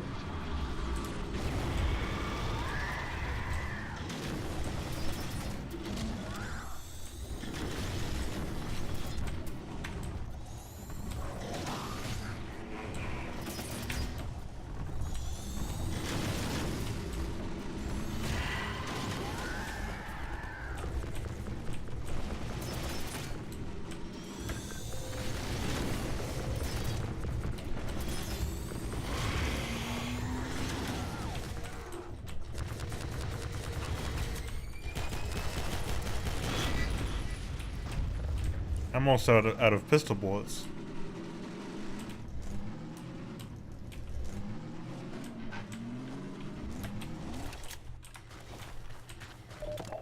Am I going to get any more?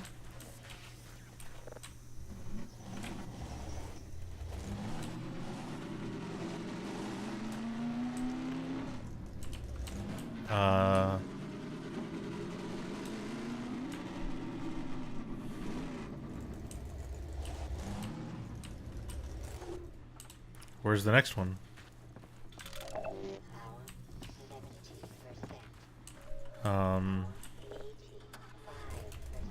Did I do that too fast? Is there? I hope this isn't glitched.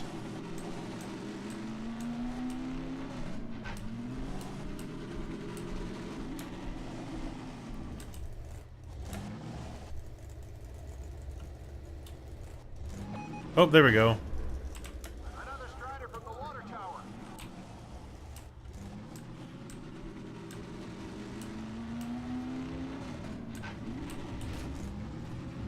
Here's another creepy low one.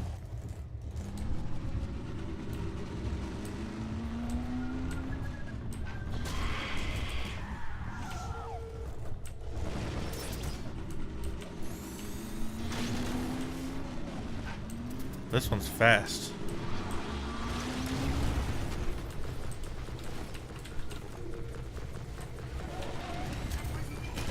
Ha! Got it! Thought you could save your friend. Ouch.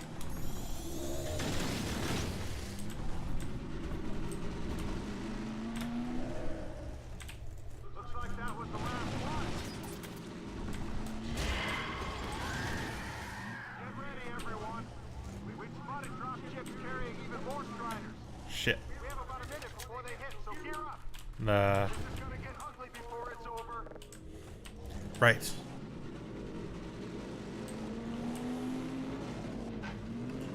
Dun, dun, dun, dun, dun, dun, dun, dun, dun, dun, dun, dun, dun, dun.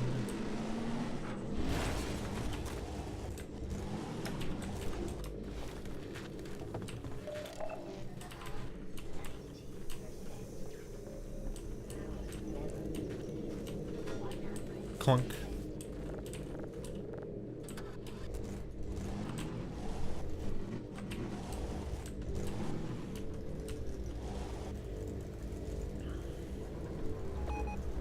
We have a Strider coming in with the crane. All right.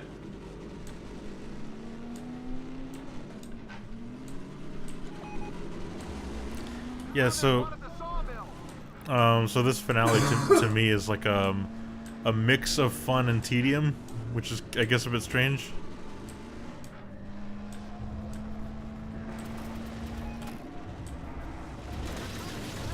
There we are.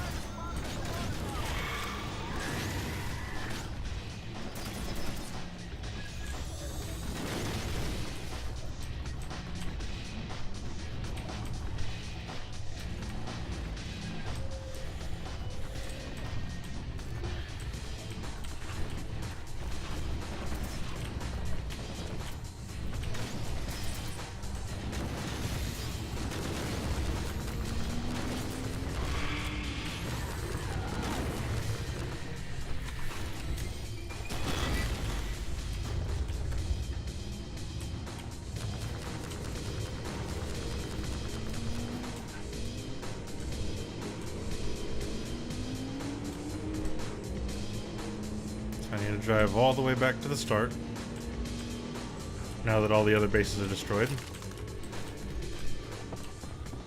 Get another Magnuson device, which always looked partially frozen to me and reminded me of the DeLorean from Back to the Future. Oh, what do you mean?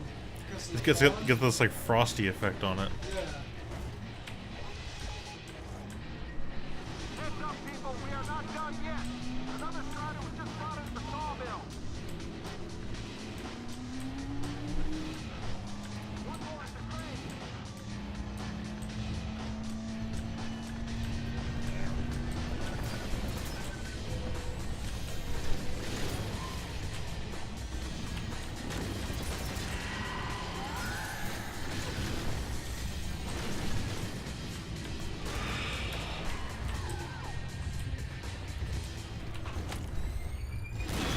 Whoa, nice.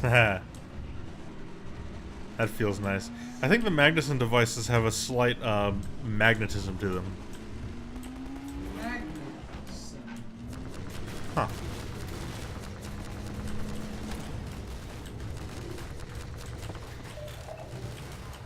Like even with this mod.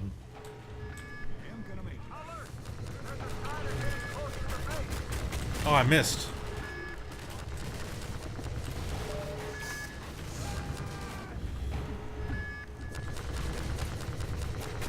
Shit. Uh-oh. Magnets, son. Nope, nope, nope.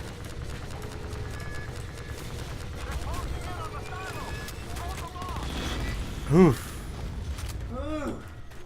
That was close.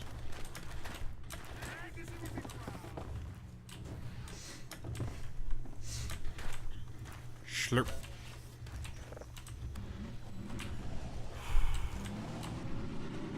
Now, which one's closer?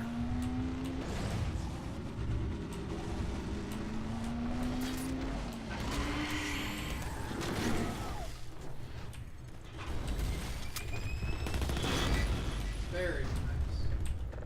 I'm actually out of pistol bullets.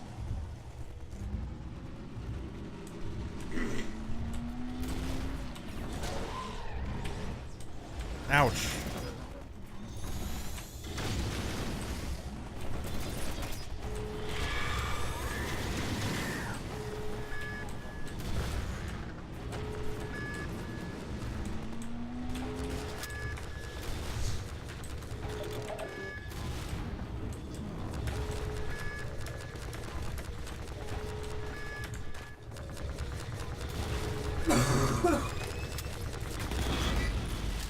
Yeah.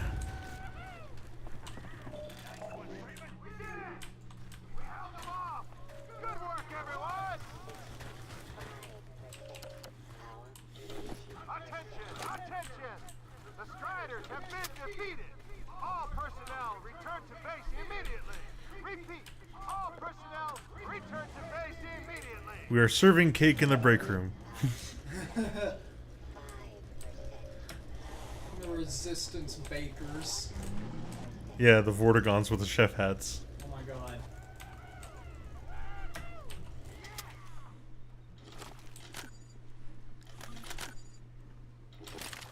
Cool.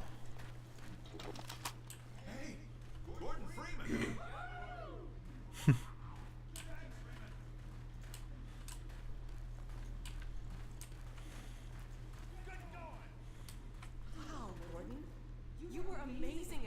Hell yeah.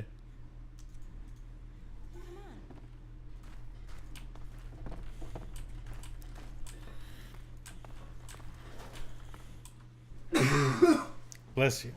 Sorry.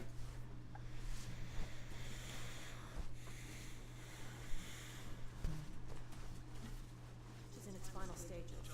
The portal's close to opening, but Dr. Magnuson sure will be a time to stop it. Look. A sweeping Vortigaunt.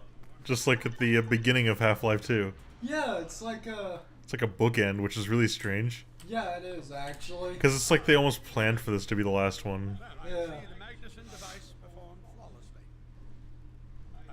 This one's got a much more satisfying ending than just like episode 1 does.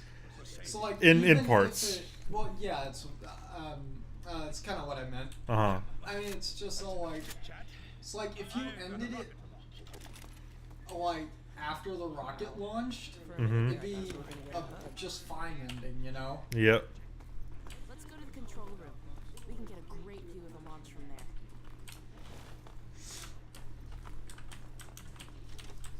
Well, here we are again. See, more bookend stuff. Cause she just made a reference to how, like in Half-Life 2, like when you first meet her, you go to like this elevator, and also now you're going up instead of down.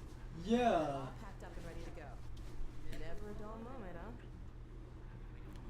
Yeah, there's all this stuff here that's like bookending, and it's so strange because there's also all the commentary that's talking about like, yeah, when episode 3 gets finished. Maybe they never really planned to finish episode 3. It was what if it was always a pipe dream? Actually.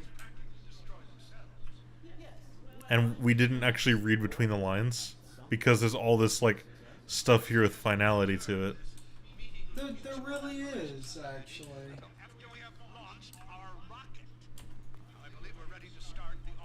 And also this part here mirroring a part in Half-Life 1. Yeah. Oh look, it's a lambda. Did you see it? On the button top? Yep. Oh my god, it is. Okay. Doink. Lunch. Lunch.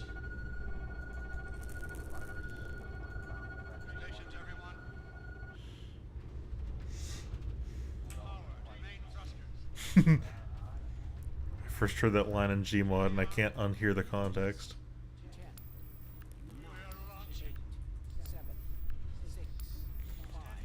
Special delivery style. A lot of these lines I first heard in Gmod videos. Oh my god.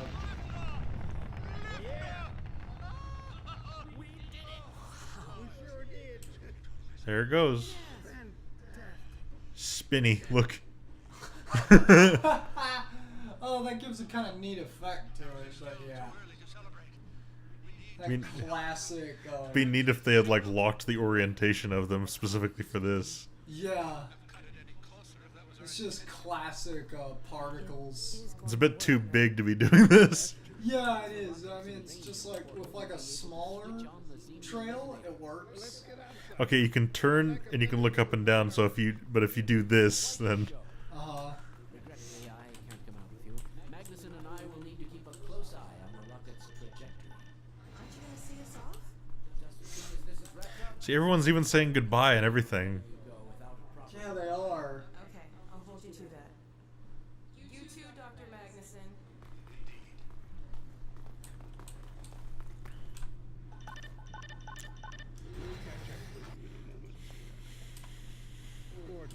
Oh, there you are.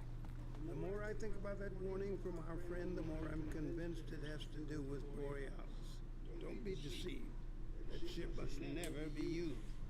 You have got to destroy it, whatever the cost. Where are you two? You're gonna miss it. Be right there, Alex. Gordon, thanks for everything you've done. For Alex, for all of us. I couldn't be prouder if you were my own son. Now when you get back, we've got a lot to talk about. Did he just wink at you again? I think so. Here's how many kids you're gonna have. Ooh. Oh, cool. Look at all the surrounding clouds starting to be sucked up by it too. I love it. some really well authored stuff here. Mm-hmm. We did it, Gordon. We sure as hell did. And not a moment too soon. I'll bet the Combine aren't too happy right now. You got that right, sweetheart. We've got plenty to celebrate. I wish you didn't have to head off so soon. Me neither. Only it weren't so quick. It's okay, Dad. We'll find Judith and bring her back. Dog? Hey, where are you? What a nut. Don't go too far. What? Just, you know. The ending? Uh-huh. Or the not ending? They could have ended it like right around here and it would have been fine, I think. Really? Just cut it off, quit the game, say, anyway, that's how it ends. Anyway, Gordon goes off to do another adventure with the Borealis or whatever. Don't worry, Dad. We'll be alright. No clip out there and kill them before it's too late. I could, but... Oh. Come on, Gordon. The chopper's waiting for us. So this is my canon ending, right here. Before any of this happens. Yeah. Yeah. Sure you have everything you need. I think so. You might Dr. want to Finer wear gives a the Borealis coat. coordinates. We'll keep the hailing frequency open on the chopper radio in case Judith tries to reach us again. Good idea. She could well make another attempt. What I'm curious about is how they intended to pick up from here. Yeah, actually. Like, do you just start off with just like, okay, he's dead, alright, whatever, let's get in the chopper then? Or does he get rushed to the hospital or what? They like, you know, underground hospital. I don't know, actually. Yeah. Ew, what the hell? Since when was it able to do that?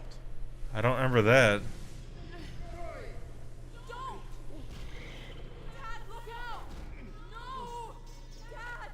Oh. That's creepy. Oh my god!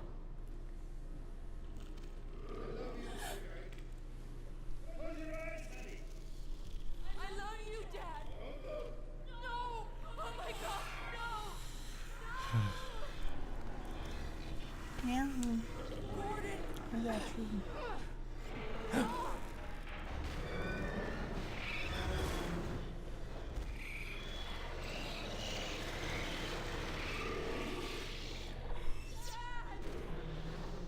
Oh god! Dad! Dad! Dad, please! Dad! Oh my god! No! No! Oh my god!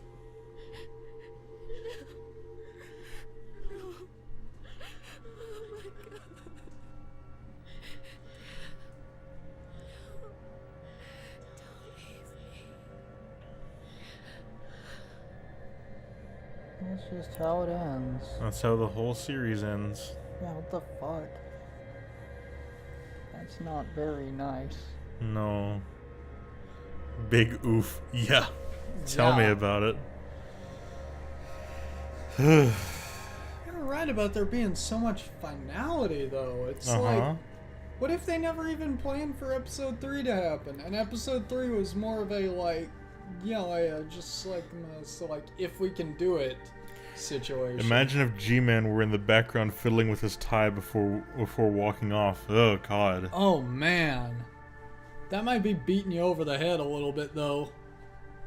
You know? Mm-hmm. Also, it's weird how episode 2 has got a stronger ending than like any other Half-Life game. It's got a more impactful ending. Yeah. And it's like the reason that people, you know, want the series to continue. Yeah, it's also just like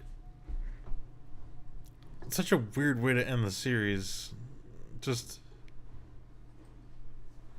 But I mean, like, not just that, but just like I said, how would they have picked off from there? Yeah, really. I mean, I can see them starting out with an urgent thing, wherever you're like trying to get They seem to partially imply that you were like injured a lot too. Yeah. But Like, I just imagine that, like, you wake up on, like, a hospital bed or whatever, Yeah. and you got, like, I don't know, some kind of, like, thing where you just can't move for a while. Yeah. Also, that's something I always notice that mod authors kind of gloss over whenever they make a just like an episode 3 thing. It's usually You just Alex start off- cries, and then she gets up and she's like, "Okay, we have to do this." And Yeah. then yeah, so like, and then a dog just drags out the helicopter for you, and you go. It's so, yeah, because it's like you can't just have a big emotional moment like that and just kind of like, you'd have to lead in very, very carefully, and I imagine that might have been like the start of like a lot of the issues episode 3 had in development. It's like, okay, how do we pick up from here? Shit, I don't know. how are we going to have Alex function ever again? You Uh, know? Well, I mean, they could have like a recovery process over the course of the episode, but I know, but I mean, they're like, wait a minute, now we're gonna have to write around this, and write around her recovery, and also team her up with you. Yep. Uh-oh. It seemed like Laidlaw like actually had plans for the writing, but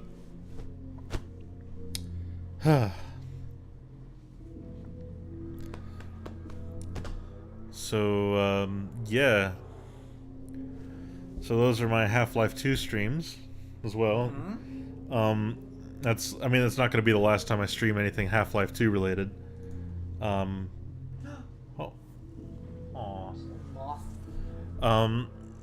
But it is the last time I'm going to be using MMOD, and the last time I'm going to be streaming specifically, well, for at least a long time, regular Half-Life 2 and its episodes. Yep. In the future, I'll probably stream like other mods and interesting stuff. We're definitely gonna do Sven co-op after a while. Yep. We're gonna finish our we're gonna finish our character models, and then we're gonna do Sven co-op. Yeah. Said it before and I'll say it again. Mark Laidlaw is the nicest man. Is he? Oh, is he? I've never actually heard anything about like the person, just his writing ability. Yeah. Well, what's up with him? Or is that sarcasm because of the ending? Oh, yes.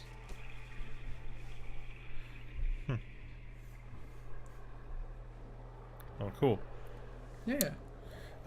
But yeah, as I was saying, in the future with Half-Life 2 stuff, it'll probably be mods.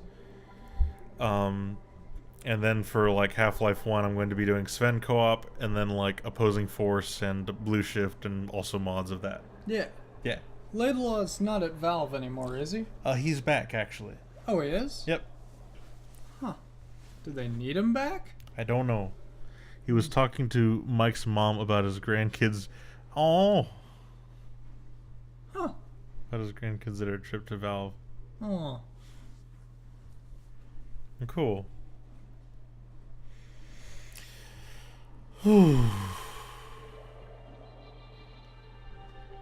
Yo. What? I know why we never got episode 3. Why? Fucking water bottle that we dumped on a computer on our Valve trip. That's where episode 3 was stored. Yeah. And it wasn't until after we left that they looked and they were like, "No, god damn it!" Oh dear. Okay.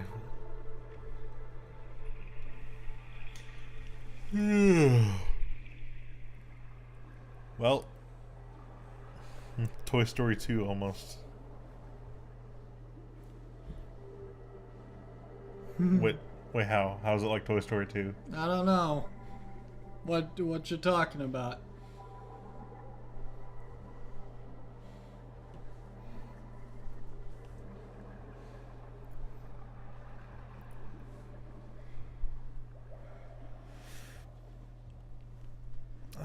Toy Story 2 stuff was lost on the main systems. Oh yeah, right. Yeah. And then it was the only reason they were able to salvage it was because someone was homesick and they had the copy of the whole movie.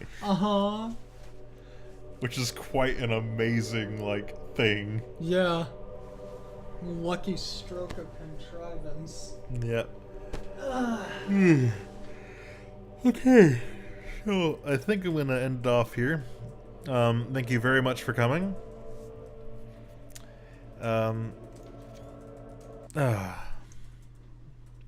But yeah, I think I'm gonna end it off here. So, see you later. Bye.